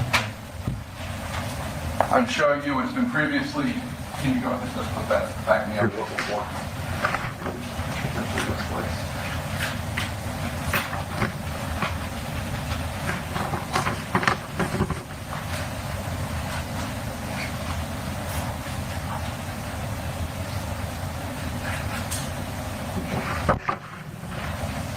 Showing you as was previously remarked as state speech H, you recognize those records and the thumb drive contained within.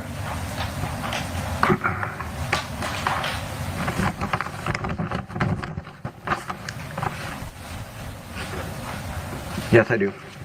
And what is contained on that thumb drive? These are Laurie Shaver's Facebook records. And how do you know that's what's on that thumb drive? Have you reviewed it and initialed the thumb drive? Yes. Yes, I have. And are those all the records that Facebook sent to you with their identifying number associated on that thumb drive? Yes, it is. Your Honor, at this time the state moved HH into evidence as 36. 35, I believe. Is it 35?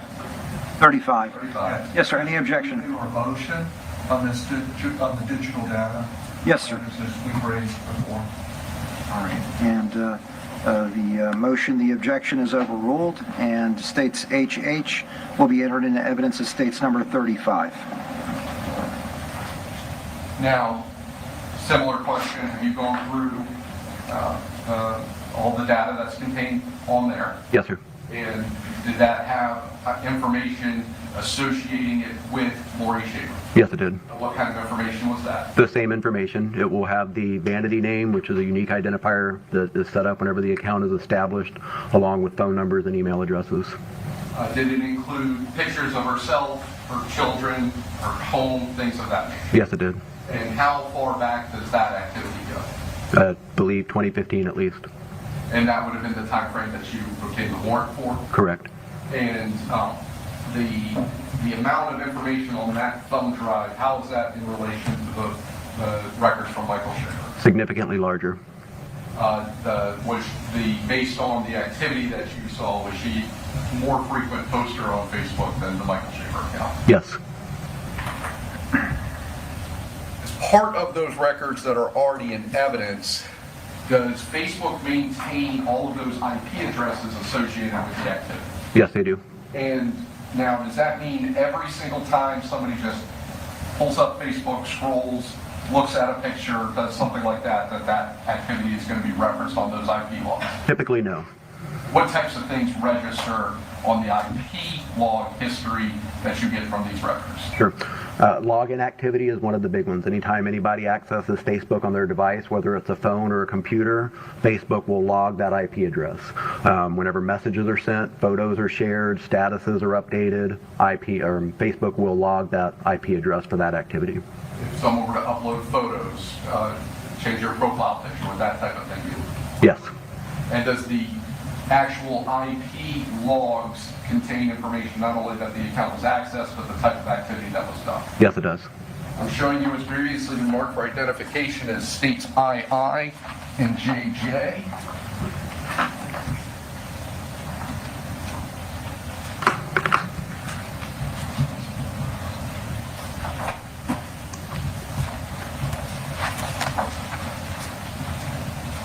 Do you recognize these two exhibits?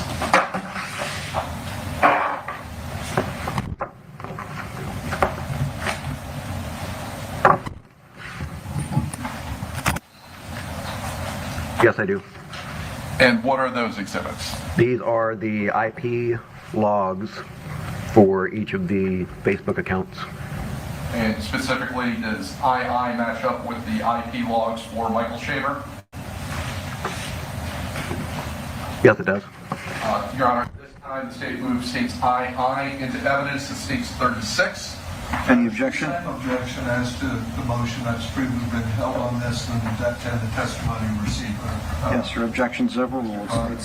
States II will be admitted into evidence as states number 36. And states JJ, is that the IP log history for Laurie Shaver? Yes, it is. Your Honor, at this time, the state moves states JJ into evidence as states 37. Same objection, Judge. Yes, your objection's overruled. States JJ will be admitted into evidence as states number 37. Now, can you first pull up Michael Shaver's IP log history and just tell the jury how many pages? Look at the number at the top. Sure.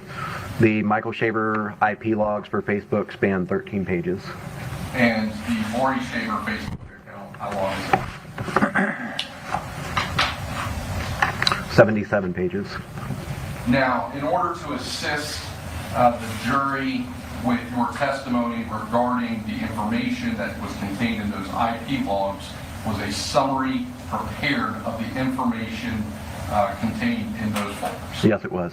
And specifically, what types of IP addresses were summarized for this purpose? We did a comparison based on IP addresses for both Michael Shaver and Laurie Shaver's Facebook activity that were shared IP addresses. Those were IP addresses that hit both of the accounts. And so the summary that we're about to talk about covers any IP address that appeared in both of those folders. That's correct. And as this was a trial exhibit, who actually prepared the summary? The state attorney's office. Did you go back through the summary in order to check to make sure that the information contained in here does reflect the information in those folders? Yes, I did. I'm showing defense was previously marked as states KK.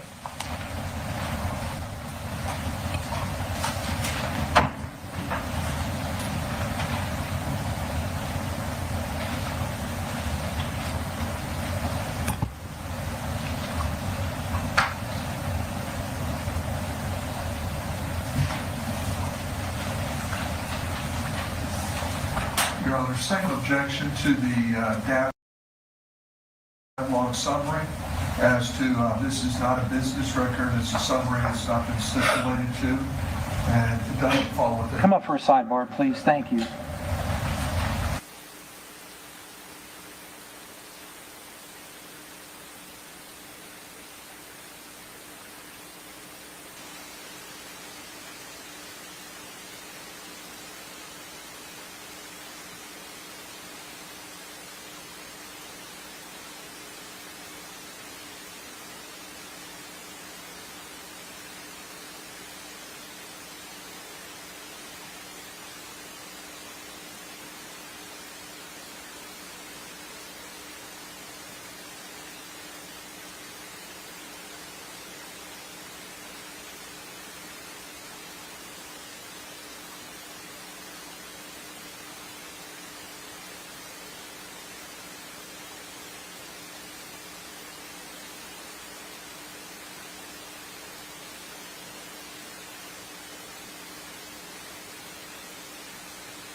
Detective Strickland, have you had a chance to look at the summary that I have just given? Yes, I have. Is that the summary that we have just been discussing? Yes, it is. Your Honor, at this time the state moved K into evidence as number 38. All right, over defense objection, court will move exhibit KK into evidence as states number 38. Your Honor, I'd ask that the witness be allowed to step down. Certainly, please feel free to move about the courtroom. And go ahead and bring all three of those folders. Yes, sir.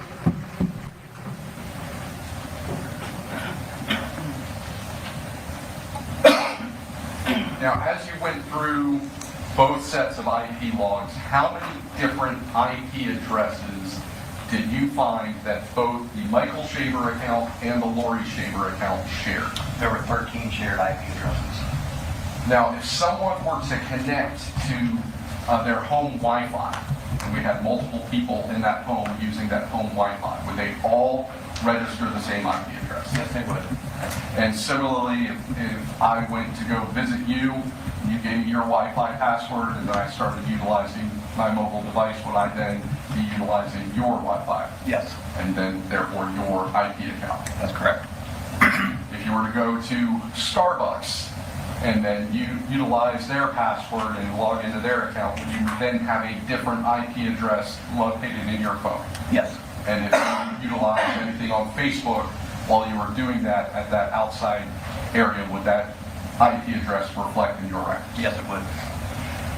Now, publishing page 72 from the Laurie Shaver records and page 13 from the Michael Shaver records, can you basically just summarize first for the jury the information that we're looking at? Sure. So this is the Facebook IP address logs for both of the accounts. The Michael Shaver records are on the left, the Laurie Shaver records are on the right. You'll notice that it's in reverse order. So at the bottom of the page is actually the oldest activity that we got. And as you go up, it becomes more recent in history. The information that you'll see is an action, which tells you what kind of activity was done while it was logged in. You'll get the date and time. The time is in universal coordinated time, which, depending on whether or not we're in daylight savings or standard time, is either 4 or 5 hours behind our current time. Detective Strickland, let me just hit pause there. When you talk about the universal time, then what is that? So basically it's a time zone that for many different purposes was used so that we don't have different time zones for everything. And because we all live in different time zones, things are relative. So Facebook has to send records probably all through the world, and so all of their times that are going to appear from here would be universal time? Correct. And how do you convert universal time to Eastern Standard? We can use either a website to convert it or just subtract or add 4 or 5 hours, depending on what time zone we're in, whether it's daylight savings time. So when we're, depending on whether or not we're in daylight savings time, it would be 4 to 5 hours different from UTC. Correct. All right. Now, you've talked about the time. What other information are on these IP logs? The IP address itself. Now, the area, first of all, that is in the blue box, both on the Michael Shaver records and the Laurie Shaver records. What is the significance of those two entries in that blue box? So those are the same shared IP address that both of the accounts conducted activity on within a certain amount of time of each other. And can you just point those two IP addresses and read them out loud for the jury? Sure. 71.49.14.136. 71.49.14.136. Okay. And then what is the next line in that blue box? The next line is the time. So January 5th, 2016 at 16:05 Universal Coordinated Time. January 5th, 2016 at 2:08 Universal Coordinated Time. And then what is the last line that is in the blue box in each of those? The action that was done, photo uploaded, photo uploaded. Now, what about the red box? Is that the same IP address that appeared in the blue box area? It is the same IP address. What is the time difference between when the device accessing the Michael Shaver records access compared to the device accessing the Laurie Shaver records? 203, 103. So approximately within an hour. Correct. And because it's utilizing the same IP address, that indicates that those devices were in the same area. That's correct. Moving on to the next slide, what information is, first of all, is this from the summary? Yes, it is. Now, is this how the information from the previous two pages from the individual records themselves have been compiled into the summary for purposes of the jury? Yes, it is. So the area in the red box on here, is that the same information that's on the previous slide? Yes, it is. And then the blue box? Yes, it is. So if the jury were so inclined, they could actually take the original IP logs from those two folders and look and verify all the information that's in the summary if they chose. Yes, they could. All right, moving on to the next slide. First of all, what is the date of this activity? The date of this activity is April 3rd, 2016. And can you just show the jury on the summary where they get that information? All right, and for the actual chart itself, is that labeled on the chart as far as the date? Yes, it is. And can you show them there? The date is right here. And then April 2016, and then the date is in that column. Thank you. Now, this particular April 3rd date, is that utilizing the same IP address? Yes, it is. And is that why it's together on that same line? Yes, it is. And the activity on the Michael Shaver account and the device associated with that, how far apart is that from the activity on the Laurie Shaver account? 11:39, 12:07. So that's within a half an hour? Correct. Moving on to May, still April of 2016, specifically April 21st, was there another instance of close activity? Yes, there is. And can you describe that for the jury to show them by using the summary? The action on the Mike Shaver account was a login, and the activity on Laurie Shaver's account was an uploaded photo. Okay. And what was the time differential? 17:09, 17:41, 30 minutes. And the summary that we have, and that's been admitted into evidence, does that also have the time conversion to Eastern Standard that you, using the formula that you described to the jury? The summary does, yes. Okay. And can you show them where that goes? In the parentheses. So everywhere after the UTC time where it says EST, that would be local time. That's correct. Moving on, now in May 3rd of 2016, what was significant about the activity on the two accounts here? The same IP address, Mike Shaver's account was a login, Laurie Shaver's account was a uploaded photo. The times were approximately 15 minutes apart.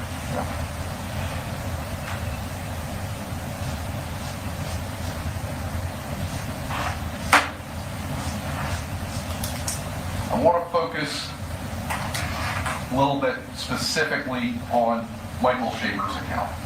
Did you review Facebook messages from that account between the Michael Shaver Facebook account and Vanessa Townsend? Yes, I did. Moving on to those records themselves that are already in evidence, what was the first message and the date that that message was sent from the Michael Shaver account? So the first date was February 25th, 2016, 7:43 Universal Coordinated Time. And did you find Facebook messages preceding the delivery of any sort of flowers to Vanessa Townsend through the Facebook records? Yes, I did. And I'm showing you has previously been admitted into evidence in states number 32, those records.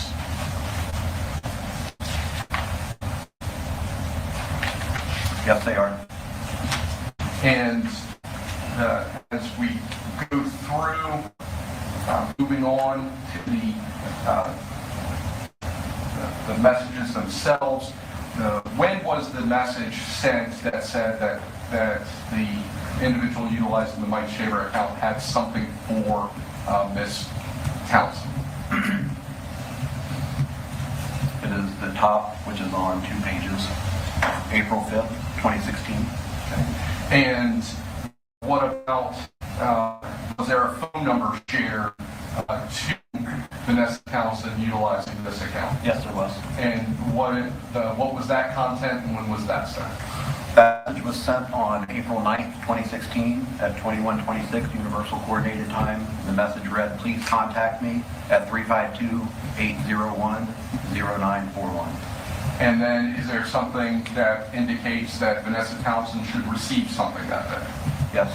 And when was that sent and what was the content of that message? On April 11th, 2016, the message stated, your special delivery is to arrive today. Hope to finally hear back from you. When you went back to the IP logs, were you able to find consistent IP shared history on February 25th from the Michael Shaver account and the Laurie Shaver account? Yes, I was. All right. And can you go ahead and describe to the jury the information that we have here? Sure. These are the Facebook records that we received, the IP activity log that was put into the summary. This is Michael Shaver on this side, Laurie Shaver on this side. The purple highlight is all for the same IP addresses, and it also shows the dates and times and what activity was conducted.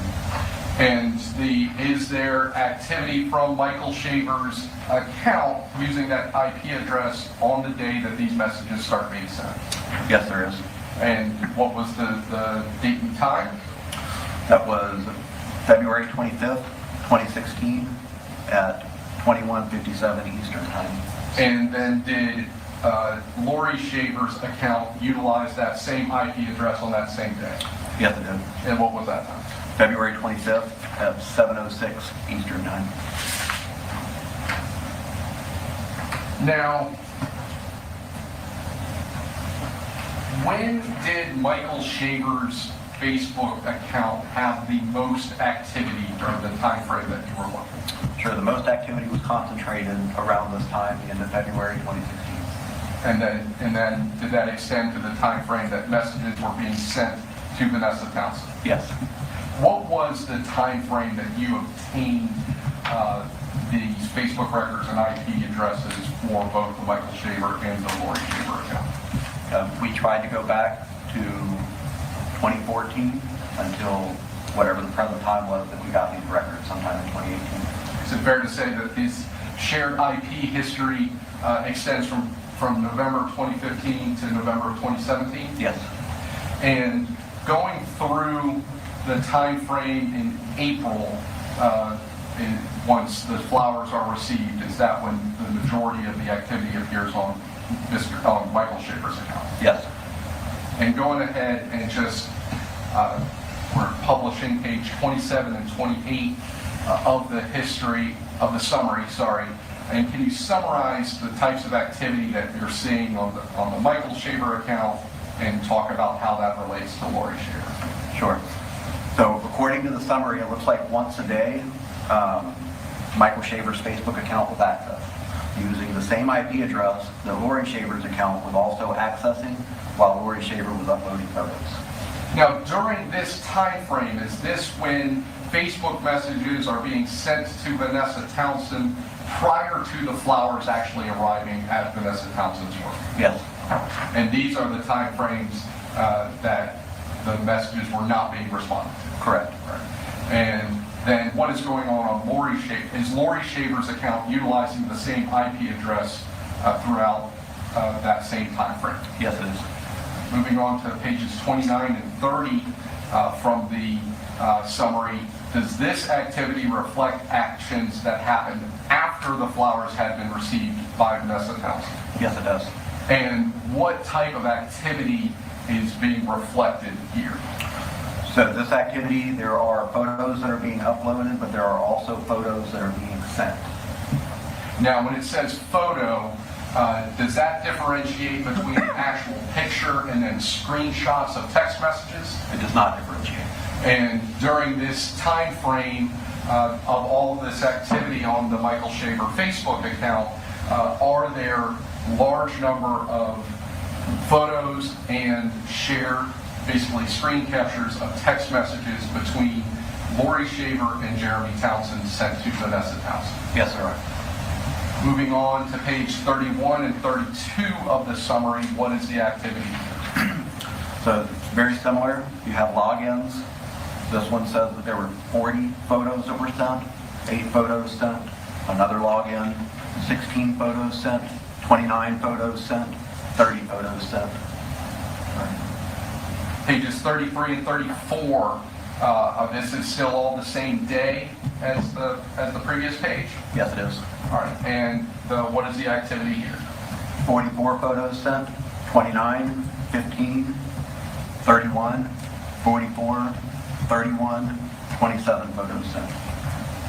And moving on to page 35 and 36, are we seeing activity both on Michael Shaver Facebook and Laurie Shaver Facebook utilizing that same IP address? Yes, we are.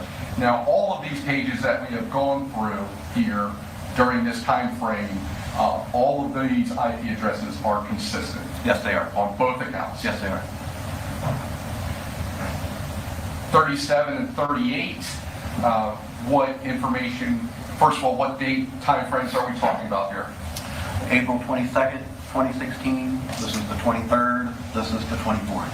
So this is basically everything that we have here as far as once this activity heightens up is from April 16th to April 24th. That's all this activity is just over a week. Correct. Now on April 24th, does Laurie Shaver's account start utilizing that same IP address that we've been talking about the whole time again? Yes, it does. And is there a entry at approximately 2,100 hours that is close in time to each other? Yes, there is. And what is the time difference between the activity on the Michael Shaver Facebook account and the Laurie Shaver Facebook account on April 24th? So this is about 2,100 to 2,100, so within minutes for the Mike Shaver, and then Laurie Shaver's account is at 2130, 30 minutes. So approximately with 30 minutes gap for these two profiles to be accessed from the same IP address. Correct. Which means we're in the same area. Connected to the same network, yes. That flurry of activity over that week where you kept on saying this many pictures, how much actual data are we talking about that was sent to Vanessa Townsend? There were approximately 500 images that were sent, 40 of which were actual photos. The rest were screenshots and text messages. I'm showing you, let me show the defense. States PPP for identification.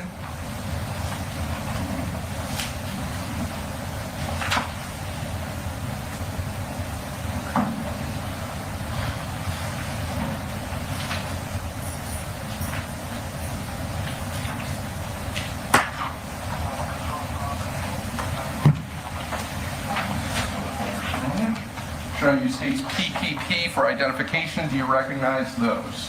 Judge, I'm going to check as to relevance. All right, let's have a sideboard. Thank you.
Please proceed. We're showing you what's been previously marked for identification that states PPP.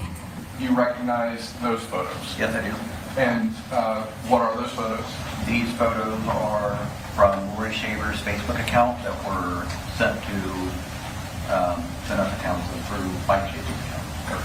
And just to go ahead and make sure there wasn't a misunderstanding or a potential misspeak, the source of this information was from Michael Shaver's Facebook? Correct.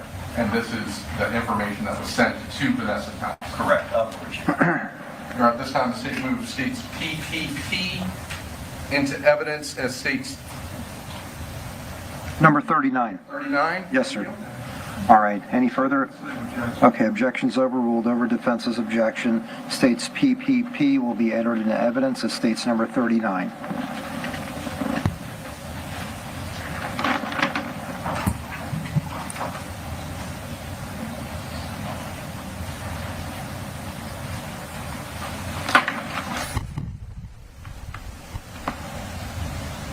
Publishing portions of those photos.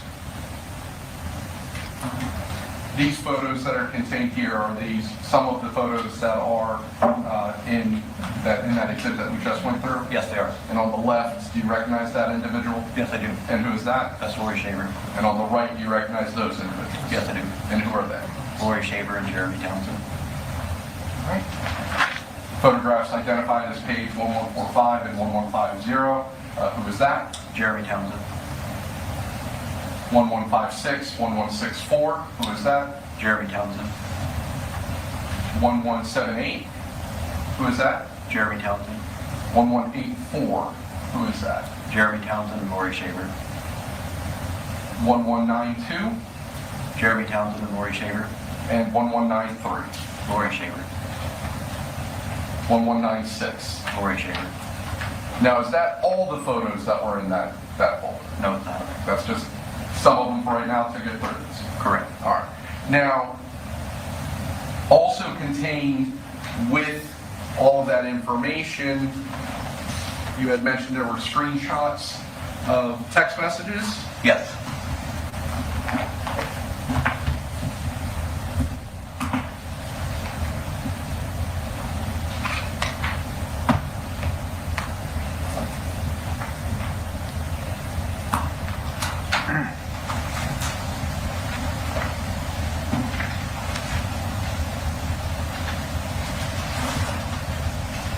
Sorry, I got ahead of myself. We'll put that in the next time that you're going to testify. Now, the last message from Michael Shaver's Facebook account to Vanessa Townsend, when was that posted? The last message was the end of 2016. Was there a message on September 20th of 2016 from the Michael Shaver account to the Vanessa Townsend account? Yes. And what was that message? The final message was on September 20th, and it says, "Hi Vanessa, how are you? Moving on looks good on you. Hope you and your son are doing well." And based on your review of the Laurie Shaver Facebook records, were there pictures of the cement slab that was covering Michael Shaver's body prior to the September 20th date that message was sent? Prior to, I believe so. And what was the IP address associated with that? 199.116.175.8. Now, did you also obtain bank records associated with Laurie Shaver? Yes, I did.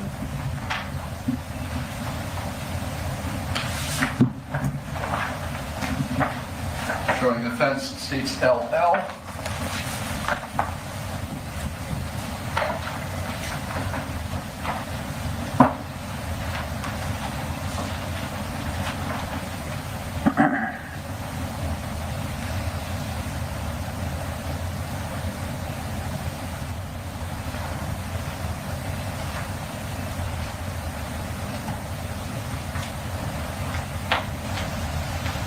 At this time, the state moves states LL into evidence with previously filed notice of intent to rely on business record certification and the appropriate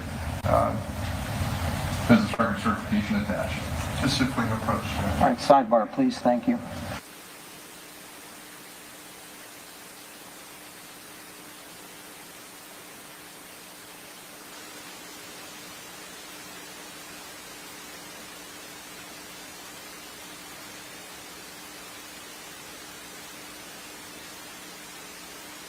Too many screens to get through. Oh, was that the judge or the state that called for a sidebar? I don't know. Wait, what did I click on? Did I click on the wrong thing? I think I did. I don't know what I'm doing right now. I have too many windows open. But yeah, this is the IT expert that we were waiting for, that the defense attorney kept asking everybody if they were. I'm showing you the state renews its motion to have this admitted as business records. All right, and yes, sir, number 40. So over defense's objection, states LL will be admitted into evidence as states number 40. Showing states 40, you recognize those documents? Yes, I do. And what are those records? These are Laurie Shaver's BB&T bank account statements. And did Michael Shaver and Laurie Shaver maintain separate bank accounts? They did. And we'll talk about Michael Shaver's bank account when we call you later this afternoon. But was there activity contained within those records that show payments to CenturyLink, the internet service provider that made a discount? Yes, there were. And also, was there any sort of records associated with the purchase of flowers around the time that the flowers were sent to Vanessa Townsend? Yes, there was. And publishing portion of that exhibit, the area in red, can you go ahead and state the date of that? The date that the transaction posted to the account was on April 8th. It says BB&T check card purchase from You Flowers. Transaction date was April 7th in the amount of $42.98. Now, is it unusual in your experience, both personal and in investigating financial crimes, that the actual purchase would come on the bank records on a date other than the purchase day? Yes. And the actual purchase that we are looking at here, is that consistent with the flowers that were sent to Vanessa Townsend? Yes, it is. The company that is reflected on there, is that a local business or is that an online company? From You Flowers is an online company. So whoever's purchasing flowers through that business would not be writing out a card or anything like that, but they include a message to be sent with the flowers? Correct. Right. And then is that from You Flowers, do they then associate with local florists who do the actual delivery? That's correct. And was this transaction associated with the local delivery of the flowers sent to Vanessa Townsend? Yes, it is. Nothing further at this time. Mr. Wiggs? Hold on one second. Thank you. Oh, just one moment, Mr. Wiggs. Okay. And just to be clear, because I did mention the fact we would be talking about Michael Shaver bank records, these BB&T records, do they indicate in there who this account belongs to? Yes, it does. And who does this account with the flower purchase belong to? This is Laurie Shaver's account. All right. Thank you, sir. And anything further? No, sir. Mr. Wiggs, please proceed. Thank you. Please, that's cool. Yes, sir.